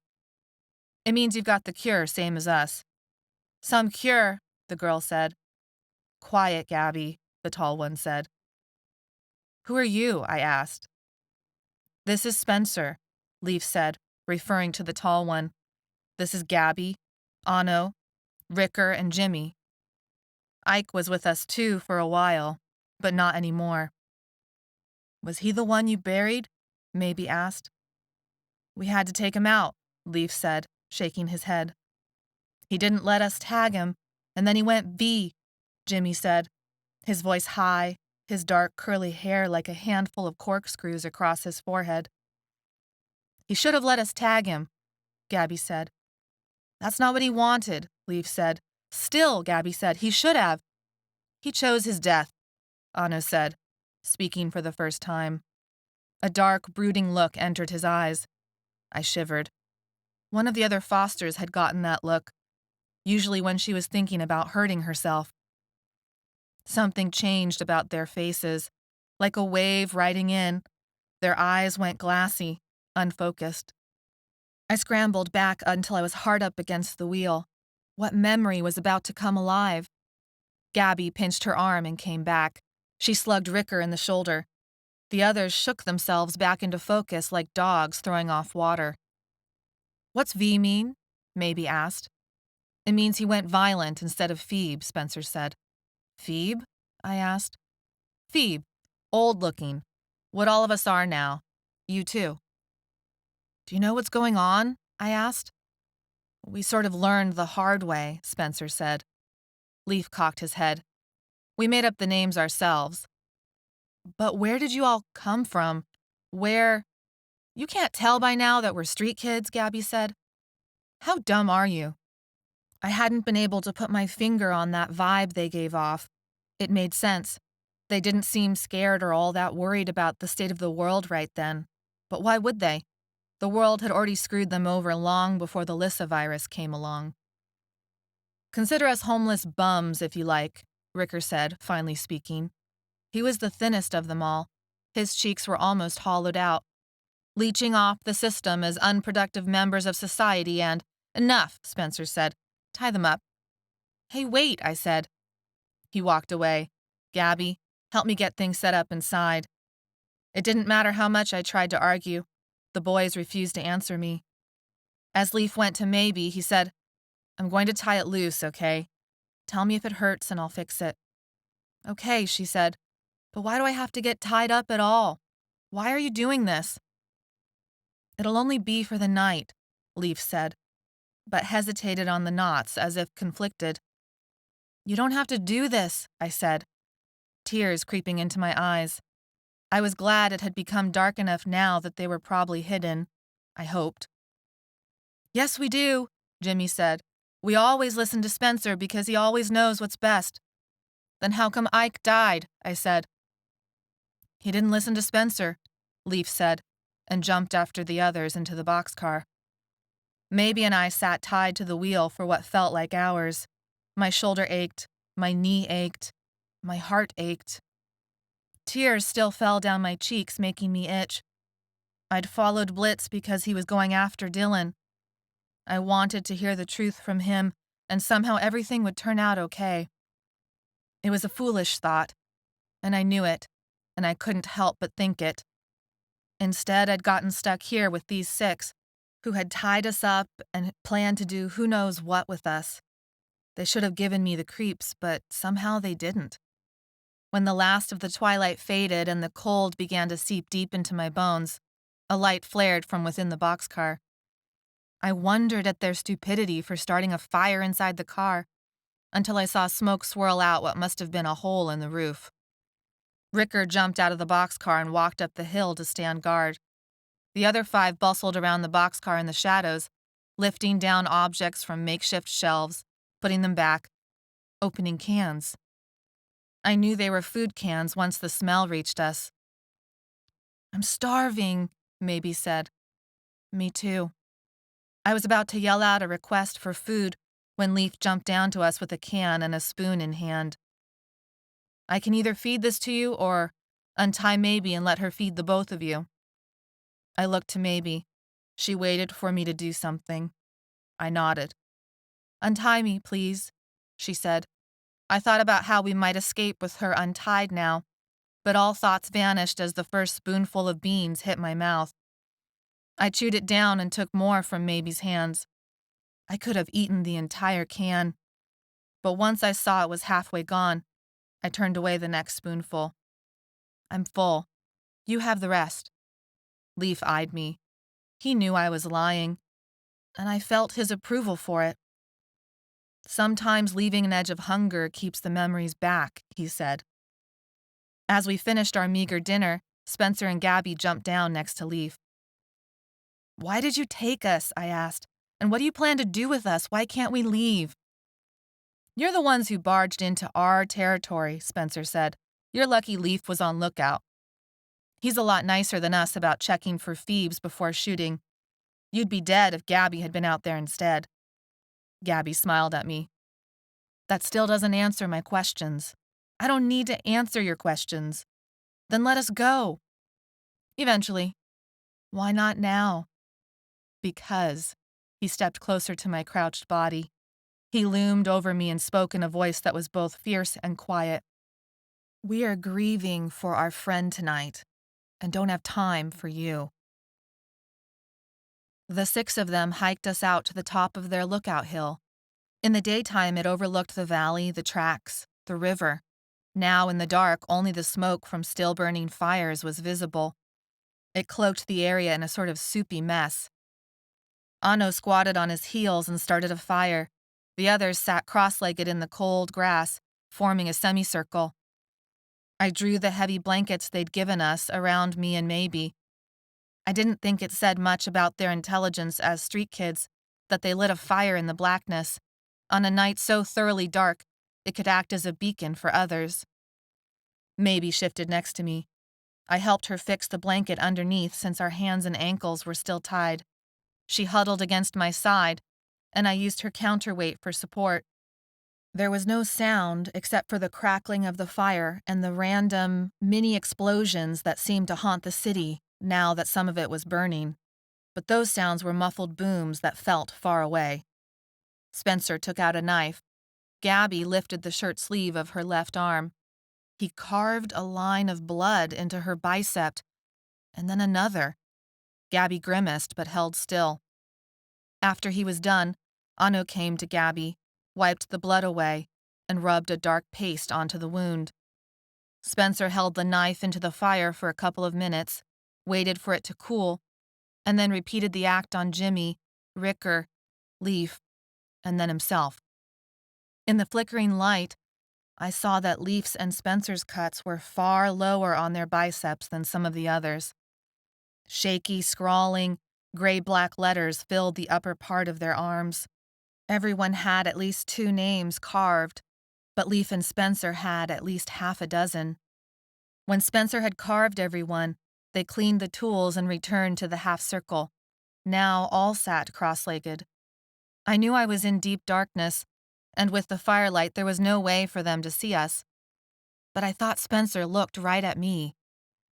Anu passed the bowl around. Each added more paste to their wounds. When they emptied the bowl, they sat in silence for a moment, and then someone doused the fire. I was blinded by the lack of light. And then a low howl echoed across the darkness. I flinched from the shock of the noise. Another low howl, and then a yip, yip, yip. I almost scrambled to my feet, almost woke Maybe from her coma-like sleep, and then realized the sounds originated not from the darkness, but from them. Their voices rose into the orange starlight like a pack of coyotes. It didn't matter that coyotes didn't really run in packs. Their chorus of voices sounded real and chilling and fitting. Coyotes were the outcasts, the throwaway predators of the world, the scavengers, the ones no one cared to protect, and yet they still survived. The coyote had outlasted the wolves and the bears and the mountain lions and thrived in the very places the other animals couldn't. Their howls stopped and there was silence for a long time. I began to nod off in spite of the shoulder wound that still ached. A soft thump landed next to me. I started awake. "Shh," Leaf said. "I'm going to untie you. We're going back to the boxcar and closing the doors." "Aren't you afraid the V's heard you?" "Sure we are," Spencer said out of the darkness. Warm hands fumbled at my wrists. "That's why we did it out here. But then, some things are worth the risk." "I don't understand." "I don't expect you to." There was a long silence. "I'm sorry for your friend," I said. "He was more Mary's friend than mine," Spencer said. "Who's Mary?" "No one you need to know about." "I'm still sorry." Spencer grunted and gathered up Maybe. I ignored the shock of cold at her departure. I scrambled for the fallen blankets and an instant's thought crossed my mind about running off. I let the thought pass without action. There was Maybe. And there was something about this group. I climbed into the boxcar. The others were already laid out across the floor in a haphazard pile of limbs, blankets, snoring, dreaming. Leaf dropped our blankets in a pile on the floor. Spencer lifted the still sleeping Maybe to me. I went to my knees and guided her onto an open spot. Spencer jumped into the boxcar. He handed me more blankets. "Thank you," I said. Spencer said, "Tomorrow we're going to visit Officer Hanley at Cal Expo." "I'm looking for my boyfriend," I said, cringing even as the words came out. I didn't know what else to call him, but it didn't seem as if that word could possibly fit anymore. Not after Jane, not after getting infected with this cure. I explained how he'd been captured and about the radio broadcast. "If he's been captured, he'll be held there," Leaf said. His words made hope rise in me. He sounded so sure. "But he might already be dead," Spencer said. "Whoever is running the show over there needs cattle." "Needs what?" My voice rose sharply. One of the boys groaned and tossed around in his sleep. "Mindless followers, test subjects, laborers, naysayers, foot soldiers, do-gooders, loyal subjects. What do you mean about who is running the show?" "Some sort of military thing running not exactly by the book," Spencer said. "Or maybe it is by the book. Or maybe by police or politicians. It doesn't matter. What matters is that Officer Hanley is going to pay. If you want to help us, we'll help you get inside CalExpo. I'd had experience with deals like these before. The group home hadn't exactly been Disneyland. That is where you want to go, right? Spencer said. What do I have to do in exchange? We'll talk about that tomorrow. I won't help you kill anyone, I said. I've never. And then I stopped that sentence because I thought about the woman on Mr. Sidner's front yard and about the chef and Matilda and her family. We're not killers, no matter what you think of us, Spencer said, disgust in his voice. No, I didn't mean. Yes, you did. The door creaked as Spencer pulled it closed. Darkness filled the boxcar. I suddenly felt suffocated by the smells of unwashed bodies, musty blankets, the spent ash of the fire, my own stink. I tried to think of some way to respond and came up with nothing. We'll help you get inside, if that's what you want, Spencer said. But we're not going to help you back out. For all Spencer might know about surviving on the street, that didn't mean he was right about CalExpo. If that was where people were organizing, where the police or military or government were, that was the safest place to be. I hadn't liked the foster care system, but it had been better than running away and becoming homeless. CalExpo with its walls and guns and military protection would be 100 times safer for maybe than out here, even with this fierce group of 6. Chapter 14. I woke up groggy and with the aftertaste of bean paste in my mouth. I desperately wanted water and noticed a glass jug and a few plastic cups. Untangling myself from the blankets, I quietly stepped over still sleeping bodies. Light entered through the smoke hole, and also through cracked walls. Leaf lay in a fetal position on his side, his blankets wrapped into a lump against his chest, as if he were holding a beloved stuffed animal. Gabby jerked and mumbled in her sleep, as if from bad dreams or bad memories. There wasn't much difference anymore. Anno, Ricker, and Jimmy looked like puppies who had fallen asleep at the comforting, interwoven touch of a brother. The Pup Brothers, Pup Boys, I named them in my head. The wispy bodies of my old foster mates ghosted into appearance. They overlaid the sleeping forms of these runaways in a mismatched silver border. I realized why I felt both uncomfortable and unafraid of Leaf and the others. This was a sort of end-of-the-world group home. In the old version, my parents had both died and the state took over. I had hated how the foster parents always got into our business, how everyone pretended to care about each other, how we went through the motions of being a family, how they had asked me to find a new place to live when I turned 17. They'd wanted to make room for a pair of 10-year-old siblings. I'd been hurt, even as I understood they had meant well. In this new version, I lost my life all over again with the infection and the cure. I was outside this makeshift family. I was always on the outside. It hurt worse this time because it didn't feel fake here like it had in the group home. Spencer stood leaning against the wall of the boxcar. It took me a startled moment to realize he was staring. I could not read his expression, but guessed all the same what he might be thinking. If I put his family of runaways in danger, he would make me pay. A dull ache I easily recognized as loneliness settled into my chest. Before I could protest his silent accusation, he spoke. "Good morning, rejects," he said in a loud voice, and then paused. Bodies stirred under blankets. "Life is good. Until it's not," Gabby and Leaf said in unison. Anu, Ricker, and Jimmy repeated the answering phrase a second later. Spencer nodded in approval. "Now get up and get some damn breakfast into you. We've got to take care of Officer Hanley today." Ricker and Anu grinned at each other and jumped from the blankets to rustle food out of a stack of cans.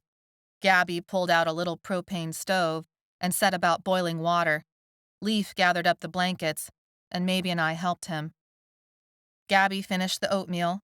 Jimmy heated up the rest of the breakfast, beans in a can they passed around. We each dipped in our dirty fingers for a sweet, dripping section of peach.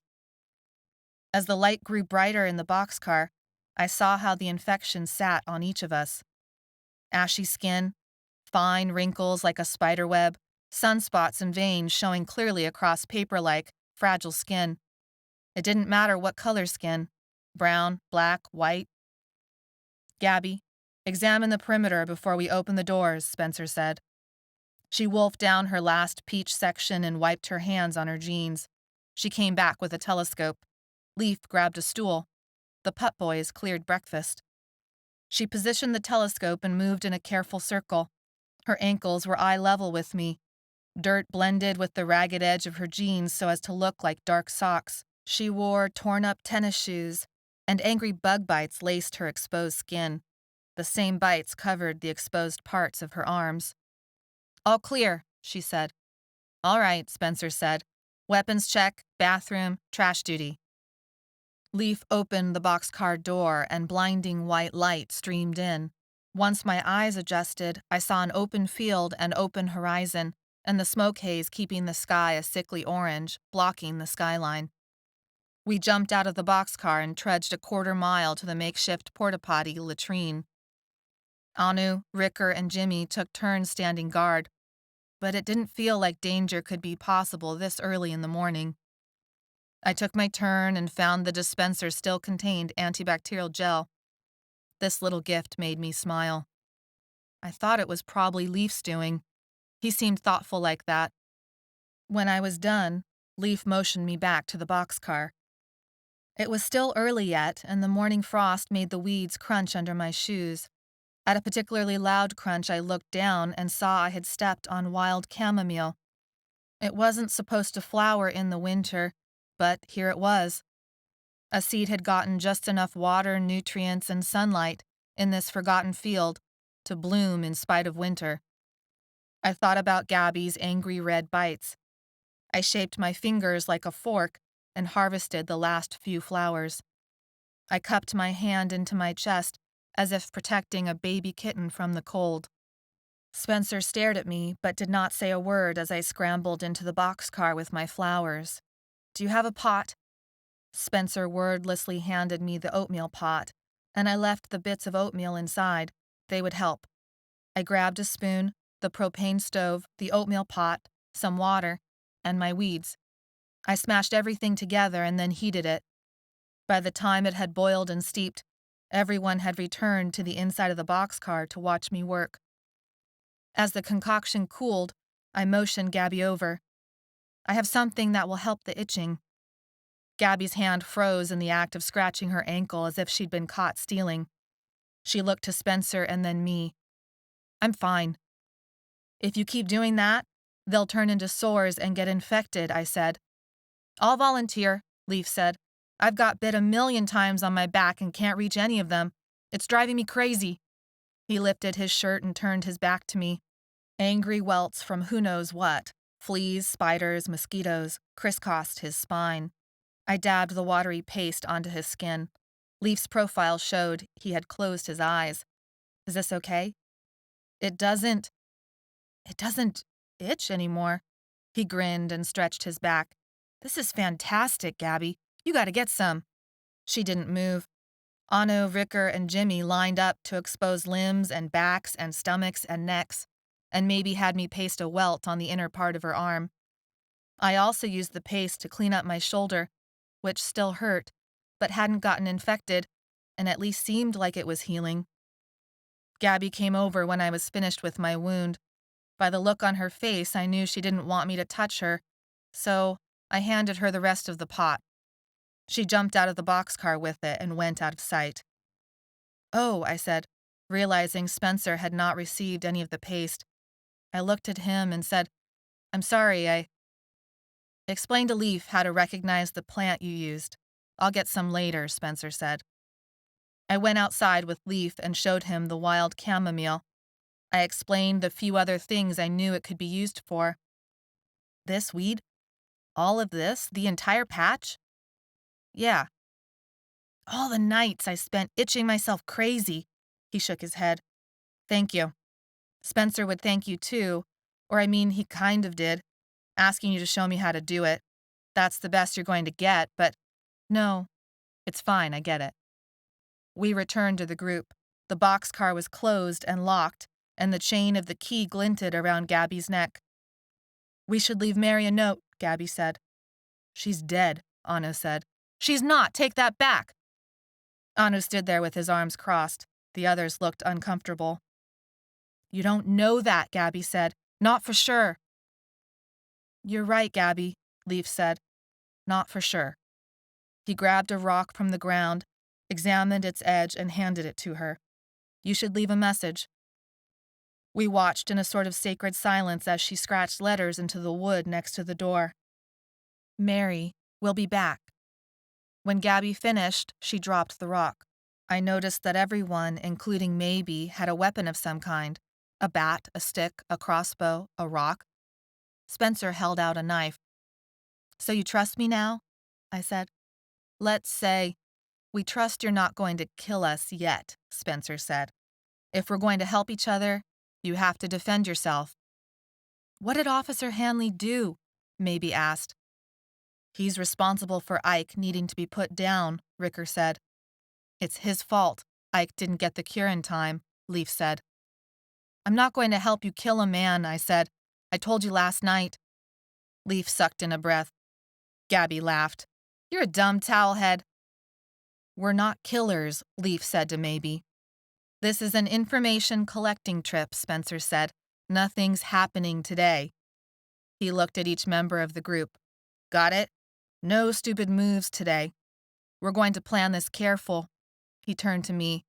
I thought you wanted information. If so, Cal Expo is the place to get it. Come along with us. Or not. Chapter 15. We took the railroad tracks into the neighborhoods and into a clothing store where we all abandoned our grubby clothes for dark, thick, clean clothes. It was cold enough to see the mist from our breaths well into late morning. We took a zigzagging path, sometimes following the train tracks, sometimes dipping into the neighborhoods and back alleys, sometimes skirting along the roads, across parking lots, and through strip malls. We saw people from a distance, but Spencer seemed to have a sixth sense for avoiding close contact. Not as many as I would have thought after that first horrifying day. But they were there. And we heard screams echo across the eerie silence of a city gone dark and motorless. Gabby walked on the other side of Leaf. Maybe was to my right, Spencer in front, and the pup boys in back. A few birds chirped, a cat howled. Some stray dogs ran away as soon as they saw us. The fires must have taken out the electricity. Sometimes mini explosions sounded like a gas tank had exploded or someone had set off fireworks. Where is everyone? I asked Leaf. Where are all the people? Well, we're not totally sure, but a lot of people got out. We think that's how it got here, you know. Other people from other places brought it. A lot of people got out. A lot of people are dead. And a lot of people might as well be dead. What do you mean they might as well be dead? I'm happy to be alive. I don't mean Phoebes, people like us, Leaf said. A lot of people are locked into their memories. They haven't been able to beat them back. You go into any of these homes, you'll find them. Standing, sitting, lying down, like in a coma. Sometimes the memories make them act like a V or a Phoebe in the fevers, but after the memory is finished, they go back into a coma. We call them faints. It happens if they're only infected with the bacteria. I thought about Matilda and her family. You know about that? The virus and the bacteria? Leaf squinted at me. How do you know? Never mind, Leaf said. Don't let it trigger a memory. A memory rush, I said, using Christopher's name for it. Yeah, that is kind of what it's like. A rush. The worst kind of high. He shook his head. Anyways, yeah, we know about the memory rush. We know a lot more than people give us credit for. That's pretty much how it's always been. Runaways aren't exactly seen as trustworthy. I trust you, I said. You probably shouldn't, Leaf said. You don't know us. If it comes down to you or one of us, I won't think twice. I don't believe that, I said. Leaf shrugged. We think the crazy violent ones are trying to fight back the memories and can't. Us Phoebes, maybe it overtakes us sometimes, But the double infection helps push it all back. The zombies don't have that kind of luck. They're stuck. The virus makes you crazy angry. The bacteria puts you into a sort of memory coma. Together, they balance each other out in a totally awesomely horrific way. They're not zombies, I said. Don't make them into crazy supernatural monsters. They're sick and crazed, not risen from the dead. Gabby gave me a withering look over her shoulder. We'll call them whatever we want. Anyways, it's not like we think they died or whatever. They're just locked in, under the control of their memories. In Haiti, that's what makes you a zombie, when you aren't in control of your own actions or thoughts. When you're somebody's slave, you're their zombie. These people, they're slaves to their memories, so we call them zombies, because that's what they are. I ignored the anger in Gabby's voice and thought about her version of zombies. It made more sense than the movie version. People under the power of memories, of their past selves. They were trapped, like a form of paralysis or locked-in syndrome, except it was their memories they couldn't escape, good or bad. Lost, either way. You're smart, and not just street smart, I said. That Haiti stuff involves book smarts. How did you learn all that and end up homeless? Her face contorted and she turned away. People were violent long before these zombies showed up. Or did you get to have one of those happy childhoods from out of a fairy tale? She walked away before I could tell her she was all wrong about me. We stopped a few times and Spencer would tell us to wait, and he would duck into an alleyway or behind the gate of a long abandoned building. After a while, I realized he was checking up on people. He'd come back and say someone had gone V or was in a coma. I had thought the city was empty, but began to realize how wrong I was. Could that happen to you? To any of us? I asked Leaf, continuing our conversation after Spencer returned from another side trip. Going V for a time, even though we've been tagged? If you can't control the memory rush, and it's a violent one, who's to say what we're capable of? Leaf said. I thought about Christopher and what he had done to us. Maybe said she couldn't remember much of what happened in there, except that Christopher always seemed next to me. The idea that I could lose enough control so that a memory might make me hurt someone else, this repulsed me. I would not let that happen. That's what we think, anyways, Leaf said. The city has filled up with zombies, some violent, some not. This time I didn't contradict him. What better word was there for people like us? People who zombied out at a memory trigger. We're sick, but we're not hopeless. That's not what CalExpo believes, Leaf said. They're screwed up, Gabby said, slowing to walk beside us. She kept her eyes away from mine, but must have decided she forgave me for my offense. They think we're zombies, and they have the weapons and the desire to back it up. She shifted her stick to the other shoulder. They're taking the normals, or anyone they want to run tests on, and killing anyone they think is a zombie. I looked at them in disbelief. Leaf said, It's true. Gabby shrugged her shoulders. You'll see. We came across a burned-out neighborhood. The 6-lane street had acted as a fire gap. One neighborhood was reduced to ash and soot, and the other neighborhood was untouched. Well, untouched by fire. Likely all its residents had been touched in other ways. There were people. Of course there were people around. I couldn't believe I hadn't felt it before now. You could feel them walking around, staring at walls, gazing out windows, but there was no way to know if they were normal or violent or lost in a memory rush or had just gone nuts. A sudden thought occurred to me that I still didn't understand. But how does the bacteria spread by itself? The Lissa virus spread itself just fine, but who had infected Matilda and her family? We don't know, Leaf whispered, and motioned me to silence. We're jumping on the tracks until Exposition Boulevard, Spencer said to the group. The tracks were raised and paralleled the freeway, which was about a half-mile away. I'd imagined the freeway jammed with cars of people trying to escape. And there were cars, but no people. And all the cars had, for the most part, been pushed to the shoulders. We cut over and across Exposition Boulevard, skulking in the shadows. The wind had shifted, blowing the smoky haze at us. It hung heavily, altogether obliterating the downtown landscape. When we stopped for even a moment, our new, warm clothing lost some of its effectiveness. The crack-crack of shots sounded, then silence, then shots again. Spencer led us through and behind several warehouse buildings, around a closed-down department store, and then sent us up into several large oaks. "We'll watch for a while," he said, as he boosted Maybe up. I pushed back a memory of climbing trees as a kid and positioned myself on a branch high enough to give a direct sightline to the main gate. CalExpo's fairground fencing had grown taller since I last worked there, and now sported barbed wire and military-like vehicles and lookout towers. We watched for about an hour. That's how long it took me to determine things were as Spencer said. That's how long it took me to feel sick over what I saw. There were men in fatigues at the gate.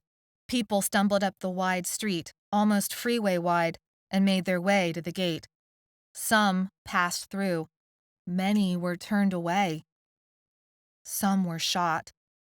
The old and infirm, the ones who limped, whether from age or injury or the cure, those were the ones the guards didn't bother checking.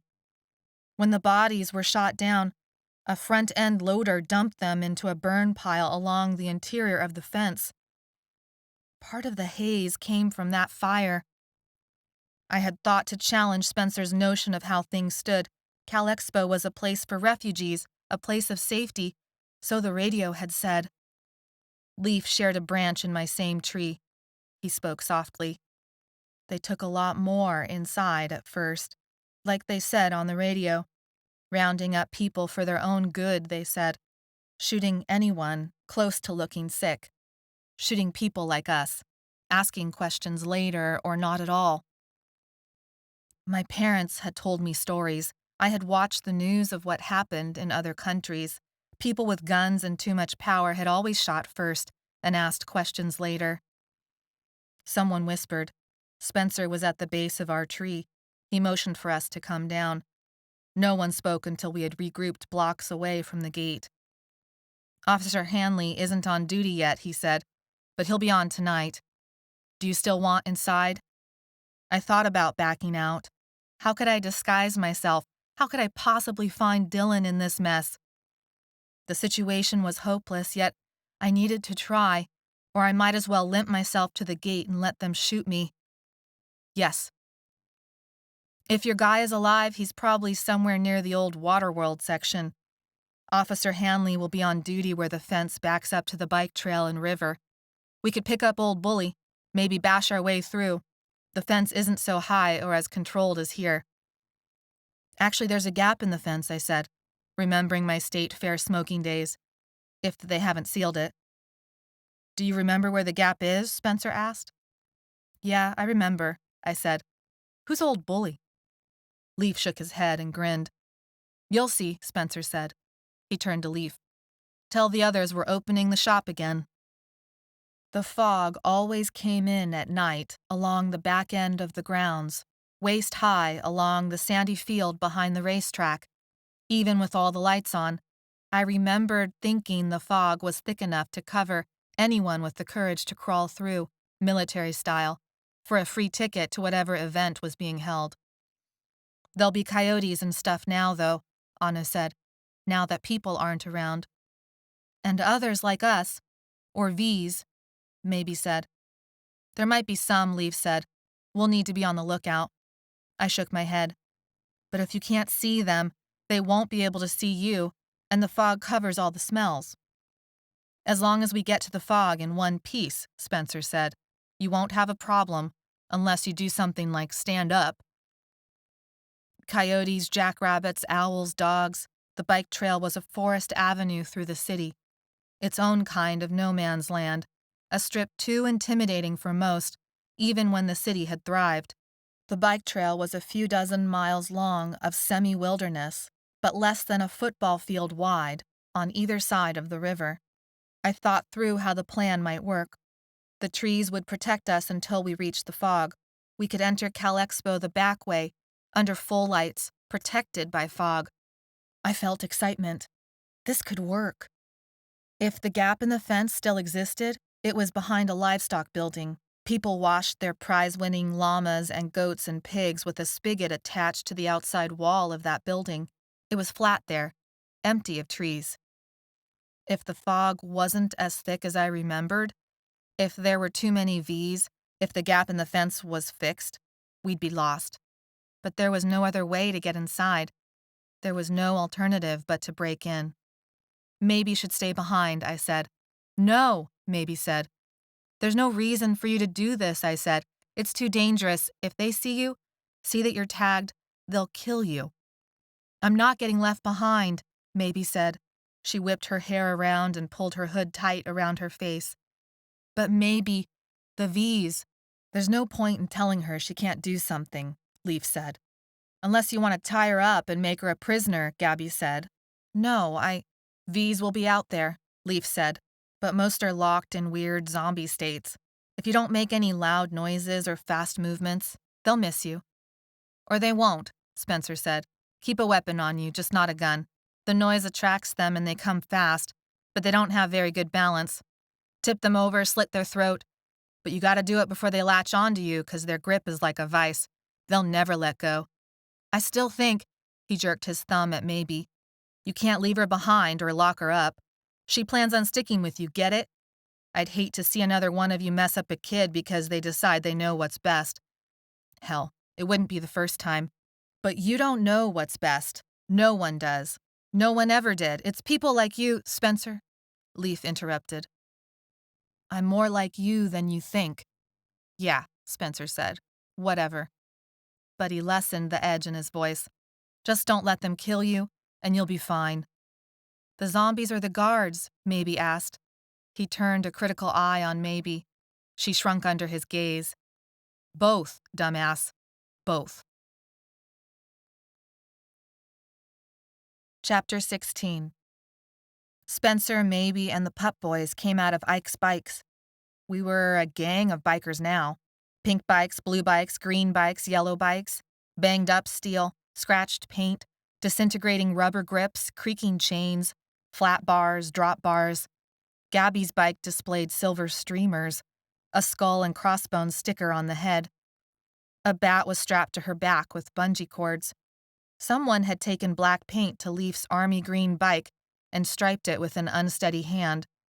Foot bars attached to his back wheel, like he was planning to do tricks, except the bars had been filed to sharp points. I fixed the seat of Mary's bike to my correct height and ignored the ghosts crowding around me. Gabby avoided looking at me or the bike. I wasn't sure, but I didn't blame her. It was hard not to look at Dylan or jump at his touch when he checked to make sure my brakes worked, but it wasn't his hand. It was Spencer's. I rode the bike around in circles, hoping to beat back the ghost memories. It helped. I flipped through the gears, rechecked the brakes. The blue aluminum was flecked with dark red spots that looked more like dried blood than rust. Spencer came out with a contraption that looked like an oversized tricycle with a snowplow attached to the front end. What's that? I asked. He adjusted the seat and checked the attachments. Old bully. We'll be traveling fast, right? What do you think will happen if you're traveling at 20 miles per hour on a flimsy road bike into a zombie hanging out on the trail? I tried to picture the outcome of such a crash, and then decided I didn't want to. Why didn't we use the bikes before? Why did we walk?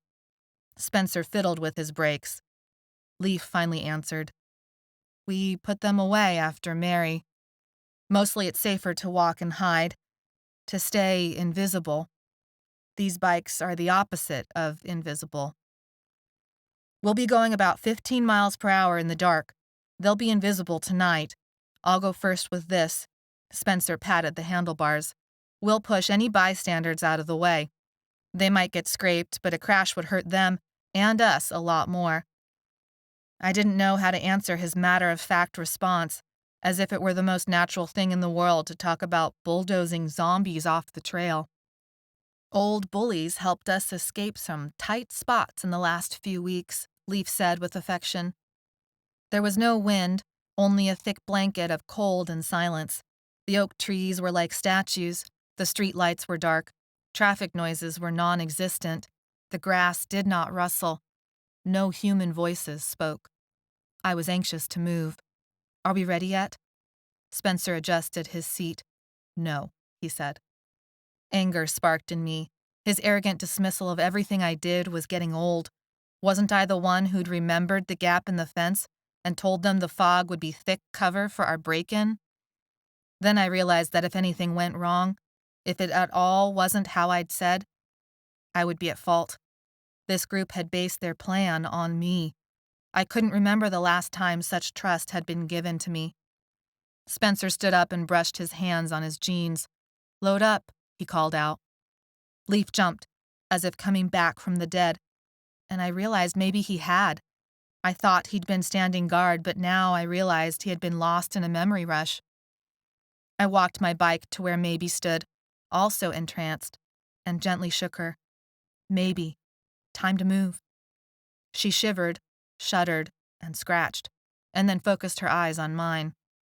"My uncle taught me how to ride a bike. It was the first thing we did together when he took me in." Spencer positioned his behemoth of a tricycle at the head of our group and pedaled off. Gabby took the rear position. I stayed behind Maybe.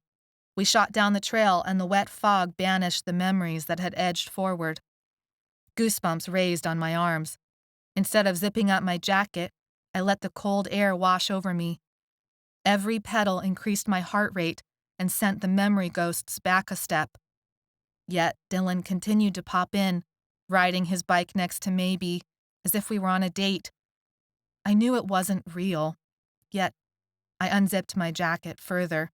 I saw others did the same. We rode with our jackets open and hats off, anything to keep the ghosts at bay.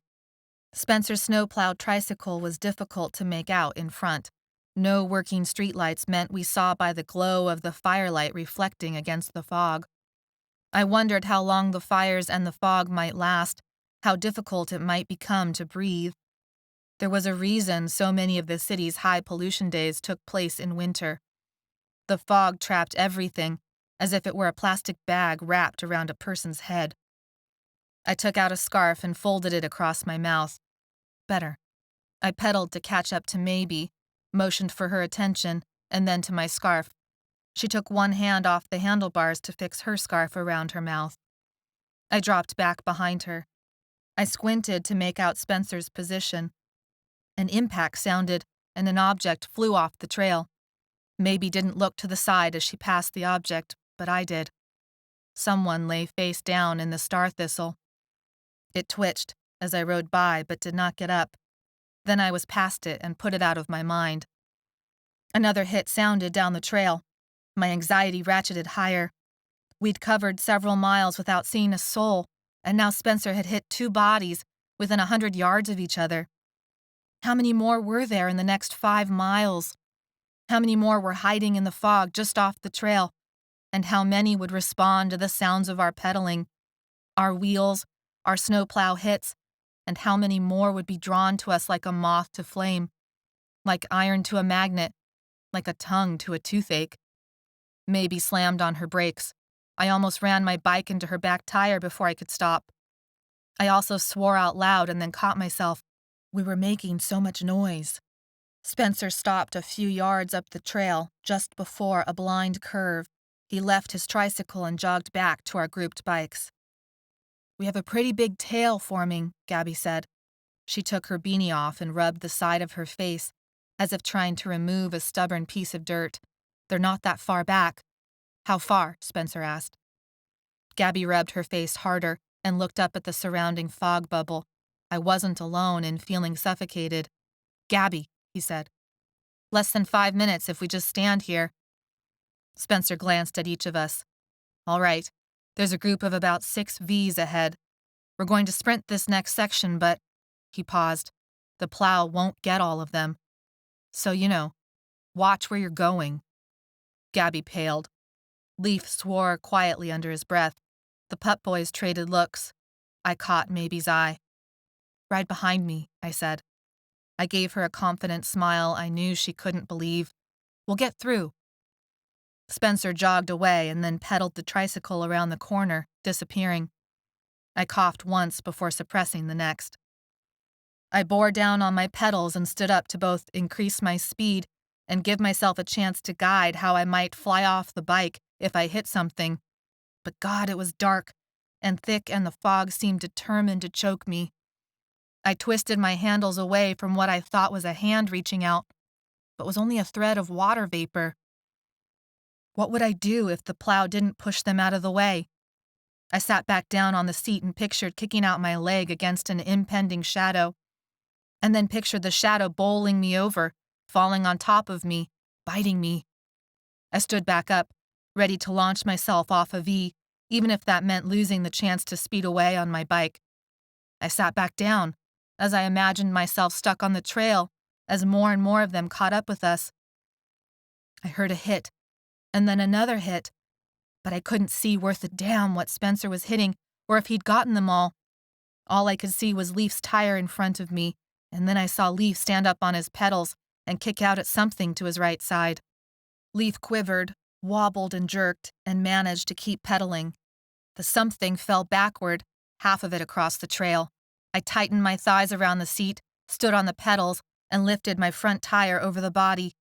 "Go to the left," I yelled over my shoulder, hoping maybe would hear it in time to steer around the fallen body. Then a shadow came lurching across the trail. I had a split second to think I couldn't let the bike take that hit, not if I wanted to ride it out of here. I twisted the bike away and launched myself into the collision and hoped that the bike would coast and fall gently to the ground. And then I tucked my head and hit the V sideways, as if my back were a clothesline.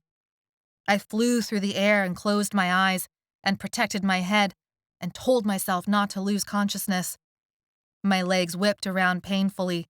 I felt the impact of stopping, felt the cloth and smell of a person I didn't know, felt my organs slam against my skeleton, felt myself almost go dark. I couldn't afford it.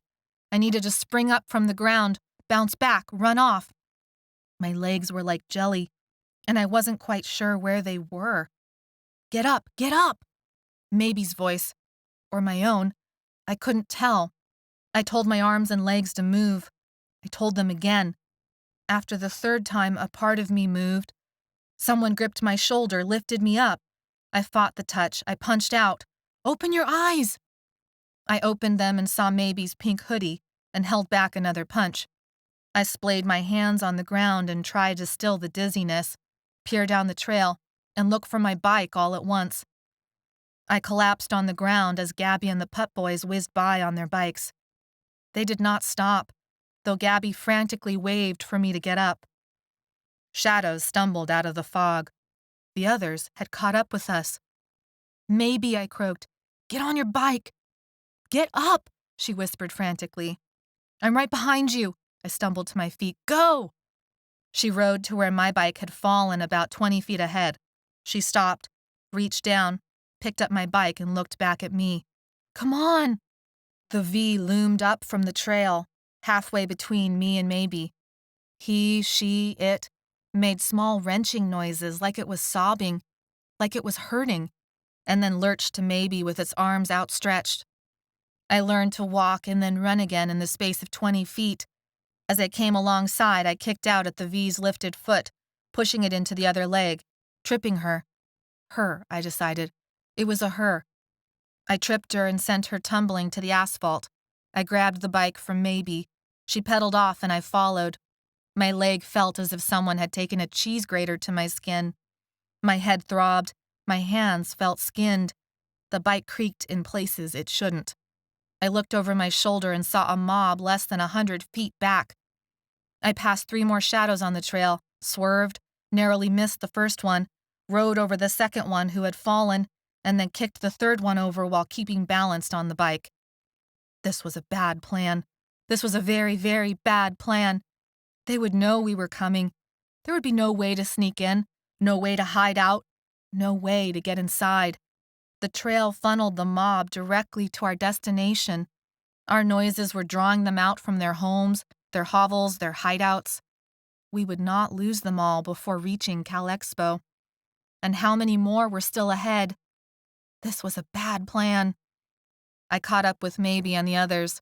Spencer's tricycle took an uphill side trail, and the others followed.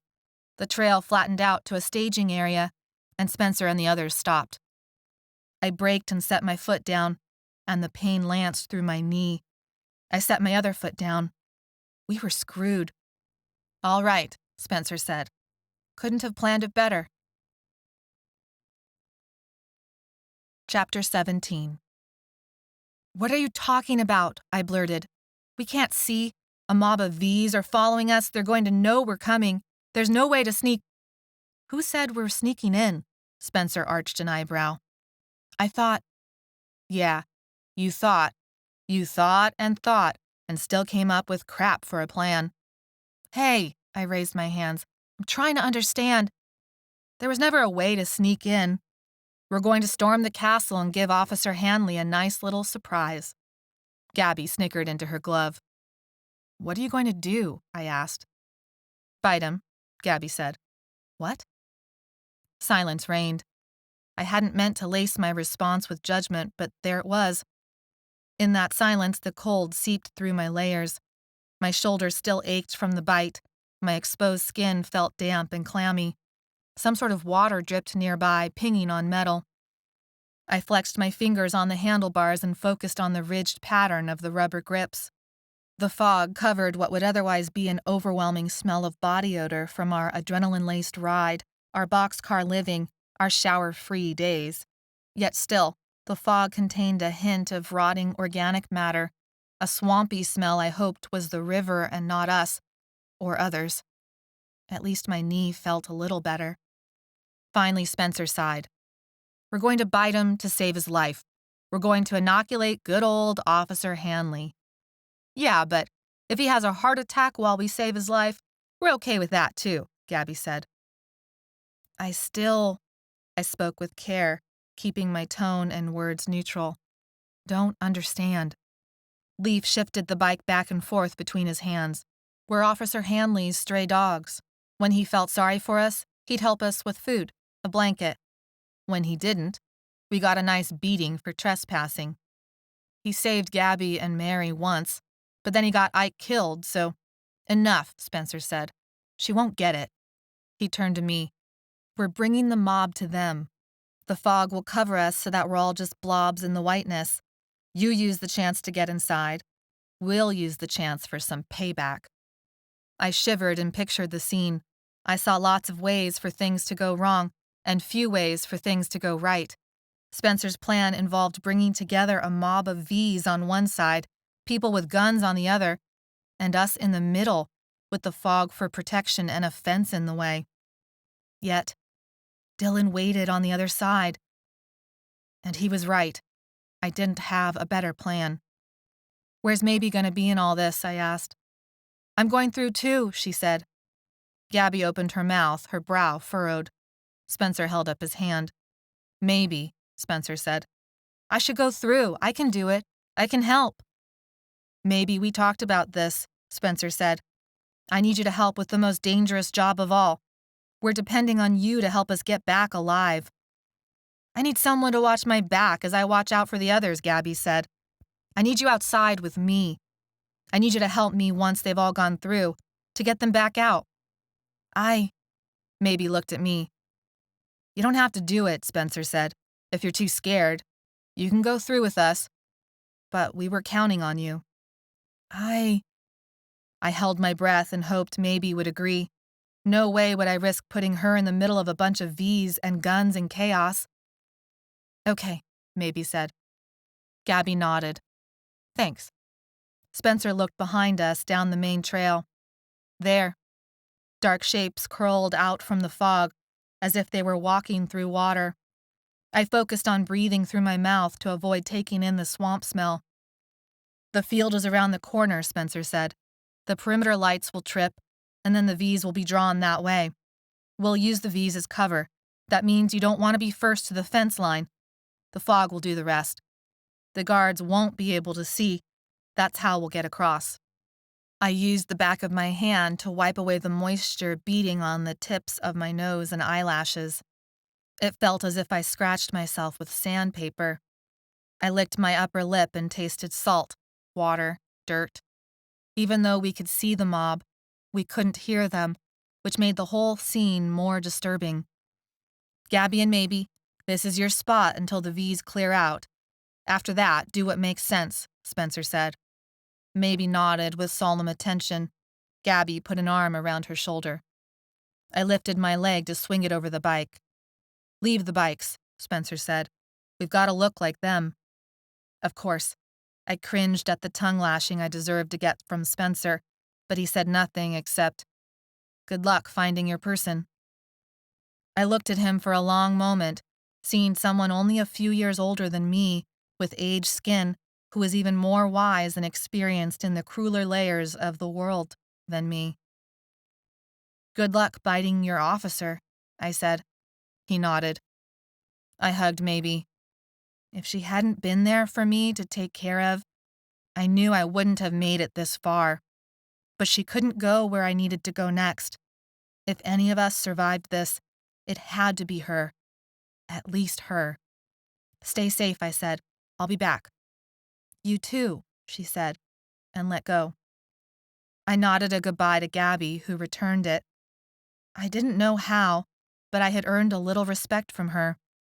The rest of us walked as a group down the trail behind the V's, careful to stay far enough back to prevent triggering them with either our sounds or smells. Finally, we rounded the trail's corner and Spencer pulled out a flare gun. I thought maybe a token stolen from Officer Hanley before the world had fallen apart. He lifted the gun, aimed, and shot it into a tree outside the CalExpo perimeter. The flare brightened, then disappeared for a moment in the fog. Then the fog lit up, red. Then everything went blinding white. CalExpo had turned the lights on and made it impossible to see, but it drew the V's to this new sensory input like Spencer had said it would. Did they follow the white light at the end of the tunnel? Did they look for relief? The fog muffled the first shots. Leaf shoved something into my hand. I looked down and reflexively tightened my grip. My chef's knife. I blinked. It wasn't my chef's knife. That one had been lost long ago, but rather a pocket knife. "It's time," Spencer said. The three of them drifted into the fog, disappearing, leaving me alone. I felt a memory rush brush the edges of my brain, tendrils of state fair exhibits brought in on the fog. I began to run. I focused on breathing steady and deep and went to where the light shined brightest. A lone V crossed my path and I dodged him. My feet sunk into the wet weeds. My pant legs became soaked to the knee. I lifted my feet high above the vegetation, waited for my knee to pop, but it felt fine. There was no pain. I leapt over a fallen tree trunk. I swerved away from another V sprinting in my direction. I couldn't see the line yet. I hoped I had been right. I hoped Spencer and the others had found the gap in the fence. I hoped there still was a gap in the fence. If not, I coached myself to jump and climb and sacrifice my hands to any barbed wire. A snuffling sounded on my right. A big, middle-aged man with vacant eyes and a torn, red-plaid shirt ran faster than I thought possible. To me. I froze. A loud crack sounded, and then his head exploded. He was there and then he wasn't, and blood drops were suspended in the fog for a horrible moment before everything dropped to the ground. I lost my footing, stumbled to the ground, my knees and hands and forehead falling into the wetness that was part water and part middle-aged man. Metallic, swampy muck hit my nose and mouth. I snapped my mouth closed, held my breath, and crawled to the fence. Panic increased my speed.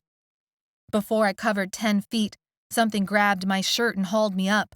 I fumbled for the knife at my waist, hoped it was Spencer or Leaf or Jimmy.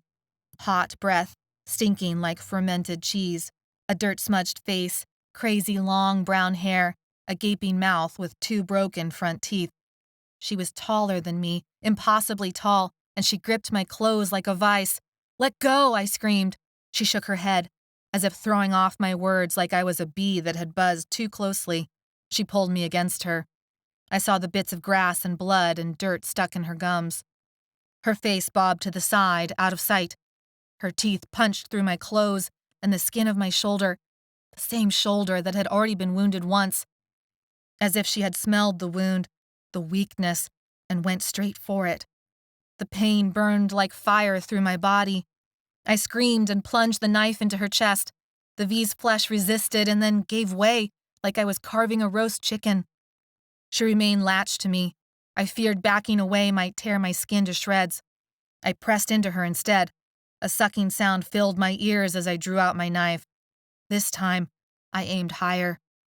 She growled into my neck. I pulled and twisted and plunged the knife into her cheek. She released and sent me spinning backwards. She fell to her knees, clutched her cheek. I swear she looked at me with clear and horrified and knowing eyes. I ran away, into the oblivion of the fog, not sure of my direction now, only knowing that it was away from her, and that human look in her eyes. That look that said she realized what had happened to her. She realized what she had become. My shoulder throbbed and shot waves of pain up and down my body. The bloody knife slipped out from my hand and was lost in the weeds. I was lost in a white tunnel to hell. I couldn't stop running. If I stopped running, the memory rush would come. It was here. Time and place disconnected. Running after Dylan, running from those schoolgirls, running from the V's, running from the V's, running from the V's. I tripped and fell to the ground. Water soaked my upper body. Whiteness encapsulated me in a cold glove. I was nowhere. There was nothing. I was going to die without ever seeing Dylan again. There. A faint gleam of light reflected off metal. I crawled forward. The fence. No V's. No guards in sight. Just me and an uncut fence. And a hint of luck. No barbed wire. My shoulder felt paralyzed. I used my one good arm and two good legs and climbed over the damn fence. The fog revealed a rusted truck, a place to hide, to tie up my wounds, to fight back the fever that was going to come. I scooted underneath the bed, ignoring the wetness on my back, grateful for the smell of rust and oil to replace the other smells of muck and rot and blood. I tore a piece of my undershirt for a tourniquet, wrapping my shoulder. Everything went blazing white with infection. I never hated a color as much as I did in that moment. The memories tornadoed in. The parts of my body I could still feel seemed frozen from the cold. My face and hands and feet I could not feel at all. There was no way to know how long the memory fevers had kept me numb. I knew at least that something had disturbed me enough to interrupt the fevers. My eyes focused on the truck's pipes, barely illuminated. They were crusted in dirt and rust and mineral buildup. The truck had sat abandoned for some time. I tried to see outside the border of the truck, but the fog, the dull gray fog, no longer lit up by artificial lights, obscured the view. I breathed through my mouth and then regretted it as ice seemed to touch the back of my throat.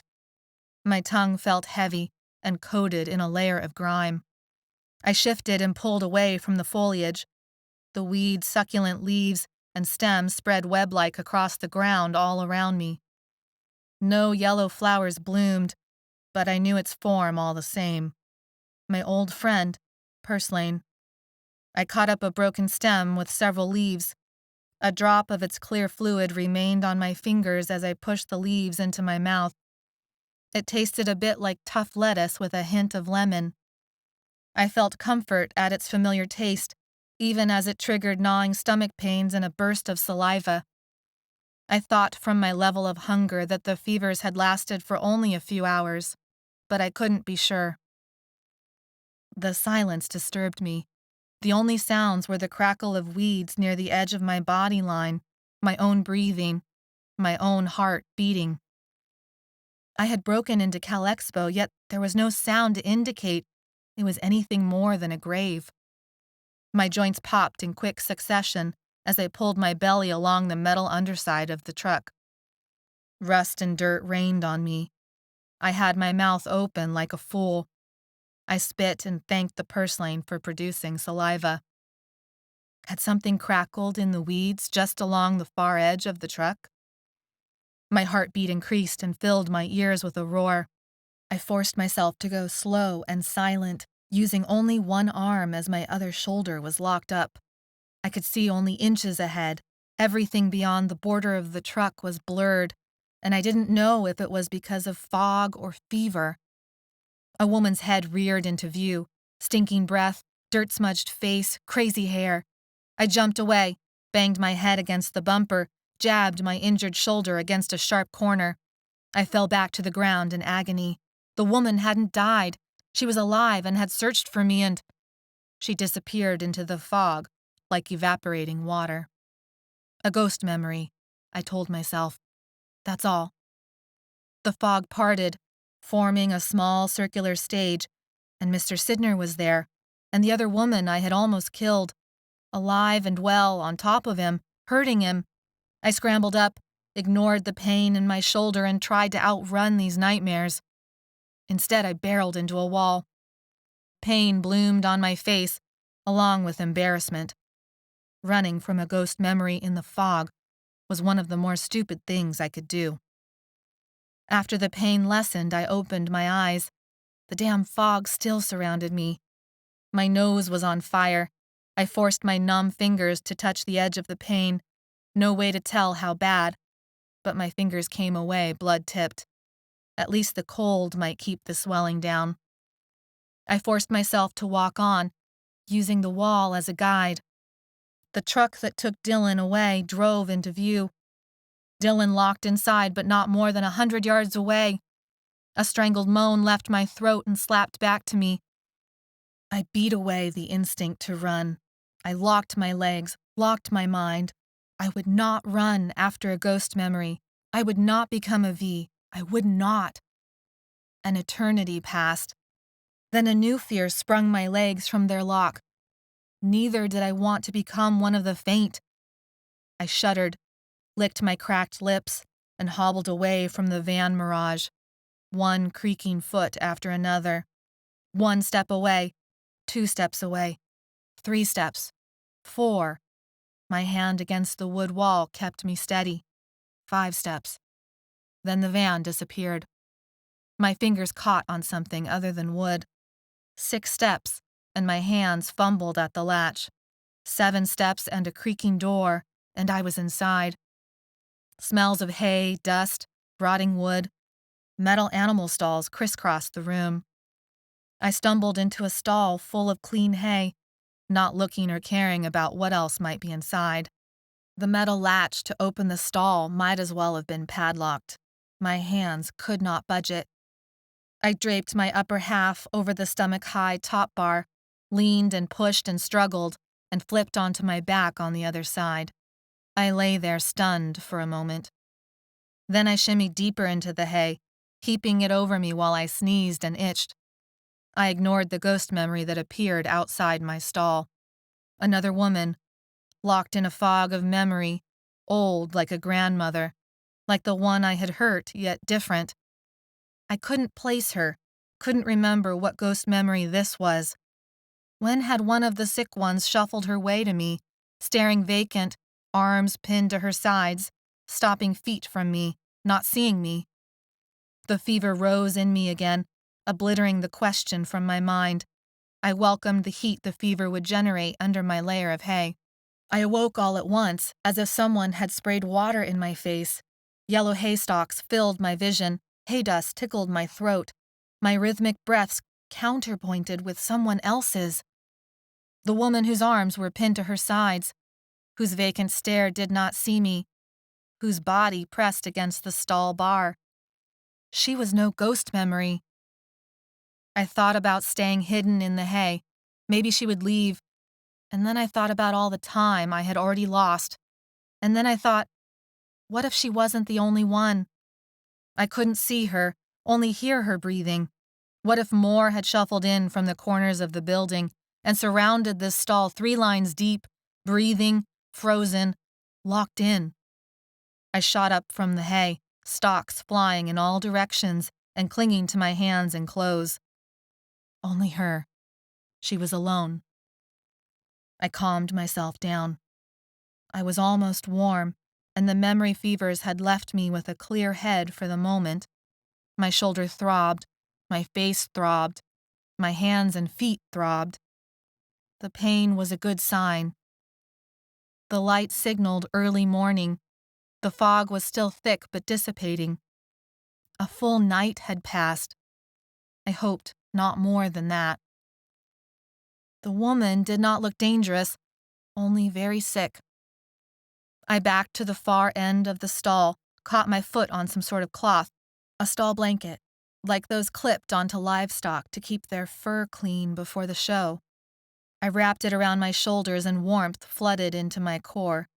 I clambered over the bars again, determined to find some water and begin my scouting, to find Dylan and never, ever come back to this place. The bare dirt floor was damp and there were 2 sets of footprints, my own and the woman's. When I reached the open door, the woman muled behind me. She still pressed against the stall bars.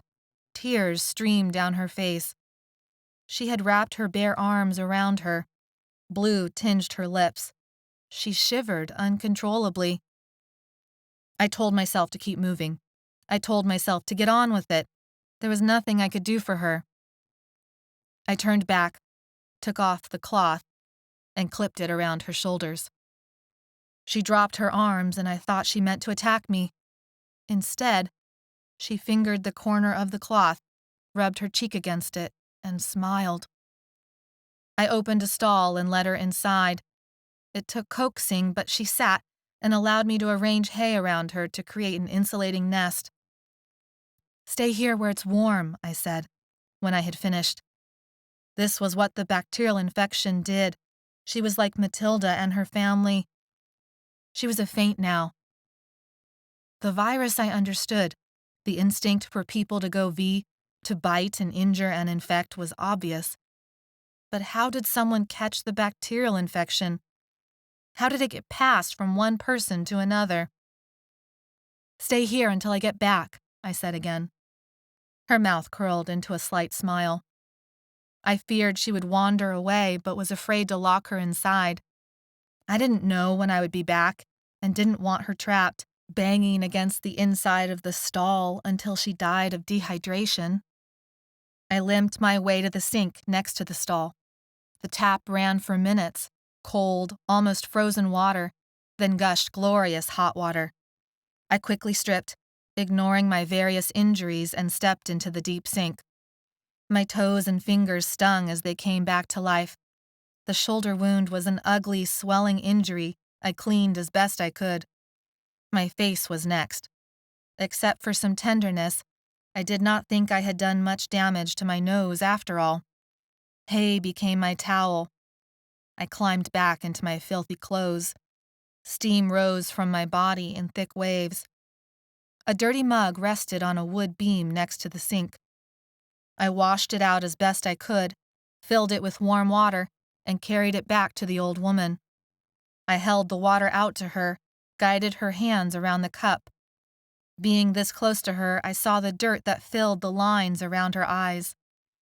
A chalky line of something else crested her face, from her eyes to her jaw. Maybe dried salt from old tears. She smelled no different than the building, a mix of dry hay, soil, wet earth, and decay, but not so bad, really. We were in a barn, after all. When she did nothing with the cup, I splashed the liquid onto her lips. With that vacant stare in place, she opened her mouth and licked. She jerked from the taste of water, raised the cup, and drained it. "Thank you, Lorraine," she said, surprising me. Her voice cracked from disuse, but otherwise sounded steady, modulated for politeness and control. "I knew you would come back and take care of me." My mind raced. Would she hear me? Listen to me? I had to try. "Of course, but you're sick and need rest. I've made the bed. You need to lie down and rest. Wait for me. Don't go anywhere." Her laugh tinkled like glass. "Of course, dear. Where would I go? This is my home. Thank you for the soup. I'll be fine now. Go look after your children and I'll be here." She finished the water, moved the cup as if placing it on a side table, but since there was none, The cup disappeared into the hay. She lay down on the ground as if relaxing on a couch, folded her hands underneath her cheek like a child would, sighed, and closed her eyes. I tucked the hay around her and fought back a sob. This horrible disease trapped people, and it scared other people so badly they became willing to kill because of it. I had killed because of it. My stomach rumbled, and I wondered how long ago my meager purslane meal had happened. And then I wondered how long she had gone without food.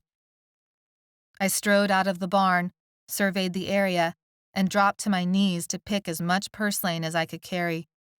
When I returned with my bounty, I rinsed the weeds and set a pile next to the woman. I guided her hand to it and said, "Here's a nice finger food salad before dinner." "Thank you, dear." She proceeded to munch on the purslane, and I did the same. It would not satisfy our hunger, only take the edge off for a short time. I stretched to warm up my joints and muscles and practiced walking around like a normal person. They'd shoot me on sight if they thought I was infected. I put my hair down and arranged it to cover the ashy, webbed cast of my skin that would give away my true state. The woman was as comfortable as I could make her. I promised myself I would come back for her. Chapter 18. Meeting. The hiss and crackle of a stereo interrupted the message. I crouched behind a metal trash can big enough to hide my body from view. No smells of rotting food. I looked inside. Empty. Not even a plastic bag lined it. There were no people in this section. A speaker popped again, and I found the source.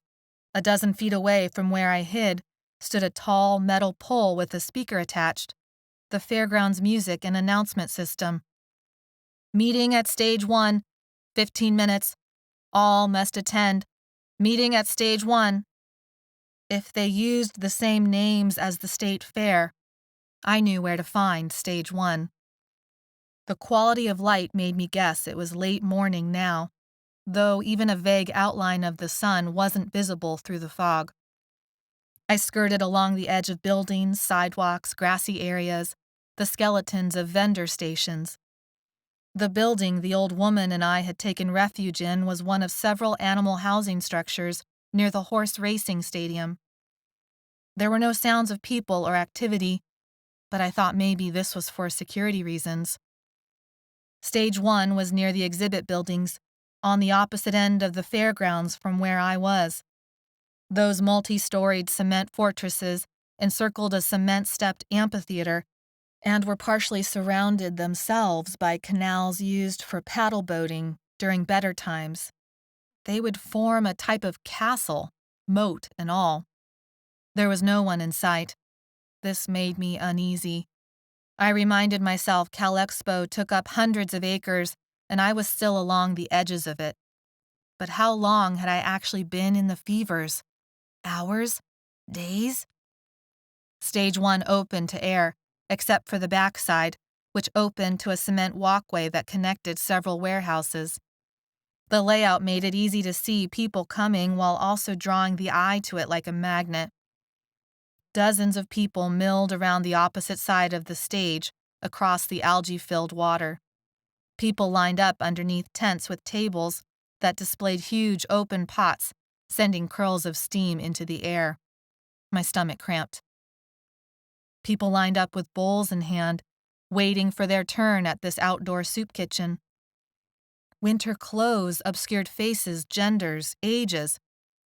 I thought I might pass through unrecognized. I thought it might be worth the risk of getting caught for a chance at a bowl of food. "Ladies and gentlemen, Sergeant Bennings would like your attention." The electronically amplified voice sounded tired. People shuffled and faced the stage. The food servers paused.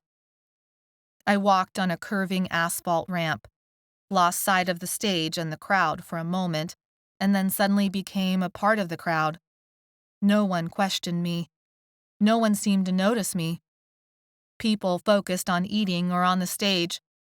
Those few people who talked seemed to do so in furtive whispers, as if trying to hide criminal activity. The smell of unwashed bodies reminded me of fermented pickles, which only made my stomach rumble louder. Now I could see the dirt caked onto clothes and exposed skin. Now I could make out genders and guess at ages. I drew my clothes tightly around myself, arranged my greasy hair to obscure my face, used the bulky bodies of 2 men facing the stage to hide me from the sight of others. A man in army uniform took up the microphone. He stood in front of the scarlet stage curtains that must have been commandeered from a game stand. He stood spread-eagled and looked out across the water over the crowd for a long moment. Once the few whisperings fell into a strained silence, he spoke. "We're all hungry. I'll make this quick and to the point. We are all survivors, some of the last human beings in this great city. We've lost communication with the outside, which means one of 2 things. The CDC is following standard quarantine procedures, or this is countrywide, maybe worldwide." A person behind me gasped. Others stood in grim silence. "We will hold the line here. We must. All of us are responsible for the safety of our new home. We have survived for over a month already because we follow the rules. You must follow the rules. There are no exceptions. There can be no mistakes when our very humanity is at risk. Therefore, anyone caught breaking the rules." His voice deepened, and he pressed his mouth closer to the mic so that his voice distorted. "Will face a hearing and execution." Sergeant Bennings turned, as if to cue someone off stage. The curtains trembled and moved apart. They revealed a gallows stage with a noose already around the neck of a woman, plump and pear-shaped, in a sweatshirt and jeans, wobbling on top of a wooden box. This must be a joke. The words left me before I realized I'd spoken. The 2 men I hid behind shifted at my voice, and I quickly lowered my head to stare at their shoes, hoping they would not look at me, see my infection. They did not turn around, but one said, "This is no joke. It's what kept us all alive and uninfected for this long." "Doesn't make it right," the other guy whispered. "Shut your mouth. Better not let any of them hear you." "In accordance with standard quarantine containment procedures," Sergeant Bennings said, speaking into the microphone like he was reading from a script, "and the prevention of bodily fluid transfer and the limited supplies of drugs available at this time, Philippa Stenfor, you are hereby sentenced to death by hanging for helping a known infected escape detection." "Her own grandmother, for God's sake," the first man whispered. The second man said, "If you're determined to get yourself killed, I'll not be a part of it." At that he walked off, exposing me to the wind and a better line of sight to the stage. "Please confirm to all of us gathered here that you received the hearing as promised in the bylaws of this quarantine site." The woman hung her head, tucking her chin around the rope. She did not move, not until someone in soldier's fatigues prodded her with the butt of a rifle. She nodded slightly. "Now you may share any last words before you are hung until you are dead." Sergeant Bennings held the microphone to her mouth. After a long moment of silence, she said, "Sometimes doing what is right and doing what is good, sometimes they are not the same thing. I do not regret my choices." She stopped talking and then nodded to show she was finished. Sergeant Bennings stepped off the gallows box and held the microphone away, but it still captured his words to her, floating them to us like whispers on a pillow. "You should not have protected her. This could have been avoided." Even from this distance, there seemed to be real sorrow etched on his face. She did not answer him. He waited another moment and then backed up several paces. With a sigh into the microphone, he said, "Proceed." Another soldier on stage kicked the wooden box out from beneath her feet. The sharp crack of boot against wood shot across the water like a slap. I did not watch. Instead, I examined my shoes as if my very survival depended upon tracing the mud-crusted laces, the little seed stickers attached to those laces, the colored scuff marks that were a mix of more mud and grease from being under the truck, a rust-colored streak that was likely dried blood.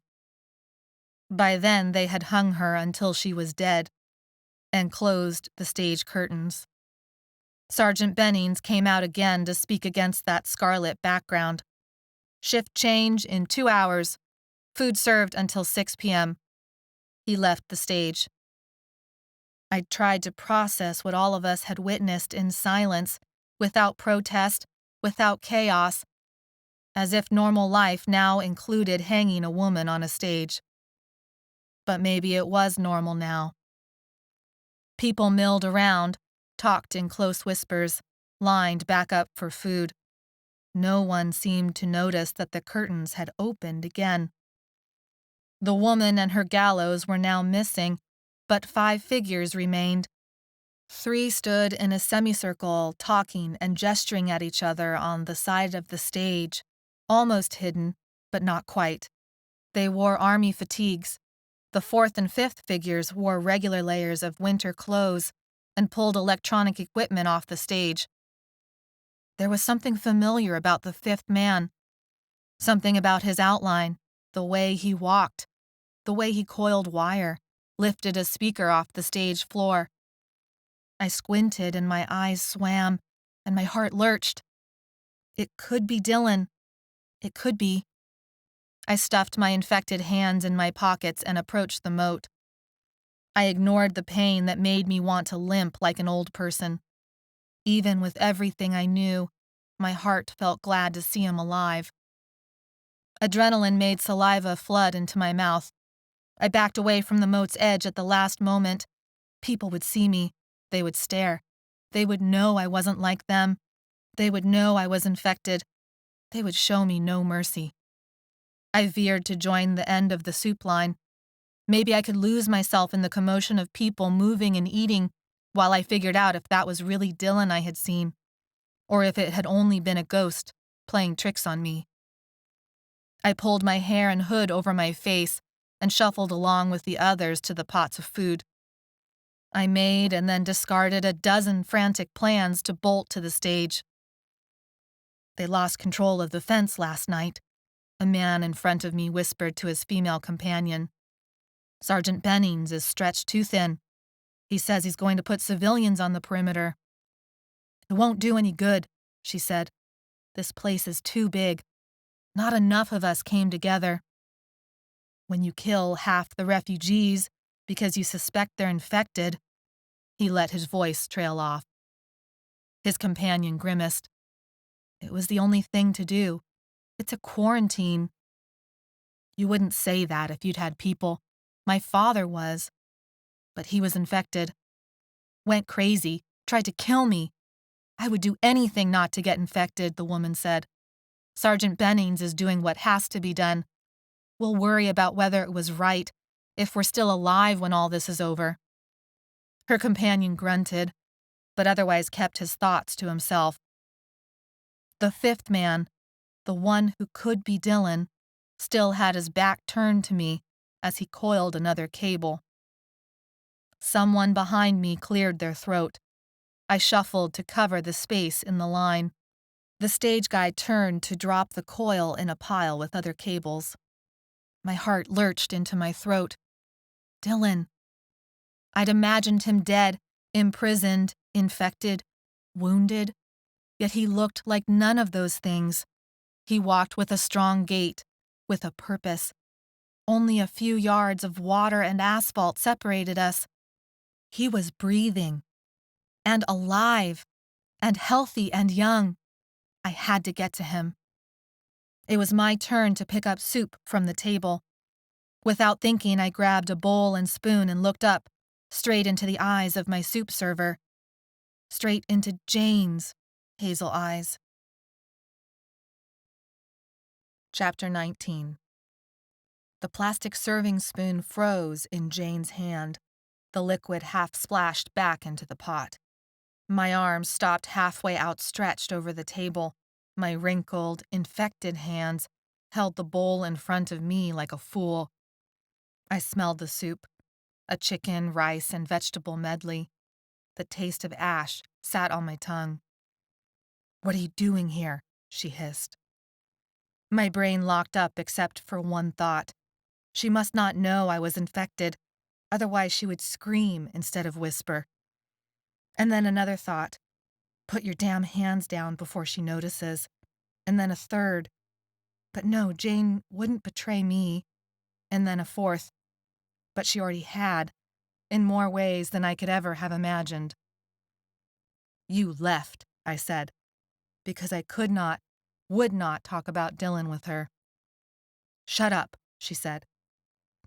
She looked to my right, to the next person in line, but he was lost in a whispered conversation with the person behind him. She stared at the spoon in her hand, deliberating. Finally, she glanced at the stage, dumped a full spoon of soup into my bowl, and without looking at me again, said, "I'll be done in 5 minutes. Meet me at the Bears." I cupped the bowl of soup to my chest and scurried from the table. I retreated to the edge of the crowd and devoured the soup so fast it burned the roof of my mouth. I tongued those burned ridges of skin, and a spark of anger surfaced. How dare she run? How dare she act indignant? Her glance at the stage told me she knew Dylan was here. She'd found Dylan, and neither one had come looking for me. Neither one. I tempted myself with the thought of not meeting her, of fading away into the fog and leaving Dylan and Jane together. Maybe I would first exact my own bit of revenge by biting her, aging her, wiping that smooth skin off her face. This last thought spurred me into meeting her instead of leaving. Part of me hoped I was a better person than my current thoughts. Part of me knew I wasn't. We met at the pair of bronzed grizzly bears that stood sentinel 100 yards or so from the soup line. The statues represented California's state animal and had served many times as a way to find members of your group otherwise lost in the sea of people that wandered the grounds during state fair season. I stood on the side of the bear that kept me out of sight of the guards. I leaned against the bear's hip so that all of me fit within the boundaries of the bear's hind leg. A string of uniformed guards lounged while watching the exterior parking lot. Soldiers, maybe, but they looked unkempt, unwashed, unsure of themselves. They guarded the front gates from above, using a tram's second-story access to keep lookout. They were the gates I had been outside of with Spencer and Maybe and the others just a day past. I hoped Spencer and Leaf and the rest were still safe somewhere with Maybe. Jane walked up, her hair wrapped in a scarf, wearing jeans, boots, and a thick jacket with fake fur that rimmed her pristine skin. "When did you get here?" She avoided my face, as if ashamed to look at me. I felt thankful for that because I had been thinking that as soon as she noticed I was infected with the cure, I would slash her arm open with my teeth and watch the horror dawn on her face once she realized what I had done to her. I was a horrible person. "Last night," I said finally. She looked away from the bear and the gates and the guards to stage 1. Christopher escaped and I thought he was going to infect me and I needed to get to Cal Expo, to someplace safe. To Dylan, before me. "Stop lying." She didn't respond, other than stiffening her back. "Is this place safe?" I shot at her. "They're killing old people, or anybody who looks old, not giving them a chance. There's no way to test for the infection," Jane said. "They're not taking any chances. There are 2 infections running through the city, through the world for all we know, and there's no cure." Hopes tumbled into ash. I'd known deep down there must not have been a cure. Otherwise, why would they be killing infected on sight? It was still tough to hear my fate was sealed out loud. The truth hurt, especially coming from Jane. But they're still searching for a cure. They must be. She nodded. But they say they aren't even close. So that's how they can justify killing innocent people, I said, thinking about the ones I'd seen shot, the ones responding to the radio announcement, the ones seeking help. It's the quarantine. It's for our protection. If you'd seen what I'd seen, what the infected can do, I have. Some people are calling them zombies. They're sick. They need help, not bullets. It's like nothing we've ever seen. No, we've seen it. Rabies, Alzheimer's, Corrina. It makes you disappear. It turns you into something other than human, which makes it okay to murder? She whirled and faced me. Yes, yes. She yanked her scarf off and waved it around. Yes, anything not to catch it, not to turn into... She froze. What's wrong with your face? Panic fluttered in my stomach. I was busy surviving out there, no thanks to you. I turned so my hair better obscured my profile. Have you talked to Dylan? Is he okay? I asked, desperate to change her focus and desperate to know what had happened. Why didn't he come after me? That last question sounded petulant even to my own ears, but it was too late to take it back. Answer my question, she said. No, Jane, you answer mine, I said. Suddenly Jane's 7th grade self materialized next to adult Jane. Yes, we'd had this childish argument before. I told him you were dead. Her words punched me in the gut. What?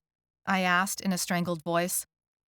7th grade Jane stood next to adult Jane, stiff-legged, pouty, arms crossed on her chest, hair flipped over her shoulder. I leaned my forehead against the bear, felt its slippery surface, its coldness, smelled a hint of the metal underneath the bronze-colored paint. A couple of guards yelled at the gate. Several shots were fired. Silence returned. I used the sounds to distance myself from this conversation and bring me back to reality, back to survival. None of it mattered. These details that came before, these petty decisions about loyalty and desire and betrayal, none of it mattered in the foggy, cold light of this new world. I couldn't stand still a moment longer. My heels dug into the ground, and I pivoted away from the bear, away from the front gates, back to the soup line, back to stage 1. Hey, Jane yelled, but there were no following steps. I quickened my pace until a building hid me from sight. The handicap rail bit into my stomach as I leaned over it and gulped quick, panicked breaths. I didn't know whose version to believe, Jane's, or the one I'd lived through, the one where Dylan and I made up and forgave each other, and it had nothing to do with guilt, but instead because we belonged to each other. I wanted a memory rush or ghost memory or some damn something to wash away Jane's words, but none came. Instead, another thought teased me. I was one of the infected, aged, sick. I had never belonged with Dylan, and I didn't belong here. If I hadn't been worth anything to Dylan before, now it was doubly true.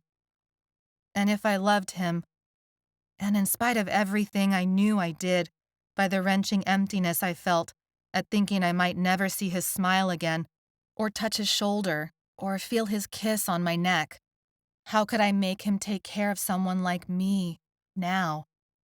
Something pink caught the periphery of my vision. I blinked and focused. Not maybe, but it reminded me of her, and reminded me that I wasn't completely alone. Others needed taking care of, like the woman I'd left in the hay, like Gabby and the pup boys. The pink caught my eye again, along with a flash of movement, and even though I knew it couldn't be maybe, I felt compelled to follow. The pink disappeared around a corner. I hurried after it, thinking I would discover who it belonged to, and then I would track maybe down, and I would leave Jane and Dylan and everyone else here to their moat of false safety. Better that Dylan think me dead then see the new, old me with cracked skin, deep wrinkles, demented thoughts. Clanging, like from a bell, tripped my feet. People shouted and the pink disappeared in a crowd that had reformed near the soup table. I slowed down and repositioned my clothing. It wouldn't do to get caught now. People edged the moat, staring across the green water to the stage. A shaved ice cart with pastel-colored lettering appeared. The woman manning it sprayed dark blue syrup on a cone and handed it to a toddler in a blue and white striped shirt. But this ghost memory was easy to ignore. I pushed my way through people with thick coats that smelled of musty cloth, unwashed bodies covered in filth, incoherent rumblings of distress and anger and fear. I burst out the front of the crowd and almost fell into the moat. I squinted to better see. My stomach sunk. The old woman had escaped the hay nest. She stumbled, trance-like, across stage 1, arms out as if she was going to hug someone. Dylan stood in front of her. There was no doubt in my mind now that it was Dylan between her and the guns, pointed now at his chest. "Move away," one of the soldiers said, his voice echoing across the water. Dylan held his hands up, palm-faced and open, and shook his head. Another soldier came running. He held a different kind of gun in his hands. He charged Dylan and tackled him to the ground. The first soldier raised his gun. A sharp crack snapped across the moat. I looked away and then forced myself to look back, to be a witness. The old woman had fallen to the floor in a heap, but there was no blood. A few cheers sounded behind me. Another person screamed, "That's right! That's right! That's right!" A man next to me hunched his shoulders and shook his head as if in disapproval. The stage filled with people in uniform. They dragged both Dylan and the old woman away. They used a dog catcher stick on the woman so they wouldn't have to touch her. They handled Dylan roughly, slapping him around the head, kicking his shins when he didn't move fast enough. I felt the acidic remnants of the chicken soup return to burn the back of my throat. "What are they doing?" I dared to ask the man with the grim lips. I tried to swallow away the acid and my fear for Dylan's safety. "You don't help the sick. He'll get a hearing and she'll go to the experiments. Those are Sergeant Benning's rules, don't you know that?" I felt his eyes rake my face. I pretended to shiver and closed my hood closer. "I got here last night," I said. "I forgot." "After they're done with him, you won't want to remember. But you will." I melted into the crowd, skirted the soup table, failed to see Jane, and then there she stood, off to one side of the moat, arguing with the guard. She tossed her blonde hair back over her shoulder, fiddled with the scarf she'd repositioned on her head, and let tears stream down her face. The soldier shrugged. He seemed young, grim, annoyed. Probably too. I couldn't make out his last words, and then he walked away. Jane looked across the moat, at where the guards had disappeared with Dylan. I crept up behind her, and when I was within a few feet, I whispered, "Jane." Her back stiffened. She dropped her hands from the scarf down to her side. "Jane, where are they taking him? Tell me, and I'll help any way I can." "He thinks you're dead," she said, without turning around. A slight shift in the breeze brought the smell of algae to me. 2 men, dressed as lumberjacks, did the log roll on a large, rough, redwood trunk in the moat. I ignored the illusion of their plaid-covered contest and waited for Jane to realize keeping Dylan alive was more important than keeping her lie alive. "There are holding cells in Building B for problems.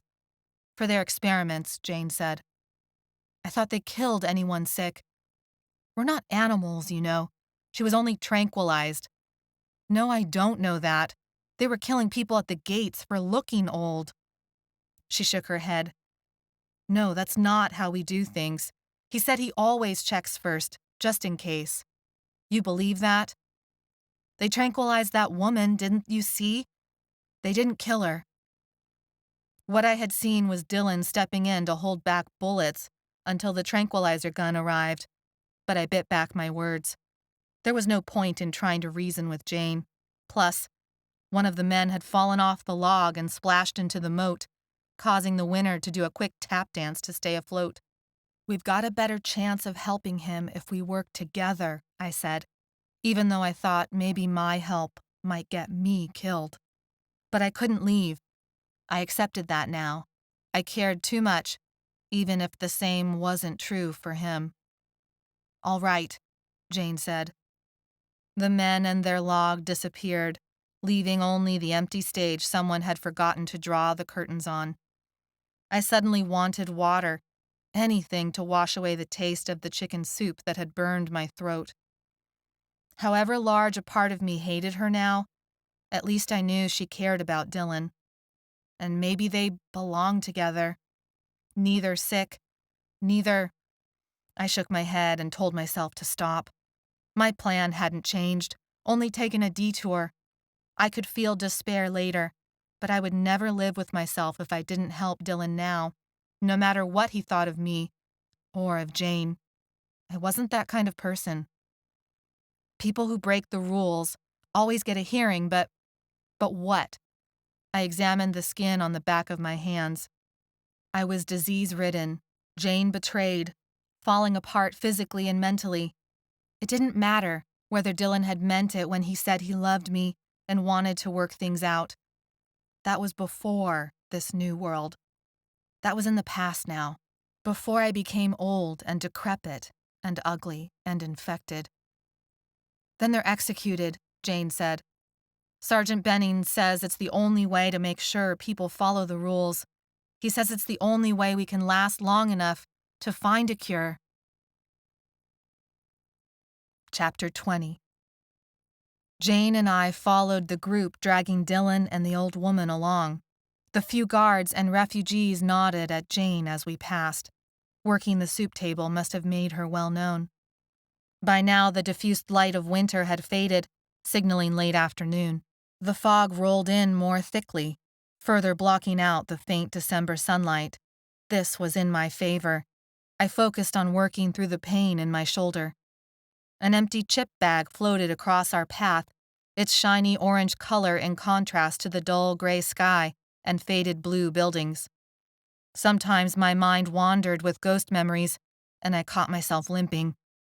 At least the exercise helped push them back.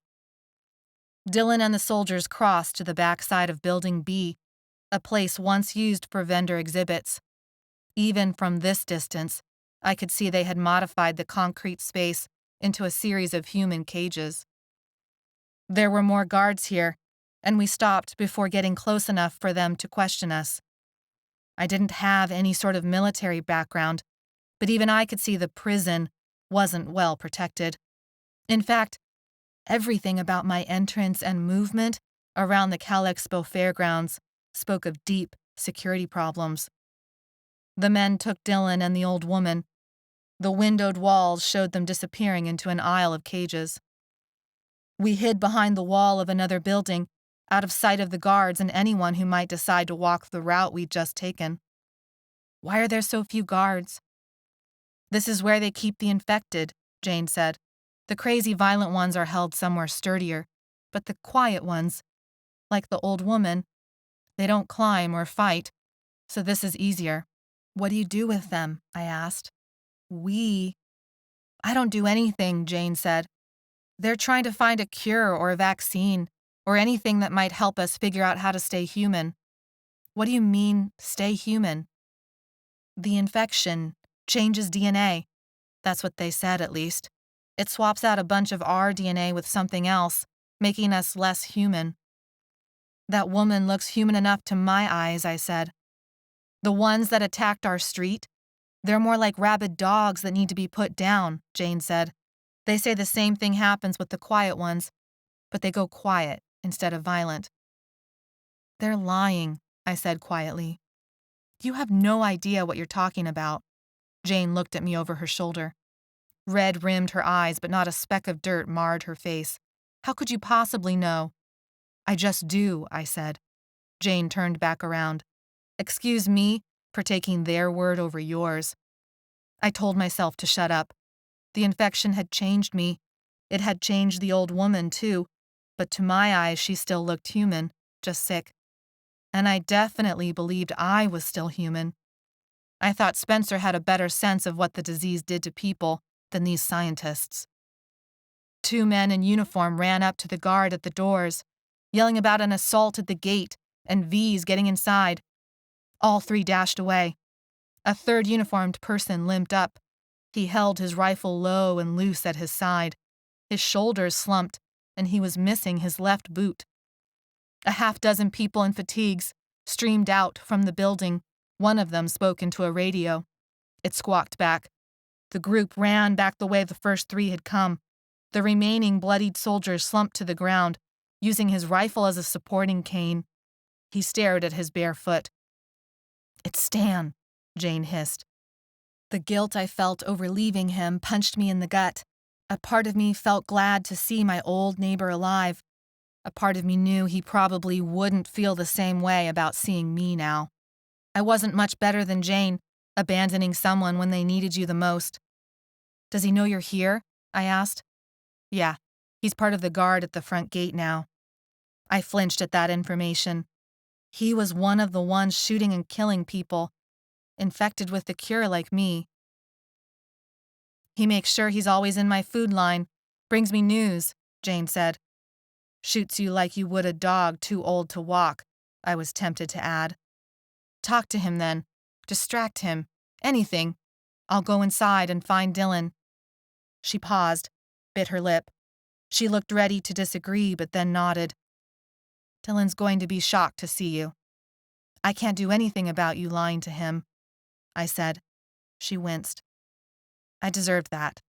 And without waiting for a response, she walked confidently forward. As soon as Stan heard her steps, he jerked his head and swung his rifle point at her, but she didn't pause, only raised her hands to show they were empty. "Stan, it's Jane." He slumped his shoulders and pointed his rifle down.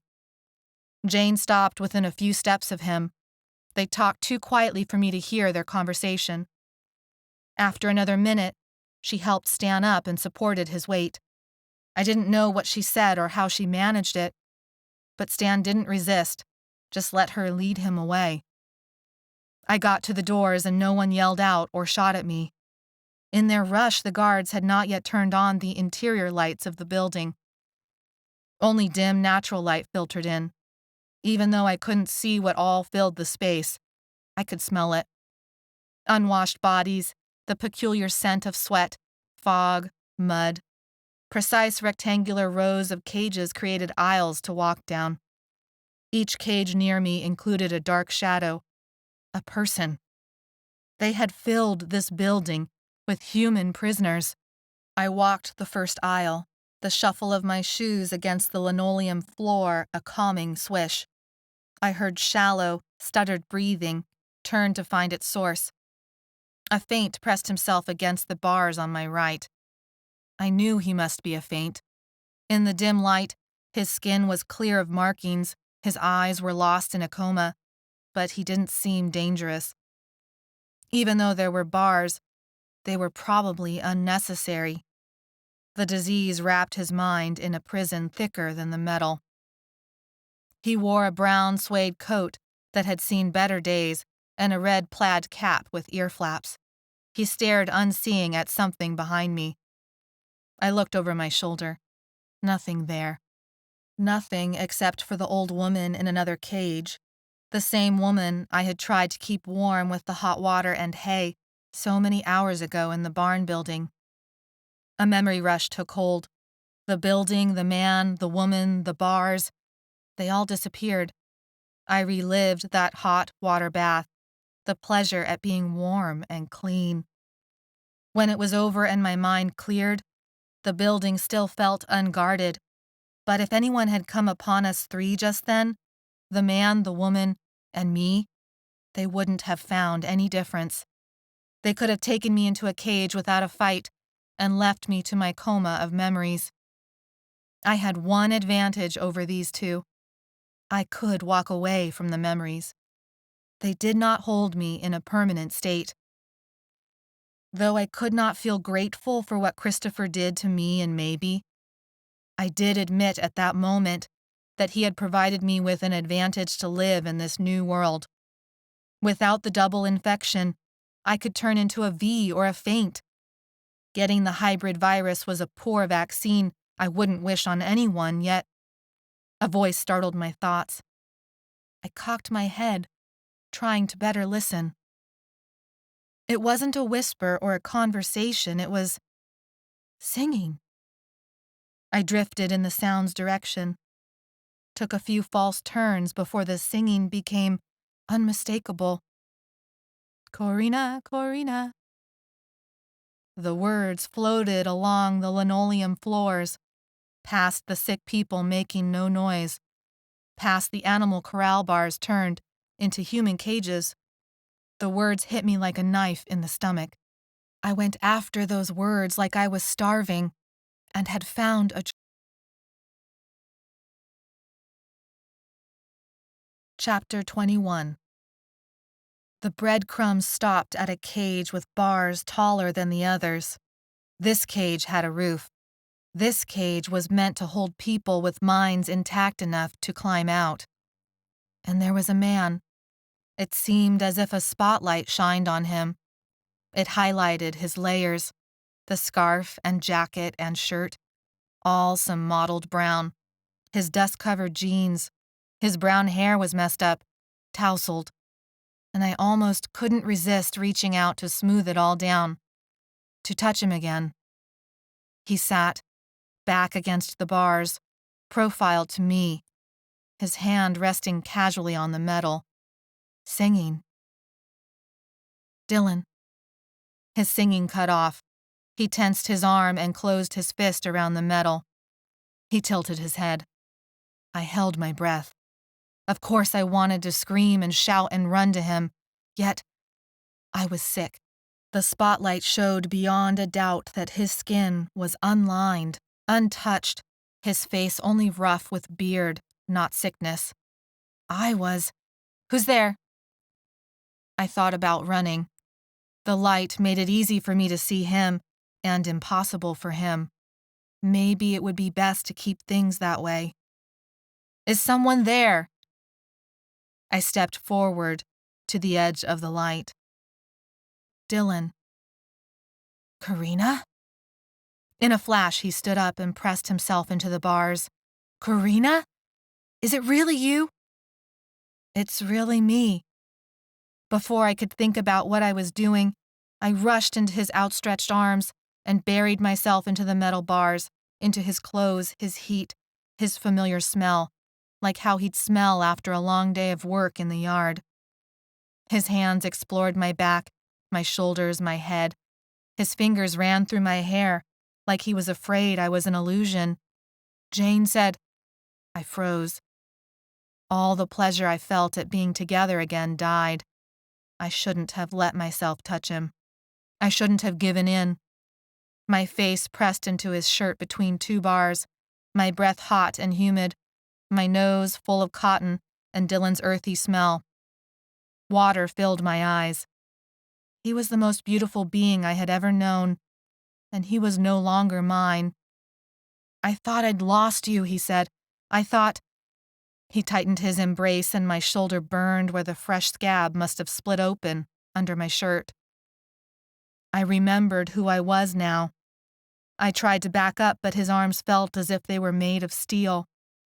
Finally, I said, Dylan, we need to get you out of here. He released one arm, but kept his other hand against my neck. The key. It's hanging on the rack. I stepped back from his heat, away from the light. I saw the rack about 50 feet away. Next to it hung someone's scarf, left behind in the rush of whatever had sent them running after Stan's message. I returned with the key. The metal clanked, but the bars did not release. Dylan rattled the bars in impatience. Finally, the lock clicked. I retreated into darkness and choked back my longing and despair as he swung the gate out. I knew I had only a few more moments before he discovered the truth. If I could just pretend, for another minute, that we were really together again and everything was going to be okay now, He rushed to me and framed my face with hands the texture of fine sandpaper. His blue eyes large and glowing, his 3-week-old beard long and dark. He tilted my chin for a kiss, into the light. "No," I said, but it was too late. The joy on Dylan's face froze, half-formed. He dropped his hands. He backed up 1 step. I flinched. "How is it possible?" he said. "You're walking and talking. It's not possible." I closed my eyes so I wouldn't have to witness the moment when the joy on his face vanished altogether. It is. If you're infected with the Lissa virus and the bacterial infection that keeps it in check. Oh God! Anger seeped into my next words. Better anger than hurt. You can feel repulsed by me later, after we get out of here. Corrina, that's not. There was a rush of slapping shoes, a rush of loud male voices, a rush of fear. Jane ran into view at a dead sprint. She saw us, tried to stop, slipped on the concrete floor, and crashed into me. We tumbled to the ground in the center of the spotlight. My head cracked against the floor hard enough for stars to burst across my vision. Jane gasped above me. "Oh my God! Oh my God! You're infected! You're... The slapping shoes grew louder. Her blonde hair brushed across my eyes, stinging them. Then she looked at Dylan. "Over here! There's an infected loose over here!" Memories of our love and friendship might haunt me for the rest of my life. But these people I still cared about whether I wanted to or not. They no longer saw me as human. Something yanked her off of me. My vision cleared. Dylan held her back from me, protecting her from my infection. I didn't give in to the pain at his actions. I could feel sorry for myself later. Now my only goal was to survive. I jumped to my feet and ran, but my head left me dizzy and unstable, and I knew I weaved from side to side. Dylan appeared, arms outstretched, standing in my way, blocking my path, ensuring my capture.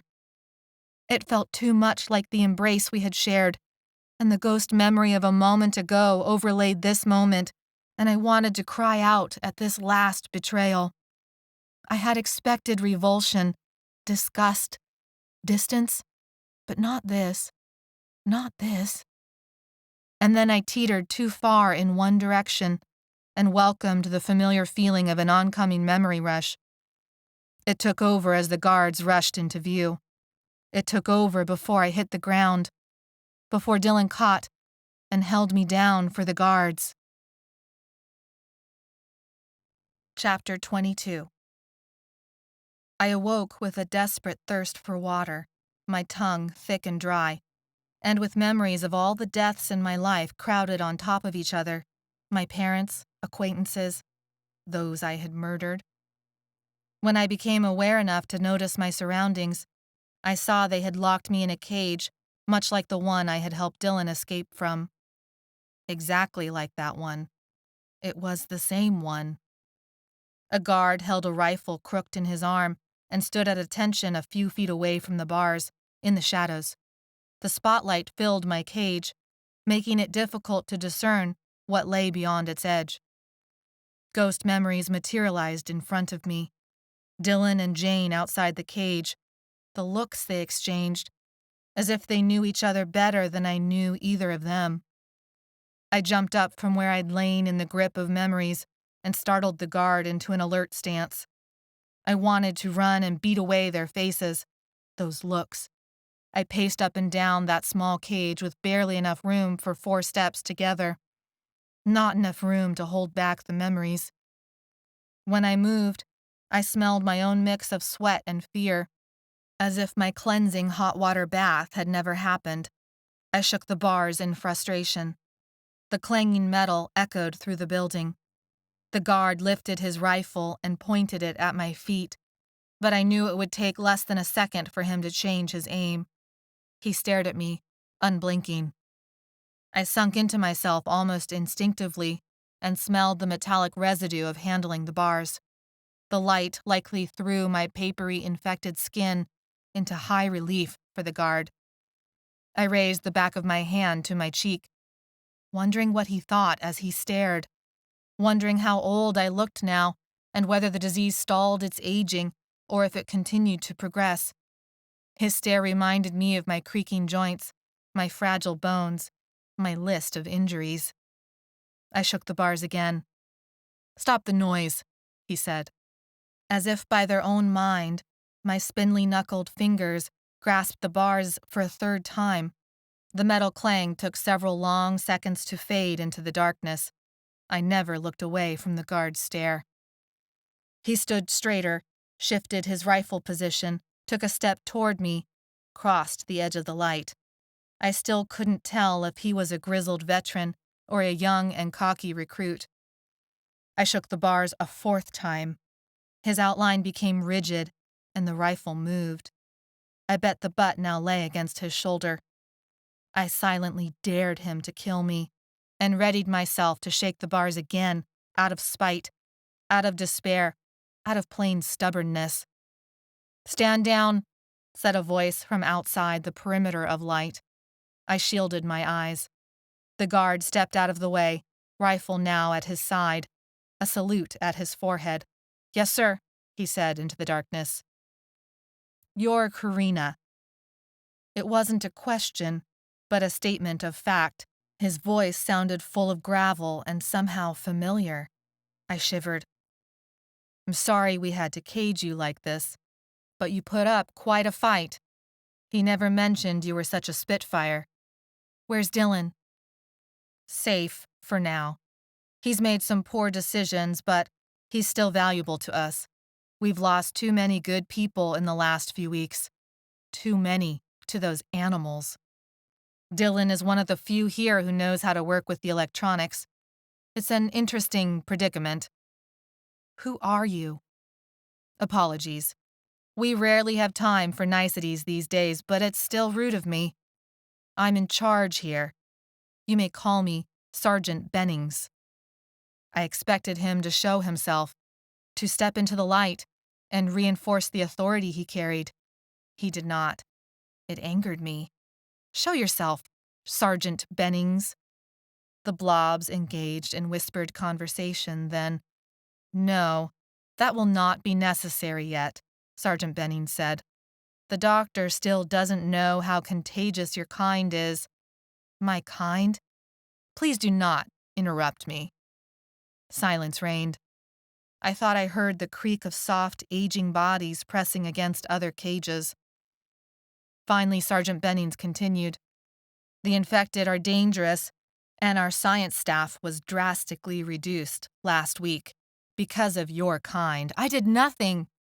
A long pole and a disembodied hand appeared in the light and snaked through the bars. Light glinted off the pole's metal surface as the blunt end jabbed into my ribs. The breath was knocked out of me. I fell to my knees, gasping for air. "Please, do not interrupt. I know sometimes it is difficult for your kind to understand language now, but there are other ways of helping you remember." Tears leaked out of my eyes, and I cursed myself for showing such weakness. Under the lights, I could not hide the glisten of salt water. I was a zoo animal, and Sergeant Bennings the bully someone had let loose inside. "I am not an animal," I said between gasps. My papery hands wiped the tears away, and I stood on shaky legs. Damn his shadow. "You are somewhere between an animal and a human," Sergeant Bennings said. "The doctors are trying to find out exactly what, but that venture has not yet succeeded. Your kind, the aged, yet walking and talking kind, are in some ways the least and most dangerous. Easy to overcome with force, yet the dual infection allows you to think, 'That's not true. I'm Another thud in my ribs, and I heard a crack. A burning sensation bloomed on my side. Taking a deep breath intensified the pain enough so I saw spots. The old, locked-in bodies are to be pitied. Yet, must be eradicated so as not to infect the others, Sergeant Benning said. The ones most dangerous, the ones who seek out violence, are the most predictable and, except for a few mistakes early on, the easiest ones to protect ourselves from. But things like you, yes, you are the most dangerous, the most likely to make people doubt the rules that protect us here, the most likely to spread the infection, like a rabid dog not yet frothing at the mouth. Like the mad cow packaged into 1,000 different freezers, a time bomb, waiting to decimate what's left of humans. It's quarantine procedure, not that it matters so much on a city level. The disease has likely gone around the world. Still, we must all do what we can with what we have. Why bother telling me all this? I am curious about how much human is left in your type. And you've been outside the fairgrounds recently. I wanted to appeal to your sense of duty to humanity. We need information that you could provide. The outside conditions, the numbers of various infected, whether certain resources remain intact. I thought to see whether there was enough human left in you to help us. All I see are men with guns imprisoning and murdering those less fortunate.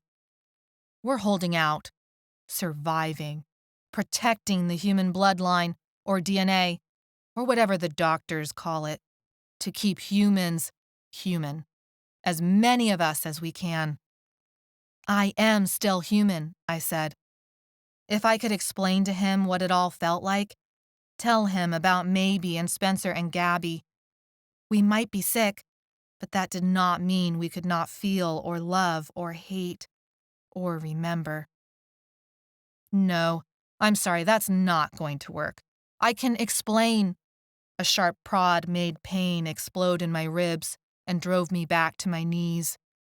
Please answer one question. A yes or no will be sufficient. Please think carefully about your answer. It is more important to your safety than you can imagine. Did you come here with others like you? I thought about Maybe and the pink something I'd glimpsed what felt like days ago, but had only been hours. Spencer, Gabby, the pup boys. They were not supposed to be here. They were supposed to have taken care of their police officer and left. I hoped it was so. No, I said. I received another jab of the pole. It was the sergeant's monstrous metal finger, the stick poking a decrepit lion. Yes, as I expected. He spoke too softly for me to hear for a moment, then. I promised Dylan I would at least try to help you see the human parts that still exist inside of you. I promised this knowing I would fail, but I always keep my word. He will be disappointed. Dylan? Are you there? Had he watched through all this and not said a word, not tried to stop it? Of course not. I am not a monster, Sergeant Benning said. You may have aged 30 years, you may have to be executed, but he can still see parts of his wife in you. I would not put any healthy human through such a thing. He paused and lowered his voice. Still, he will be required to watch your execution like everyone else. My execution? Usually we shoot those like you on sight, or send you to the camps. But people need a reminder of the rules. The new year is almost here, and there have been too many close calls over the last few days. You showed up at the right time. I wanted to ask about the camps, but the shuffling of shoes against concrete told me he was leaving. Wait! That's it? No trial? I said. The shuffling paused. No, of course not. But you will get several chances to wrestle with whatever humanity you have left. Our doctors will check you over and add your medical information to our growing database. We are trying to find a cure for this. Whatever you think of me and my methods, there is a noble purpose behind all of it. My remaining advisors and I will ask you to share any information you've gleaned from your trek through the city, but I can't say I'm hopeful. It's easy for your kind to degenerate into a rather self-serving brute of an animal. And if I share information, then you can die, knowing you helped to save humanity. Guard, she may receive water, but none of the food we have left. He did not wait for a response, but walked away with what looked like 3 other outlines. My original guard stepped back into the edge of light. He seemed to smirk. Do you enjoy killing grandmothers and sisters and aunts and brothers? The smirk left his face, and something more dangerous glinted in his eye. Sometimes. The pain in my ribs felt unbearable.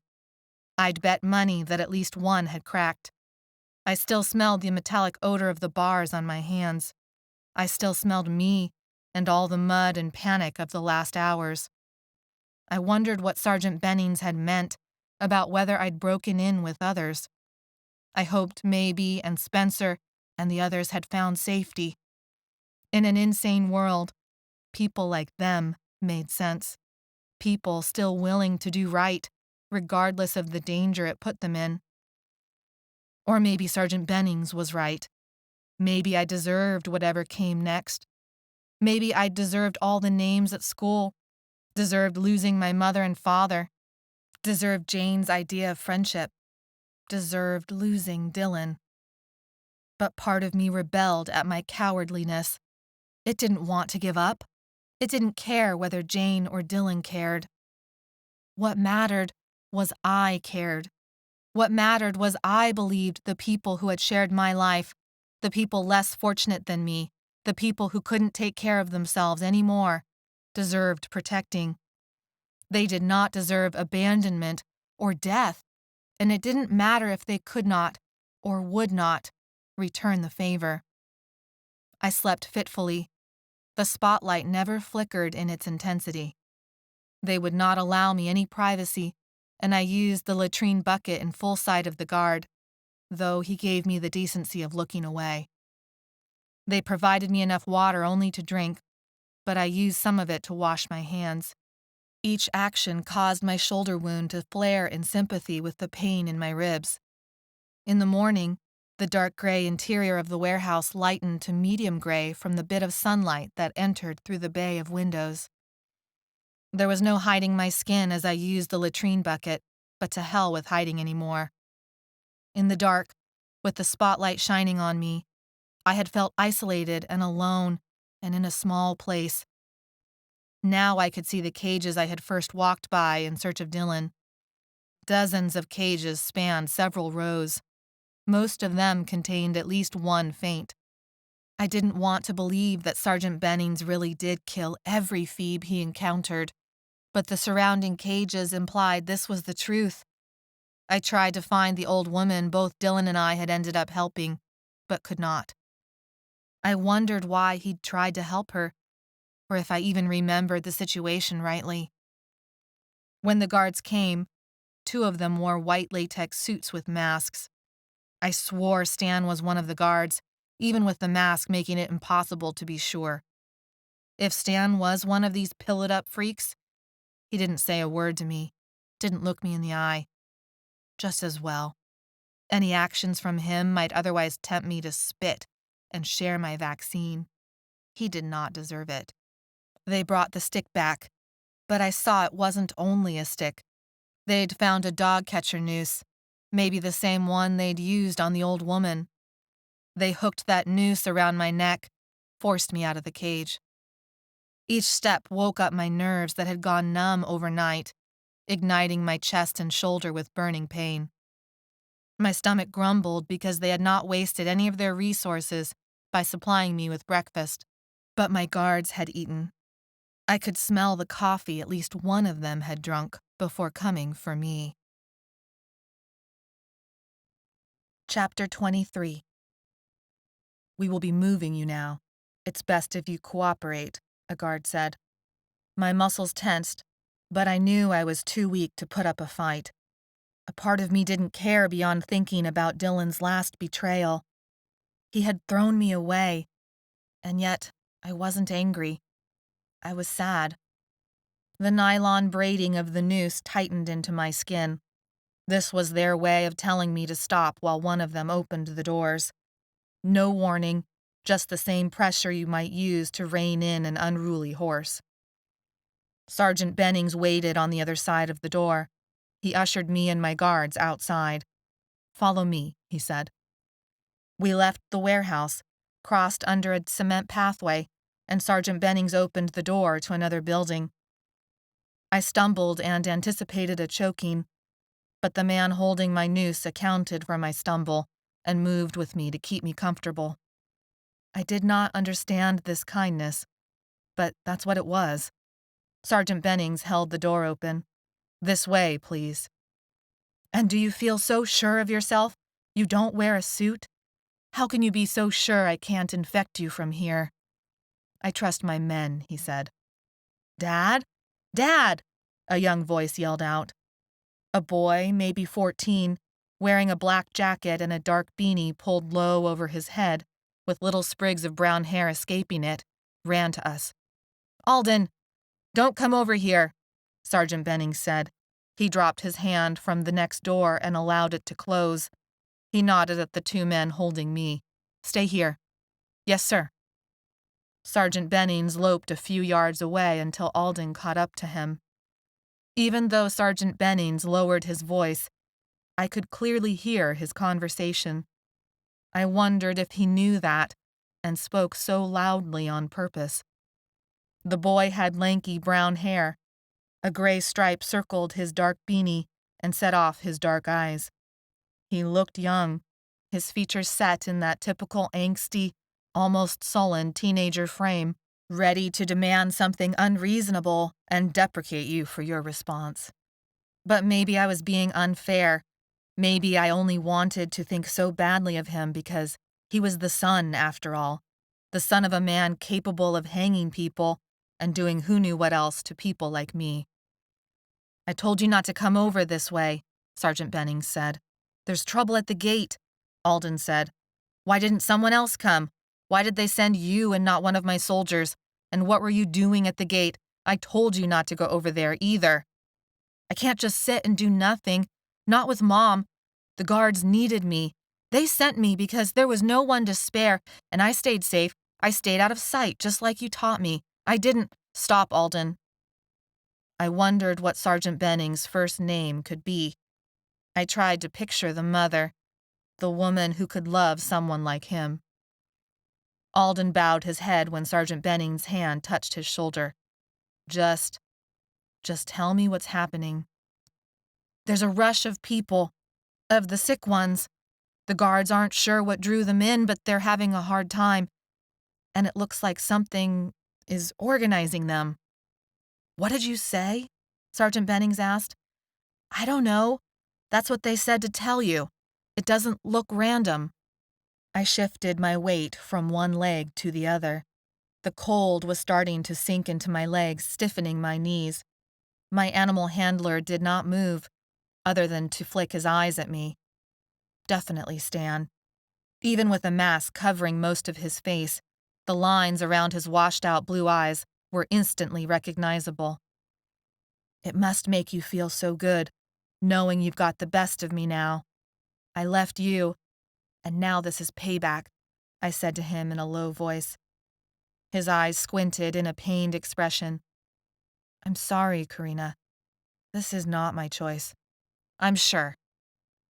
We can't let the sickness spread. Otherwise no human will be left," he said. "How does a sickness turn someone subhuman? Doesn't it just make them sick?" He didn't have an answer. I returned my focus to Sergeant Bennings and son. The two of them parted ways, and Sergeant Bennings hurried back to us while Alden disappeared around the building.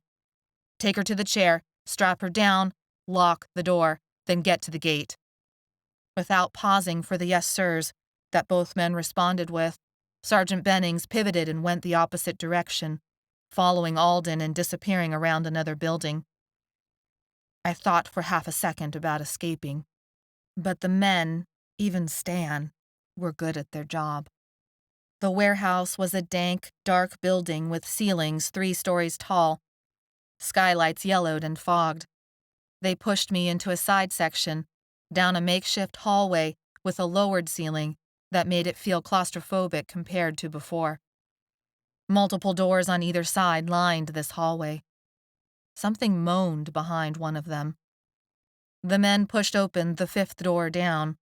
Before they could force me inside, I walked into this plaster-walled, cement-floored, windowless room the size of a walk-in closet. There was a cot, 2 buckets, one empty, one full of water, and a door on the other side. The men followed after me. Stan still held my noose.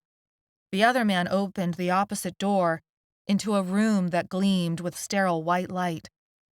This room had a chair, an all-metal, dentist-like chair in the center. Various cords and wires attached to it and snaked across the floor to the opposite wall, to a bank of windows and a type of control room. This one looked triple the size of the last room, and while it was still a makeshift setup, a lot more care and equipment had been used. Lights on floor stands created a halo effect around the chair. A set of metal roller trays with tools laid out on sterile blue hospital paper were positioned near the chair. Leather straps were attached at the arm and leg rests. My legs jiggled with fear and I almost lost my balance. Stan grabbed my arm and lifted me up. The other man helped him position me in the chair. I rested the crown of my head on the cold, metal surface behind me and looked forward to nothing, a blank wall. The chair was turned away from the windows and control room. The 2 men strapped me down. I held my breath, anticipating the 2 tight straps, the way it would cut off my circulation, a way to cause me pain just because. But that didn't happen. Yes, the straps were secure, but they were not too tight. Instead, both men took care to make sure the straps did not dig into my skin, or pinch it, or otherwise hurt it. Once they were done strapping me down, they pivoted the chair so it faced the windows, where more lab equipment and computers were set up. I started rattling off questions, hoping this would stall the 2 men, keep them from leaving me here alone to dwell on what would happen to me next. They worked in silence except once. Stan said, "We used to put your type in the cages along with the comatose ones, but you all talked too much to each other." And then the second guy elbowed Stan and he shut up, and it didn't matter what I asked or that I had begun to shout my questions. They finished their work in silence and left through the door to the windowless closet. I waited for what seemed hours but may have only lasted minutes. In these moments of stillness, I inventoried my body, its dry, cracked, aged skin, its looseness, its papery texture. My mind, its fragile state as if balanced on the middle of a teeter-totter, and while I stood in the middle, everything was clear, but other people, or my own miserable balance threatened to push me onto one side, into memory fevers or ghost memories or a memory rush. But my mind was still sharp, and my heart still pounded strong and regular. I did not think it had also aged. I would not think so. I could still run. I could still fight. I could still think. Those were what mattered. The door clicked behind me. "Hello, Corrina." Sergeant Bennings had returned and brought along with him a middle-aged female doctor who wore a stereotypical white lab coat, sneakers, blue jeans. A stethoscope lay on her collarbone and she held a clipboard. She was as tall as the sergeant's shoulder. Her brown hair was pulled back into a tight bun. Her eyes glinted with intelligence when she looked up. Her gaze slid over me, past my eyes, down, around, as if I wasn't really there. As if there wasn't a person strapped to the chair, only a specimen to observe. "Let me introduce you to Dr. Farad. She will be conducting a number of tests on you today." Sergeant Bennings paused, as if his next words pained him to say them. "She is infected." Like you. My heart pounded. The bright lights had washed out the telltale lines, but I saw it now. The ashy paleness, the almost papery quality. As if by some internal decision, Dr. Farad stiffened her back and met my gaze. It is my job to find a cure, or a way to contain this, or a way to destroy it. If you have any sense of responsibility left, you will cooperate. Confusion surrounded me. They treated the infected like animals, like less than human, like vermin to exterminate. Yet here was an infected doctor, standing alongside Sergeant Bennings, as if they were almost equals. She was ready to experiment on me, and he stood there unprotected. But I realized he wasn't unprotected. His hand rested on his holster, and another guard I had not noticed before was standing silent against the wall, with a gun leveled at the doctor. "Yes, I can see you have questions," Sergeant Bennings said. "It would be easy to dismiss us as monsters from your viewpoint. It would be easy to label me a tyrant or a murderer. But you may come to see that I do all of this out of a deep sense of responsibility, a deep love for humanity." He trailed off and looked away into the shadows. "The more we learn about your kind, the more dangerous we know you are to keeping humans human. Yet some of you can be reasoned with still, so we must try. Must we not try?" Dr. Farad reached out to touch Sergeant Benning's shoulder. "Sir!" the guard in the shadows yelled and stepped into the halo of light. Dr. Farad withdrew her hand, as if struck by lightning. Sergeant Bennings stepped between Dr. Farad and the guard. "Hold it right there, soldier. It's fine." "I will find a cure for this. I will," Dr. Farad said. They stood there for a long moment. Sergeant Bennings and Dr. Farad locked in a staring contest. "She's your wife?" I said. As if my words broke a spell, Sergeant Bennings flicked his eyes at me. Dr. Farad turned her head down as if ashamed. She returned her focus to the clipboard and began taking notes. She looked up at me every few seconds with that impartial, emotionless stare that made me feel like an apple in a still life painting. "She is not my wife," Sergeant Bennings said finally. "My wife is in a coma from the bacterial strain. Dr. Farad and I have worked together for many years. She happens to be the best doctor we've got, and whatever part of her is still human, it's enough to allow her to continue her work, to help us save what is left of the rest of us. So she's sick like me, less than human, but gets special treatment because you slept with her once," I said. Sergeant Bennings flinched at my words. "You cannot be trusted, yet there is no one else to do this work, and the work must be done, and so—" Sergeant cut himself off and shook his head slightly. "It is so easy to try to reason with your kind. The spark is missing, yet you act so—" "Let me get on with my job," Dr. Farad interrupted. "We are wasting time." Without another word, Sergeant Bennings left. The guard remained at his post against the wall and faded into the shadows. The doctor lowered her clipboard. I smiled tentatively. She would tell me the truth now. She was like me. She would help me escape. She would understand. The clipboard snaked out and hit me alongside the head. The blow was more of a shock than anything. My ears rang. Blood rushed to my head. My ear became hot. "Let's begin."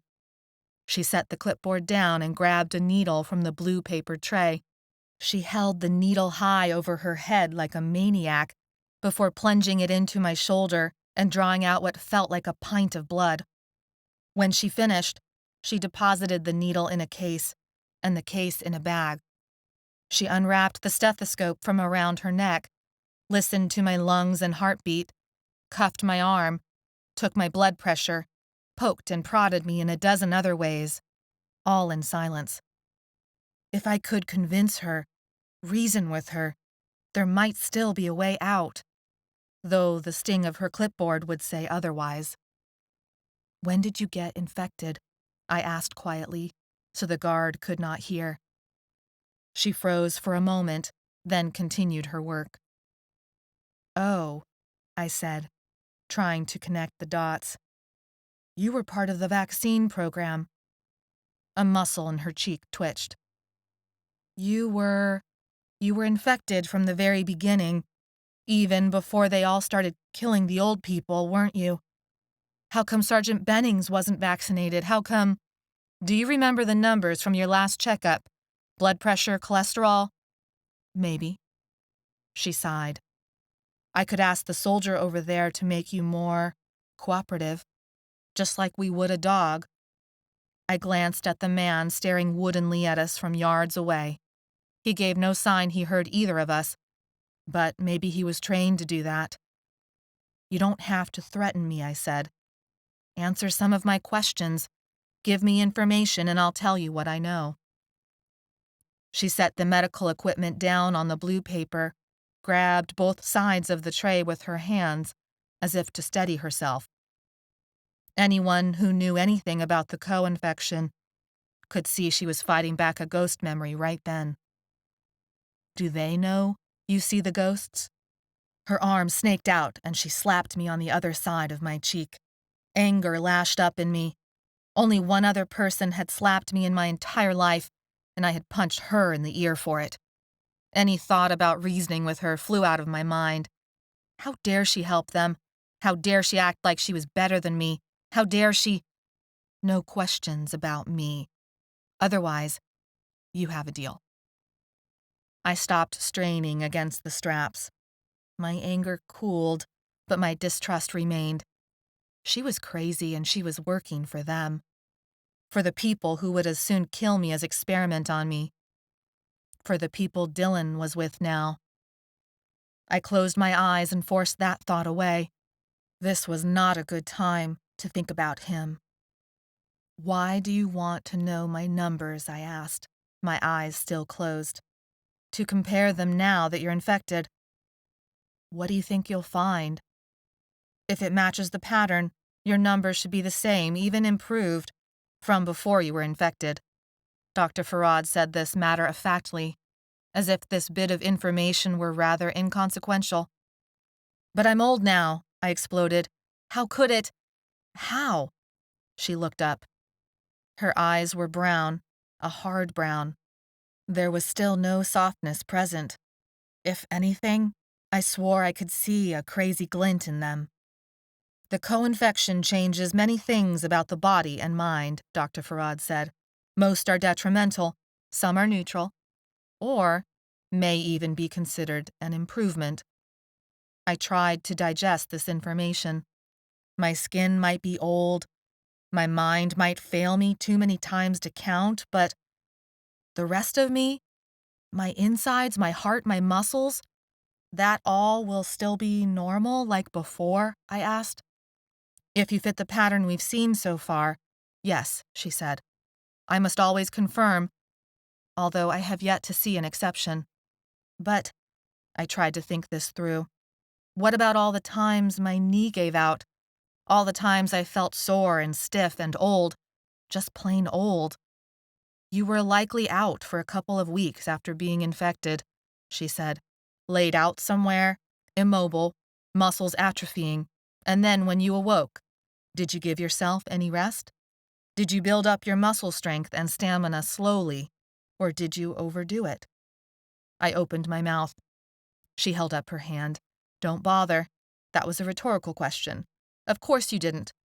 Any normal person would have experienced strained muscles and joints, along with pain from the sudden amount of exercise you likely engaged in. And you did all that after laying out somewhere, practically comatose for weeks." I couldn't argue with her logic. I had jumped out of buildings and fought people to the death. I had feared the last few weeks of injuries weren't the normal consequences of an overworked body, but instead a horrible part of the disease I lived with.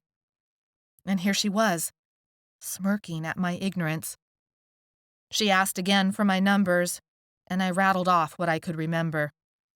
I hadn't had health insurance for months. It wasn't much, but it seemed to satisfy her. She wrote it all down on her stupid clipboard, left the room with my vials of blood, and returned a few minutes later. "So," I said, "is it true? Are my numbers the same?" "Too fast to know. It will take 24 hours to get the results back, but everything else I've looked at says yes." "I don't understand," I said. "If I'm so normal, if so much of me is like before, if I'm so goddamn normal, why are you all treating me like I'm not even human anymore?" The light cast weird shadows across her facial features. It deepened the bags underneath her eyes but smoothed out the wrinkles and webs of her skin. The corner of her mouth lifted in a small smile, as if she was telling herself a silent joke. "Because you are not human anymore. Or you are not just human anymore. The virus made sure of that." She looked about to explain further, then stopped.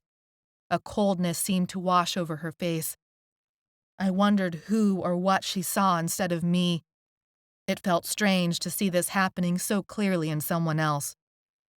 It felt as if I were invading her privacy. "Who did this?" I said in a quiet voice. "We don't know," she said, her answer automatic, as if she'd had to answer this question 1,000,000 times and had gotten bored with it. "We just happened to discover a mutated rabies virus and also happened to discover a bacteria that we can fight off?" I asked. "Oh no, we genetically engineered the bacteria. That was us," Dr. Farad said. "You're kidding." She shook her head. "Unfortunately, no. The only compatible bacteria was in the family that causes Lyme disease. It fights off the Lissa virus, but buries itself in the nervous system, specifically the memory center of the brain." I knew all this. Well, I hadn't known it was a genetically engineered version of Lyme disease, but this wasn't exactly new information. "When it's just the bacteria that infects somebody," I asked, "it turns them into faints?" "Into what?" "Puts them in a coma," I said. "That's our name for them. Faints." "Okay," she said. "How is that possible?" I thought about Matilda and her family, and how they had saved me and Maybe, and how they had burned themselves down soon after. How does something that puts people into a coma end up infecting anyone if it's not being purposefully injected? "Normal Lyme disease spreads by way of the tick," she said. "Maybe something like that." "So you don't know?" "Not for sure." She shook her head. "Not for sure, but we're working on it." "So this entire camp of people could be turning into faints and you wouldn't know it?" "It's a risk," she said, "but it's one that Sergeant Bennings and the other camps have decided is worth it." "What other camps?" "It doesn't matter," she said in a clipped voice.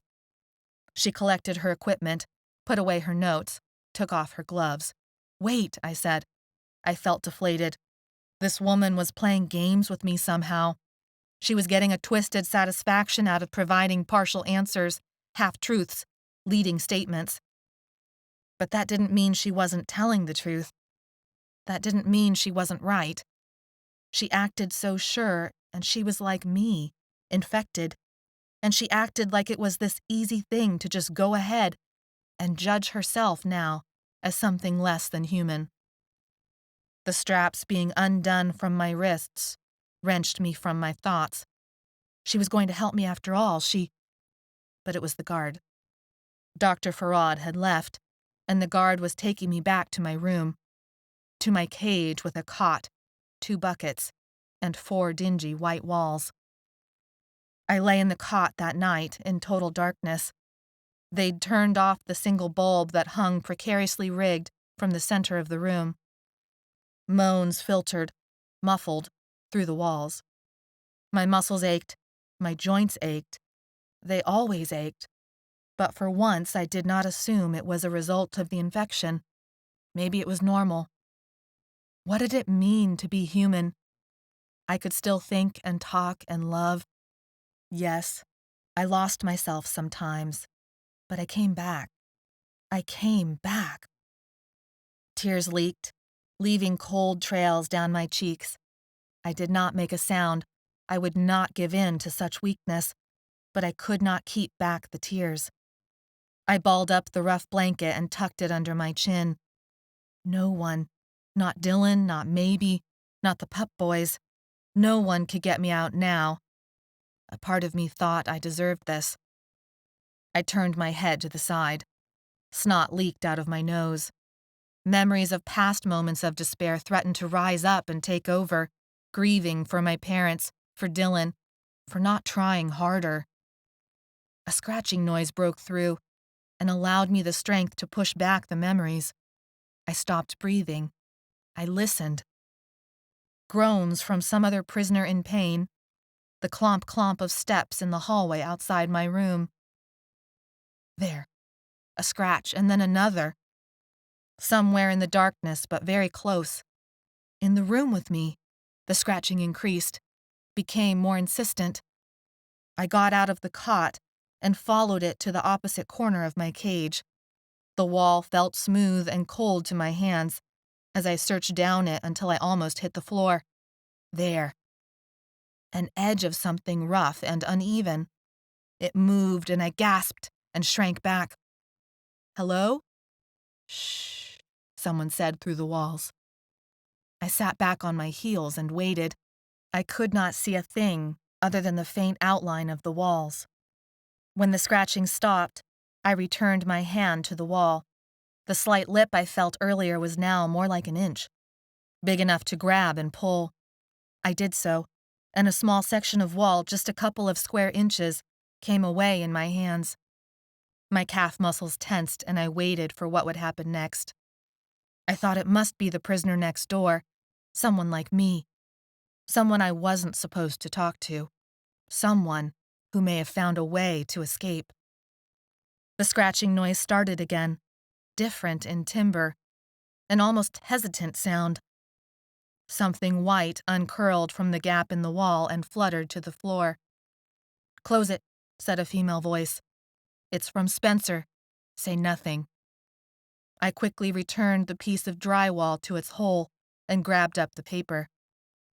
I explored every inch of the room, looking for a hint of light strong enough to allow me to read the words I knew must be scrawled on the paper, but I found none.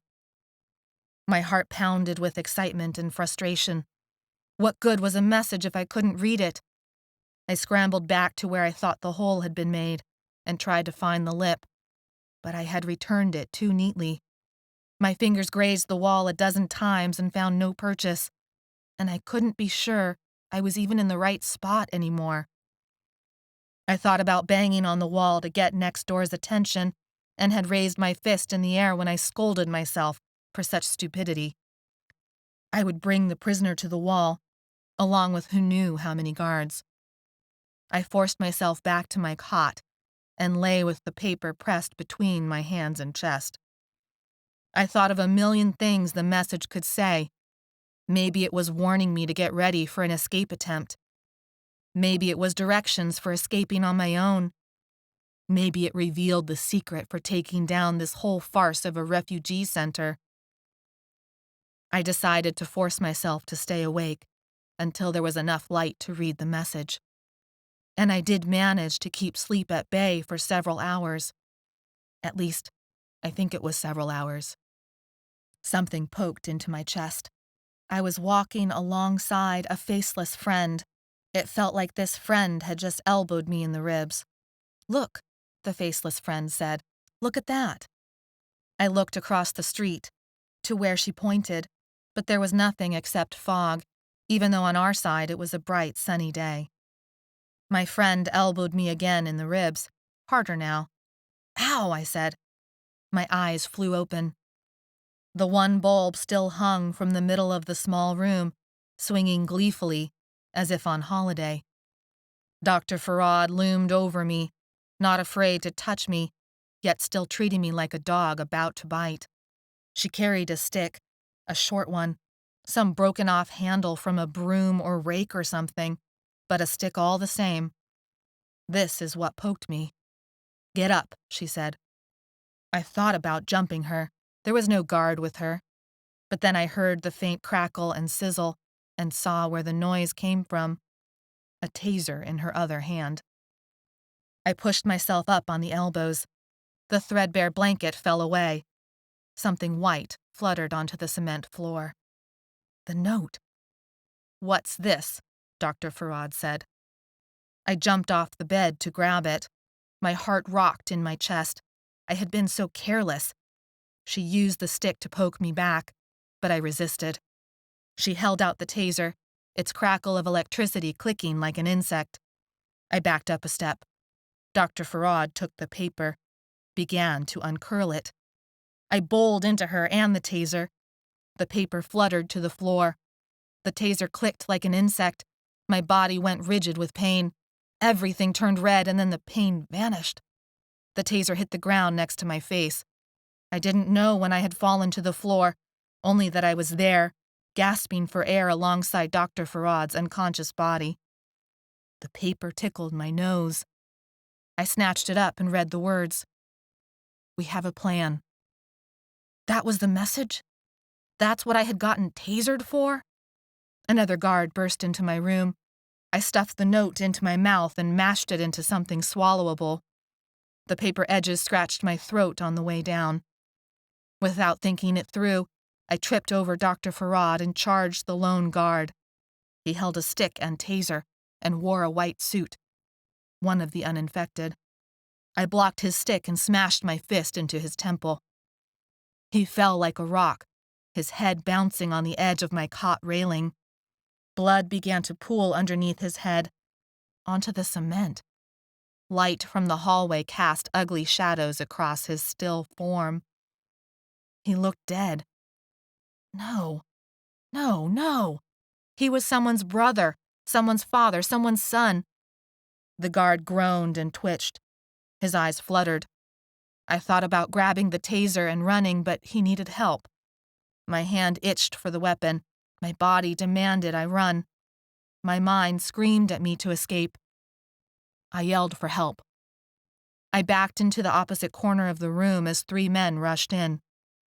One guard took Dr. Farad's and the unconscious guard's pulses. The other 2 advanced on me. I held up my hands to show I was defenseless. They tasered me into unconsciousness. Chapter 24. They sat me down on a hard-backed chair in the middle of the room. Someone had placed other chairs far away from me. I'd been drugged for days into a forced coma. They'd woken me now for some reason I could only guess at. 6 chairs, including one for Sergeant Bennings. All but 2 people in those chairs wore fatigues. 1 seat remained empty. I had a sudden flash of insight. That was Philippa's, wasn't it? The side conversation stopped. Most looked at Sergeant Bennings to see if he would say something. He nodded. Yes, that's right. It's a reminder to all of us. Now. The New Year's celebration will begin in a few hours. He looked to the other 5 members. Shall we hurry this along? They nodded. Male and female faces, various ages, all exhausted, all looking at me like a creature under the microscope. Excellent, Sergeant Bennings said. He looked at me. Let's begin. What's there to say? I'm infected. There's no question about what we're required to do with you. I hope you've given some thought to what we've asked. Yes, your Dr. Farad gave me a lot to think about. Whatever stunt your friends are trying to pull, one of the other 6 said, it won't work. She's the one who entered my cell late at night without a guard, I said. What are you trying to say? One of the men in fatigue spoke. He looked younger than Sergeant Bennings, but not by much. His hair was short and stiff, his chin doughy.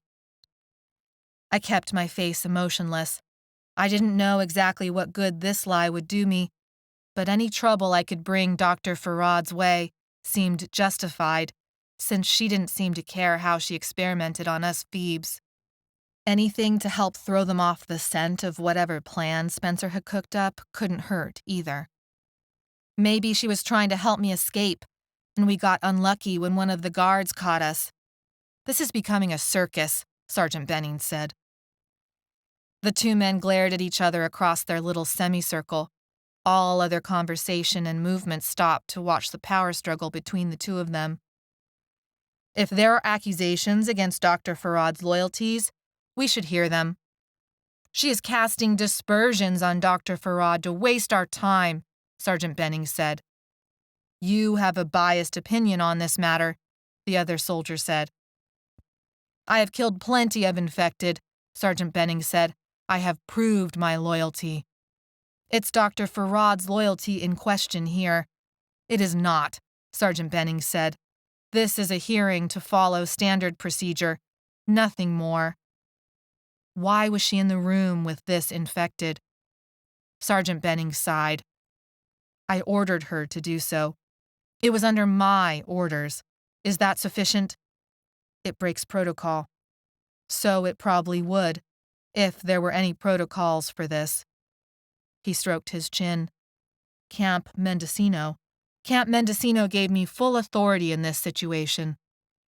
Camp Eagle is who I'm worried about, an older woman interrupted, especially when they find out the two of you have been bickering in front of the infected like you're 5-year-olds. They're making fresh bread tonight to celebrate the new year. I don't know about you, but I might kill someone if I miss that. Can we get on with this now? The doughy-chinned soldier coughed and folded his hands in his lap. We can continue this conversation later. Sergeant Bennings tilted his head, as if trying to stretch the tension out of his neck. Very well. Is there anything you would like to share with us today? Anything about the companions who helped break you into this protected space? Except it's not the last holdout, is it? I said. There are other camps after all.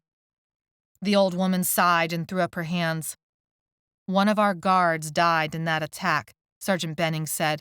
Dr. Farad's assistant is now in a coma. They were both innocent, guilty only of trying to find a cure to all of this. I don't understand. Only Dr. Farad and a guard had entered my room. I thought I'd killed him, but he had moved. I had seen him move. The woman gave me a quizzical look. Why are you looking at me like that? She doesn't know, the woman said. She knows, Sergeant Bennings said. She's acting. I've been drugged for I don't know how long, I said, a headache creeping in between my temples. I have no idea what I'm supposed to know. 2 days, the other man in fatigue said. You've been out for 2 days. And during that time, your friends came to bust you out, Sergeant Bennings said. They showed us certain weaknesses in our security here. Thank you for that. We're on watch for them now. It won't happen again. I folded my hands in my lap. I hoped Spencer and Maybe and the others were far away from this place. But either way, I wouldn't give him any information on them, even if I did know anything. Your silence speaks for itself, Sergeant Bennings said. This is disappointing, but not unexpected. We often find a certain weakness in those who are infected. They are no longer truly human and do not have human concerns at the forefront of their mind. I only cared to know one thing. In spite of feeling betrayed and abandoned, I did not want Dylan hurt. What's going to happen to Dylan? Why did you imprison him? Yes, your husband. If I were a crueler man, I would use threat against him to get you to talk. But I am not capable of such things today. Another panel member, a man dressed in civilian clothes, sniffed and wiped his cheek. A woman in fatigue spoke. Philippa was a vital member of this panel. No one is above the rules of this facility. But that does not mean we are immune to the heartbreak inherent in our decisions, Sergeant Bennings replied. What about Dylan? I prompted. We have decided that he did not mean to protect the infected woman, the doughy-chinned man said, but instead wanted to prevent potential bodily fluid contamination. We do not shoot anyone except from a distance, a woman said. The risk for infection is too great. Your husband did us a service by preventing the poor decisions of exhausted soldiers. He has been given another chance to return to his normal duties." "You should know," Sergeant Bennings spoke. "Your husband was very difficult to handle when we first brought him to safety. He wanted to immediately set out in search of you. He tried to run off alone with weapons and a vehicle. Not until that woman in your party, Jane, not until she arrived and said you were dead, did he give up." "Dylan had tried to come after me." Sergeant Bennings' words heartened me, though I did not understand why he had decided to share them. "Is there anything else you would like to share with this council?" the woman said. "We will not threaten your husband. Yet, your refusal to act now could well undo all that we have built here to keep people like your husband safe." I huffed a laugh. That's why they had chosen to share those details about Dylan. They hoped it would somehow change my mind enough to spill my guts. For all I knew, they had made up every word. I sat straighter in my chair and held my silence. "Unless there is something else," Sergeant Bennings said, looking to either side of his panel members. They shook their heads. "Excellent. All in favor of execution by hanging of this individual, say aye." All members of the panel said aye. "Opposed?" Silence. "Make the announcement. Take the prisoner to the stage." The guards fitted the animal control loop around my neck as Stan whispered, "Sorry about this, Corrina." The loop found the groove of my skin that had not yet bounced back from the last time the dog catcher's noose had been used on me. The rope settled back in, as if it had found its home, raw and burning. Chapter 25. Within 15 minutes, Sergeant Bennings had me taken to the stage, behind the closed curtains, up on the gallows, next to 3 unused ropes. That first breath of air outside had been a relief, its cold freshness wiping away the hot, humid smells of so many humans breathing, urinating, defecating, sweating in those cages. Rope bound my hands behind my back, cutting into my skin, stretching my chest so that my ribs ached with each step and breath. I did not begin to shake until they replaced the animal noose with the human one. Plastic nylon for thicker plastic nylon. Slip knot for noose knot. Executions made excellent examples of what happened to people who did not follow the rules, especially on New Year's Eve. Sergeant Bennings must have had a flair for the dramatic. What better way to set the tone for the new year than to usher it in with a hanging? I wondered if Jane would watch in her soup line. I wondered if Stan would be one of the guards on the stage. I wondered whether Dylan had set up the electronics. A ghost memory of a bright, clear day spent on the beach in Santa Cruz rose up. Sand and surf and stunning moments of peace. The smell of salt water, the crust of sand between my toes. The sound of those ocean waves matched the blood pounding in my ears. The scarlet curtains opened. The ocean waves overlapped the moat and the people standing on its other side. They looked so small from here. I thought of Felipa's last words. Mostly I wanted to sleep.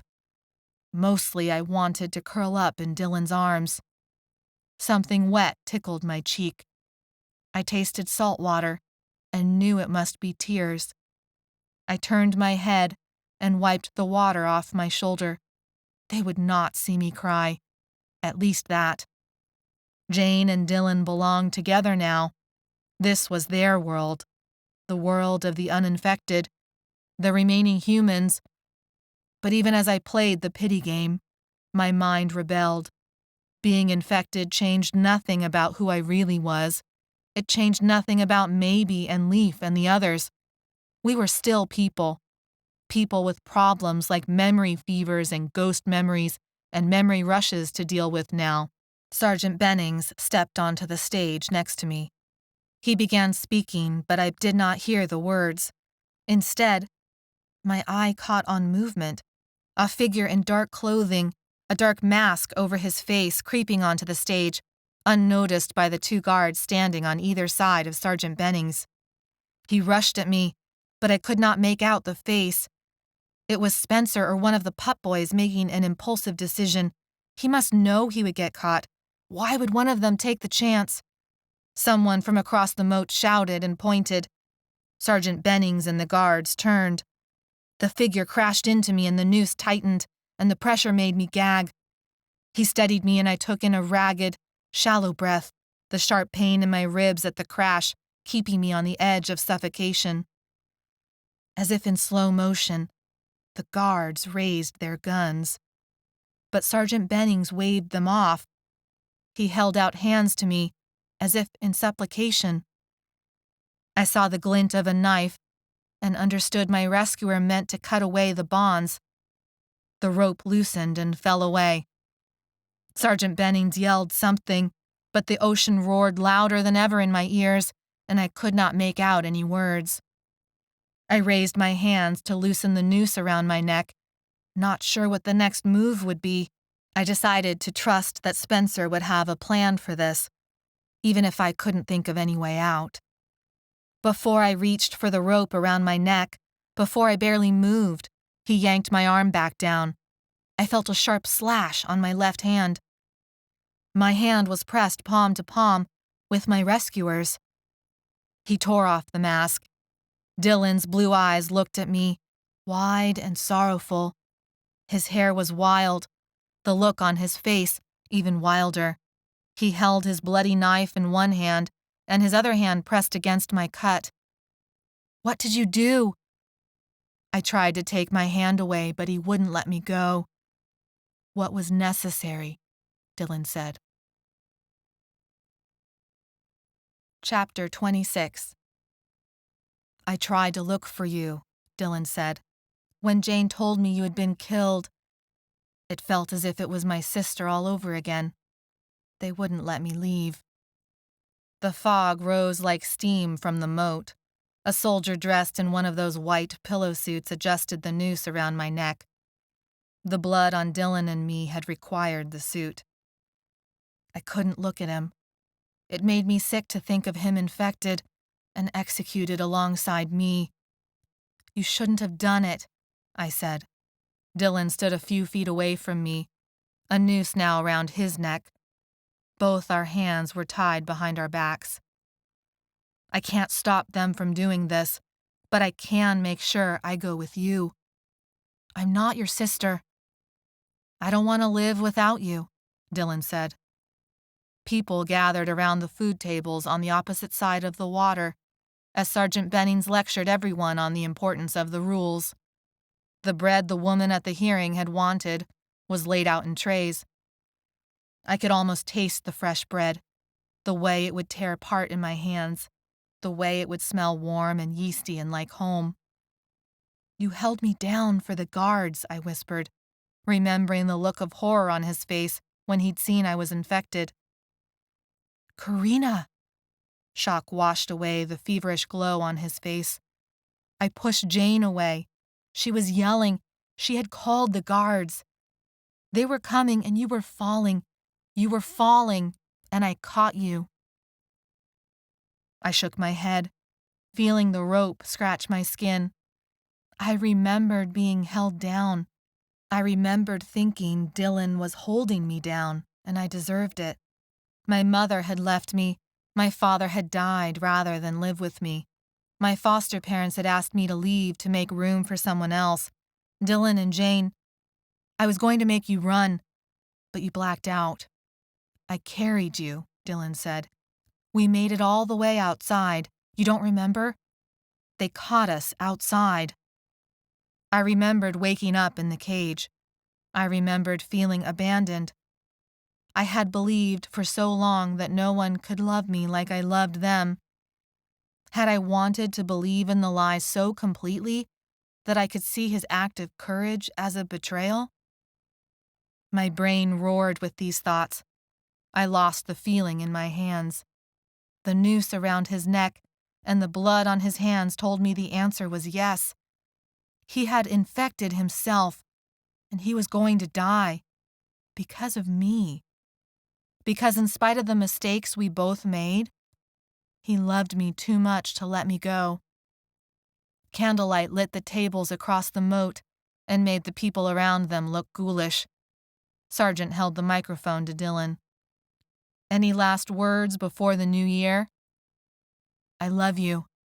Dylan stared at me, not bothering to address Sergeant Bennings or the crowd. His words echoed across the darkness. Redness flushed his cheeks. Sweat gleamed on his forehead and trickled down his temples. The fever rising in him made him glow. He was beautiful. You may have feared I stopped, he said. I was afraid of that too, but I realized I don't want to be in this world without you. He turned to the crowd. Filippo was right. Sergeant Bennings gently pulled back the microphone with his gloved hand. He spoke through the medical mask. As we usher in this new year, remember that this fight isn't over. We will not give in to the darkness. We will not give up without a cure. Dylan stood tall on the box. Sergeant Bennings turned the microphone in my direction. Let no one say we cannot show mercy. Do you have any last words before we give you release from this terrible disease? I shook my head, no. There was nothing left to say. I was sorry for my own part in all of this. I hadn't trusted my own worth. Now the person I loved most in the world would die because of me, and a flash of pink at the edge of the crowd caught my eye. A small person in a pink sweatshirt had climbed onto a stairwell and was making a keep rolling motion like out of the movies. Sergeant Bennings signaled to a guard. Wait, I said. I have something to say. January. I came here out of love, not violence. I came here to save someone I love. That's what I tried to do. I tried my best, even though I knew my best might not be good enough, not even close. But you've got to know that deep down. Chapter 27. I am you. I am a real person. We are real people. We are not. Screams from across the moat interrupted my speech. The food table lay turned on its side, on the ground. The soup, the fresh bread, the coffee, all of it was splattered onto the ground, a mix of colors mashing into a dull brown glop. Candles guttered and snuffed out. Trickles of soup streamed into the moat. More people screamed and began running. The generator lights revved on, drowning everything in an eerie silver relief. It looked as if something red, almost black, had been added to the soup stream. Sergeant Bennings and the guards began shouting into their radios. Had the V's gotten in? Corrina? I tore my focus away from the commotion and saw Dylan flushed, sweating, his eyes glazed. His legs wobbled and his weight gave out. Dylan! I lurched to him. The noose tightened around my neck. His body dangled from the rope, his feet limp, his knees bent an inches from the ground. My hands were bound. The rope bit deeply into my skin and cut off my breath, but it was not enough to close the distance. Dylan's face turned red and then a deep shade of purple. I screamed, pulled close, inches away now, so close. The rope dug a sharp ditch of pain into my neck. Lights burst in front of my eyes. I fell to the ground. My chest bloomed with pain from hitting my cracked ribs, but the ache around my neck lessened. Somehow the noose no longer held me back. I scrambled over to Dylan, turned my back to him, fumbled with my bound hands until I caught his belt. I strained upward. My knee popped. I added the pain to the list of injuries to ignore, continued to lift, to try to ease the pressure of the rope, to get air back down his throat. I draped his weight over my back, and then I was stuck. I had locked my injured knee and knew if I moved it, both of us would go down, and the noose would tighten again. Dylan! He gasped for breath across my back. His weight brought me to the point of collapse. I tilted my head, tried to breathe, tried to think, tried to keep my legs locked even as I felt my knee begin to fail. Then there was someone, Leaf, using a knife to saw through Dylan's rope. My knee gave out. I fell hard onto my stomach. My face slammed into the wood. I breathed in dust and tensed, waiting for Dylan's weight to hit me. Nothing. He still hung from the noose. I scrambled back up as Leaf cut through the last threads. I could not stop Dylan from falling, only help control it. Leaf waved to me, a goofy grin on his face as if this was all one big game. His hair was tousled, his shirt bloody. He ran for the other side of the stage. There was a crack of a rifle. Leaf's chest bloomed red. Shock overcame his grin. He fell on his face. I screamed, but before I could move, the soldier turned his gun from Leaf to me. I shielded Dylan's unconscious form with my body and waited for the inevitable. The gun dropped from the soldier's hand. An arrow sprouted from his chest. Blood spread from the hole. He fell to the ground like a domino. Gabby stood behind him in the moat, the muck up to her thighs, crossbow in hand. "Get off the stage," she yelled. "The goddamn guards let the V's in." Then she leapt out of the moat and disappeared into the chaos that included V's tearing into those people not fast enough to escape or strong enough to fight back. I knelt next to Leaf and checked for breathing, for a pulse, for anything. There was nothing. I smothered a cry and left him. There was nothing I could do. I limped back to Dylan and rolled him onto his back. He lay still. His eyes were closed, his mouth hung, slightly open. His hair was tangled, his clothes were askew. His face was still, an unhealthy red. I stroked his forehead and held my breath and leaned my cheek over his mouth. Hot breath caressed my skin. Dylan was breathing. I smelled the coffee he must have had that morning. I smelled him, alive. I pressed my hand against his beating heart and bent my forehead so that it touched his chest for a moment. He was alive. I sat back up and made a more thorough examination of his body. The changes from the infection already showed. He was unconscious from the fever. A muscle in his cheek and neck began to twitch. I dragged him off the gallows and the stage, not very gently. Sergeant Bennings leapt into the moat and climbed a light pole. He hung on it with one arm, directing soldiers and people, firing shots. His pants were wet to the waist. He'd lost one boot, but he did not stop his work until he caught my stare. He lifted his gun and aimed it in our direction. One of the V's jumped into the moat, catching his remaining boot and hanging from it, began to climb. Sergeant Bennings shot the V in the head, dropping the body into the water. I dragged Dylan out of sight before Sergeant Bennings could return his attention to us. Snot ran down my nose and I coughed around tears. It wasn't fair to leave Leaf there, alone, but I didn't see any other way. I searched for something, anything to help me carry Dylan. I found a wheelbarrow of garden supplies, overturned it to make room, and maneuvered Dylan into it.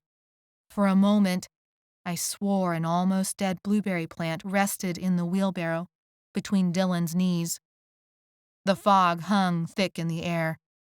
It sent tendrils across our path, like fingers ready to pull us away into its depths. The sounds of fighting and screaming and dying mixed with ghost memories of Sergeant Bennings' soldiers, V's attacking, people appearing out of nowhere. The only way to tell they weren't real was a faint translucence that took a moment for my brain to register. If any one of them had been real, I would not have acted in time. I steered us away from the fighting groups, into the silence of the empty State Fair buildings. The tire pressure was low, which made the wheelbarrow unstable. Dylan almost tumbled out twice. Not that he would have known it, unconscious, sweating, his skin developing this weird, aged gray. The infection worked so fast. The silence became thick like a blanket. My panicked escape settled into a steadier pace. We were far away from the moat, the gallows, the cages, the fighting. A part of me wanted to go back and help. Leaf was dead. What about Maybe and the others? But I couldn't leave Dylan. Not like this. Not when he was so helpless.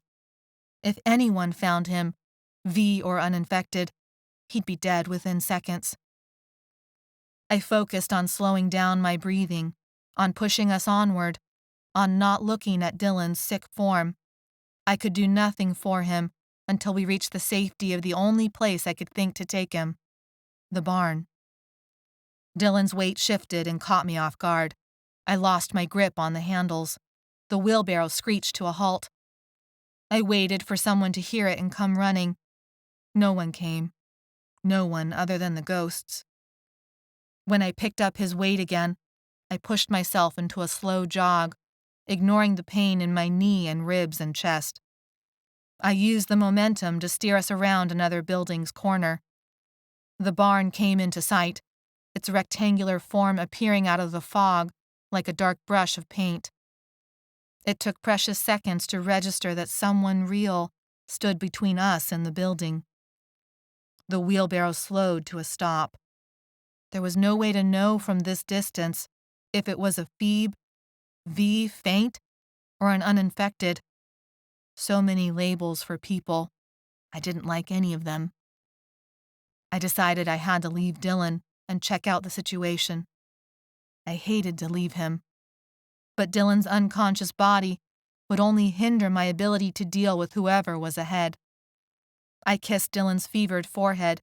He thrashed for a moment, said something in a whisper. It was in the grip of the memory fevers. I knew it was. But I thought I heard, Jane, he said again in a long whisper, as if caressing the name.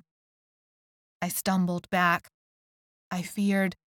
I could not stand the thought he was remembering being with Jane at that moment, as if it were happening right then and there, as if he had traveled back in time and... I closed my eyes. Stop. Stop it. Stop it. I began to run. Anything to push back the bile that had risen in my throat and the hot tears that threatened to pour down my cheeks. It didn't matter what was up ahead. If it was a V or someone ready to kill me, so be it. The figure did not acknowledge me as I approached, and I knew it must be one of the faint. Her back was to me, but I recognized the clothes from somewhere. Blue jeans and a sweater set. My old woman. The one who had met me in the barn. The one Dylan had saved. The one captured and in the cages.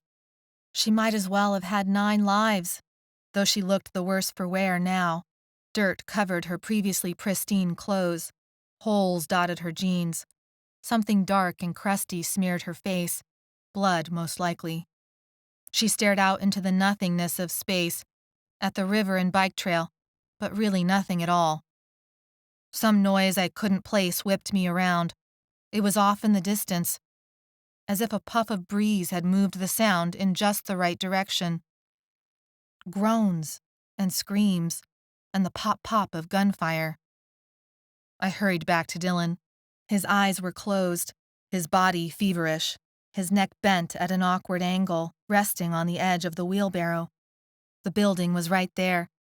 I would settle him in a stall and then lead her in as well. I'd done it once before. I could do it again. The stillness inside the barn was different than outside. More complete, more solid, as if entering a church. I dared not whisper for fear of offending something. The stalls were open, inviting, the sweet-smelling hay still in piles. The open door let in enough light to see the hay, but not enough to see into the dark corners. I left Dylan at the door. My steps dragged. My eyes drooped. Entering the building somehow signaled to my brain that we were safe now. But we weren't. There was no way to know until I had checked. Exhaustion came quickly and heavily anyway. I did my best to scare myself awake, by imagining V's and soldiers hiding in corners, ready to tear me limb from limb.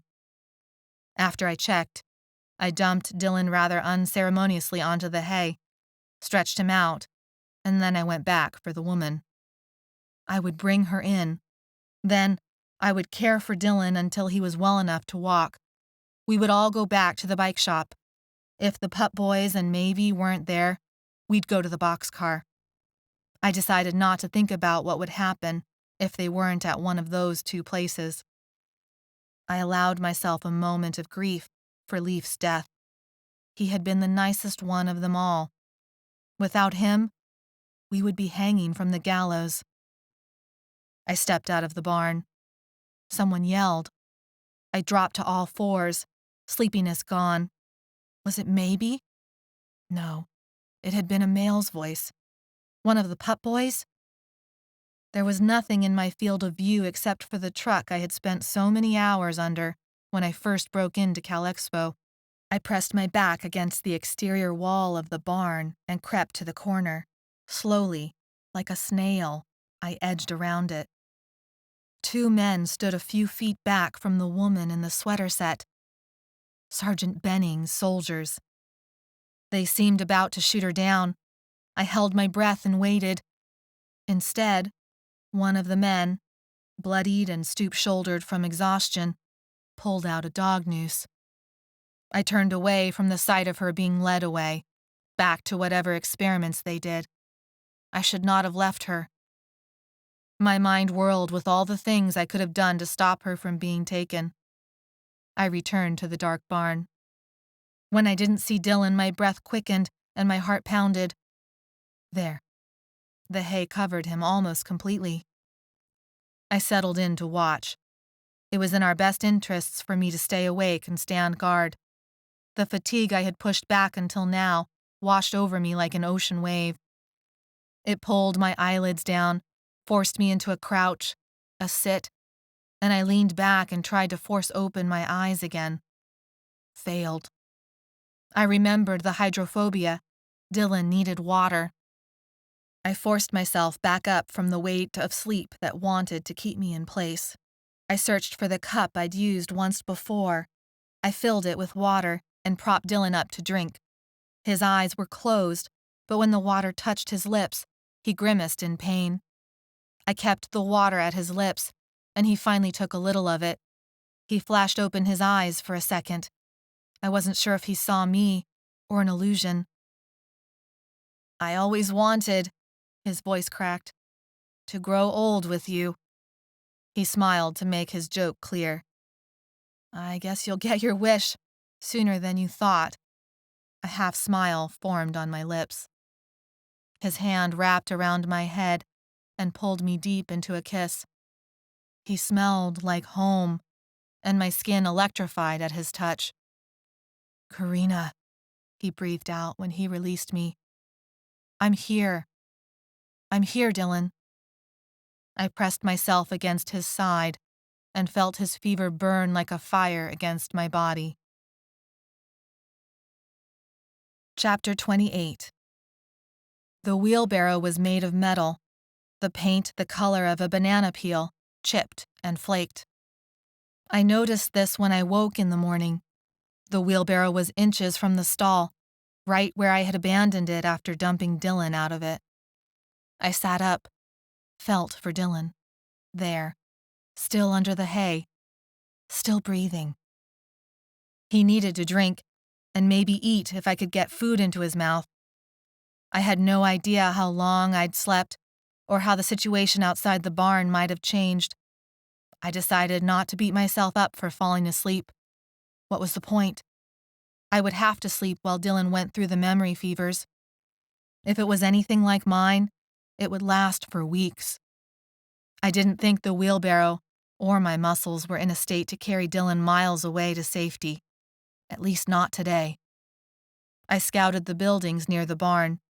I kept low to the ground and came back as soon as I found a jackpot of canned food in the cabinet of a little kitchen off one of the buildings. Sergeant Benning's men might come around at any moment, so I made my shirt into a bag and stuffed it full of canned beans and apricots. I grabbed a kitchen knife at the last second, remembering I needed a way to open the cans. I returned to the barn, gave Dylan some more water, but he was in no state to eat. My stomach rumbled. I would not dare start a fire, so I ate the beans cold, the rough texture welcome in my mouth, even though I had always thought cold beans were gross. The sweet apricot slices went down more easily. In the dim light of the barn, I could not be sure, but I thought I saw the beginnings of web-like lines appear on Dylan's skin. He shouldn't have done it. He shouldn't have risked himself for me. "Corrina, I'm sorry. I'm so sorry," he said this softly, great pain in the words. His eyes remained closed. He moaned and thrashed about. He mumbled something, and I feared what he would say. Feared it would be about Jane again. "It's okay. I'm here. It's okay." His blue eyes blazed open and stared at me, but did not see me at all. I tried an apricot slice, the juice dripping into the hay around us. This he opened his mouth for. He always did favor sweet food. He chewed it mechanically, opened his eyes again, and locked them with mine. This time I think he did see me. "It matters to me that you know. I thought you were dead. That's the only thing that made me stop looking. I thought—" "Shh." I caressed his face. "I know." But it mattered that he said it. It helped erase Jane's name a little. Dylan slumped back, gone in the memory fevers again, and I wished him a good one, whatever that meant to him. I ate more of the beans and apricots, then saved the rest for when Dylan woke again. I used the next few hours to scout further out from the barn. My loops lengthened, always bringing me back to check on Dylan, until I had almost returned to the stage, to the gallows. I found no one alive. Bodies lay out in a sort of grotesque display of blood and mayhem. A soldier here, with his uniform bloody and flesh missing. Better not to look too closely. A civilian there, propped against a trash can, dead from an obvious bullet hole to the head. But I didn't look closely enough to figure out whether it was Phoebe or uninfected. My gag reflex worked on overdrive, so I didn't dare venture closer. The metallic smell of blood was faint on top of a layer of garbage, but it wasn't bad, yet. I tried to put my thoughts together. Stan and at least one other soldier were alive, and organized enough to round up more faints, but whoever had survived wasn't organized enough to clean up the dead bodies, yet. Suddenly I pictured Dylan missing, someone having come and taken him from his stall. The feeling felt so real, I raced back to the barn. But there he was, sleeping on his side, face still flushed, mumbling softly. I steadied myself against the wall and decided to be done for the night. I closed the door, its every squeak jarring my heart. I stumbled back to Dylan's stall, felt for his sleeping form, and curled myself around him and slept.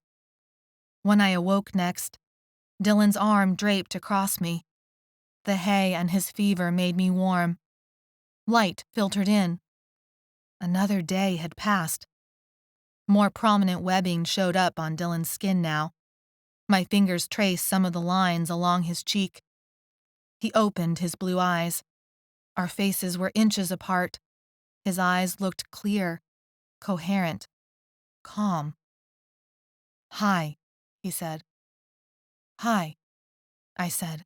His hand traced my cheek, echoing my touch. He started talking. He started sharing his memory fevers with me. Chapter 29. You need to eat while you're awake.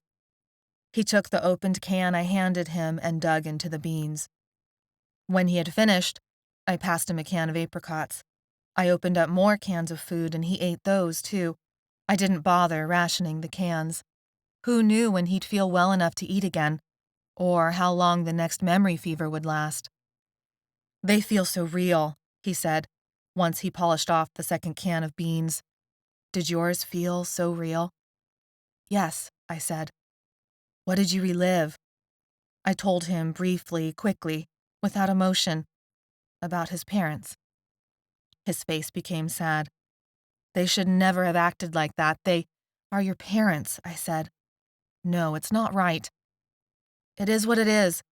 But they weren't all like that. Some of them were nice to relive. And I told him about the first time we met. That was one of mine too, he said quietly. And then one of just watching you sleep. Just that calmness, that perfect peace. It was a bright morning and you slept in, and I'd woken and watched you breathe, and it was perfect. I looked down, blushing, embarrassed. Except for the morning breath, that is. I sucked in air and looked up. Dylan smiled, joking. I smiled back, my face cracking. I couldn't remember the last time I really smiled. Funny. You're perfect. You never have morning breath. Oh, now I know you're lying. Dylan sobered. No, really. It was perfect. We sat in silence for another moment. I knew I should go back out and stand guard, but I didn't want to leave him, not while he was lucid, not when I had almost lost him for good. A flush began to creep up his neck. Sweat broke out on his forehead. I think it's coming back, I said. He set the empty can down. It tipped and became lost in the hay. Suddenly I needed to know. I couldn't bear not knowing for another minute. You said Jane's name. You said it like a caress. Were you... I couldn't finish. Tears sprang to my eyes, my stomach twisted. I shouldn't have asked. This wasn't fair, not like this. Dylan's eyes glazed. He struggled to stay upright. He shook his head as if to clear it, but I knew it wouldn't work. It doesn't matter, Corrina. I chose you. That's what it made clear. I will choose you again. And he slumped over. I jumped up to lay him back out more comfortably. I kicked the hidden can, bouncing it out of the stall so that it skipped onto the cement floor. Its sound was shocking and intrusive. Once I knew he was safe and comfortable, I left. To scout, I told myself. But now I was the liar. I couldn't stand to be in there with him another moment, not when the first thing he had relived, not when... I burst into silent sobs. Of course I wasn't good enough. Of course I had never been good enough. But he'd gotten himself sick for me. He'd exiled himself from everyone normal now. For me. I let that fact plant itself in me, take root, blossom. I would not dismiss his sacrifice because I wanted to have a pity party. I could not forget what Jane had done, what Dylan and Jane had done. But he had infected himself to prove he loved me, that he couldn't live without me. Either I moved on, or I let the past control me. Two figures stumbled out from behind the truck, limping, dirty. A dozen thoughts tumbled through my brain. I should have been watching. I should have taken my chances with the wheelbarrow. Corrina? A young voice called out across the distance between us. Maybe? My heart pounded. The two came closer. Maybe and Gabby. Gabby raised her crossbow at me and let loose an arrow. I screamed and raised my hands. When I lowered them, a V was dead in the dirt, with an arrow buried in his back. Gabby shot off another arrow, but this one only nicked his shoulder and almost embedded into my foot. I jumped, surprised. You idiots need to get inside, Gabby said. I locked the door as best I could behind us. Dylan moaned and thrashed around. Gabby swung up her crossbow again and crouched, scanning the barn. It's Dylan, I said. I went over and pushed her crossbow to point at the ground. He's in the fevers.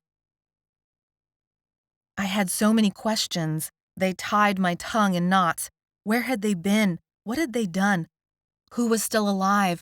Why was Gabby so angry at me? Thank you for coming back for us, I said simply. Maybe was eating from the last apricot can, but Gabby stopped and jerked her finger at Maybe. Don't thank me.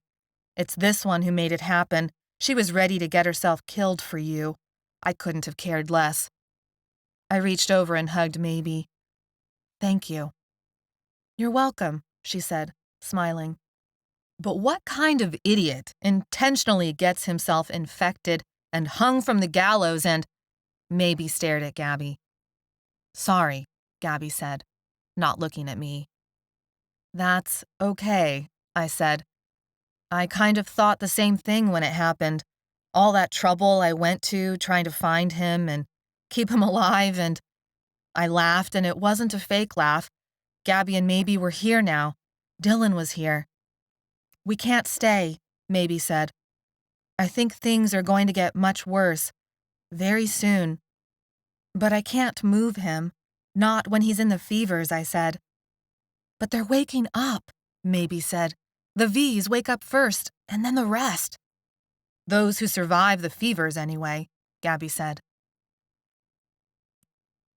Dylan stood on unsteady feet, shirtless, the fever's too hot for him to keep it on. I went to get him some water. We should get out of the city, go into the foothills, he said, and crumpled. I was too far away to help, but Gabby jumped in time. I ran over and helped bring him back to the stall. He kept mumbling something about Dutch Flat, where his grandparents had owned a little house before they died. I told him it was going to be okay. Just rest. He pulled me into him for a kiss. When he let go, Maybe was by my side, holding out a cup of water. I thanked her and helped him drink, and he settled back into a troubled sleep. Gabby slammed the door behind her. What's wrong with her? I asked Maybe. I don't know, Maybe said. We have to leave, right now, Gabby said, bursting back into the barn. What happened? I said. Sergeant Bennings is alive. He's here. He's still here, she said. I didn't make her explain any further. The panicked look on her face said enough. Maybe helped me position Dylan in the wheelbarrow. He woke and helped us pack as many supplies as we could fit around him. As we left the barn, a low train whistle sounded across the sky. After all this time, the noise seemed strange, almost creepy. It filled the empty sky with its howl. When the sound drifted back into silence, an aching loneliness filled my heart. The world had been ripped apart and emptied out, and the people still living in this world weren't safe. What do you think that was? Maybe said. You heard it too? Gabby said. I thought it was a ghost memory. I heard it, I said quietly. I don't think it means anything good, Maybe said. Stuff like that never means anything good in the movies. I wanted to contradict her, but stopped myself. She'd been right, too many times. Gabby paced around us, scanning the area for trouble. We can't worry about that right now. Spencer and the rest will be at the boxcar. We have to meet back up with them. I realized there were still some people in this world I could consider safe. Maybe not many, but enough. Spencer and Gabby and Leaf and the others had taken care of me and Maybe. I decided to do the same for them, if they gave me the chance. How do you know? Dylan asked. That's the place. It's always been our meeting place, Gabby said. And after the boxcar? Dylan asked. Gabby huffed and turned away. What's her problem? Dylan whispered to me. She doesn't trust most people, I said, with good reason. Dylan nodded. Until I get through this whatever this is, memory fever, Maybe and I said at the same time. Until the fever passes, I'm in your hands. Tell me what you want to do. Gabby turned back and examined him for a long moment. How long have you had the fevers now? Dylan turned to me. 4 days, I said. Gabby looked out into the distance as if remembering.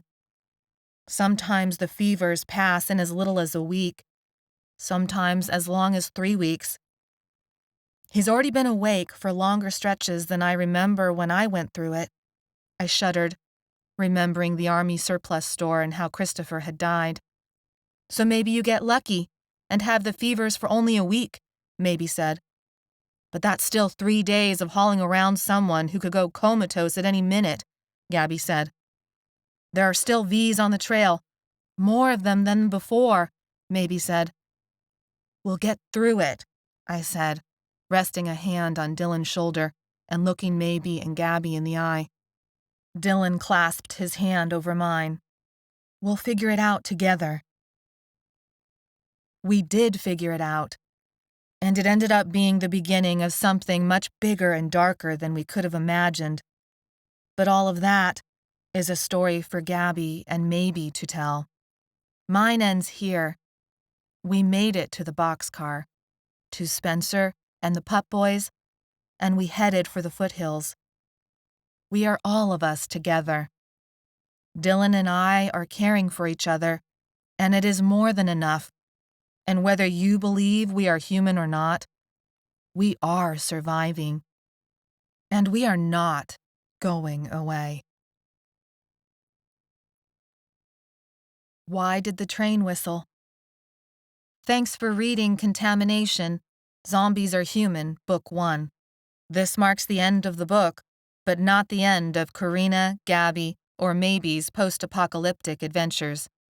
Find out what happens next in Infestation, Zombies Are Human, Book 2.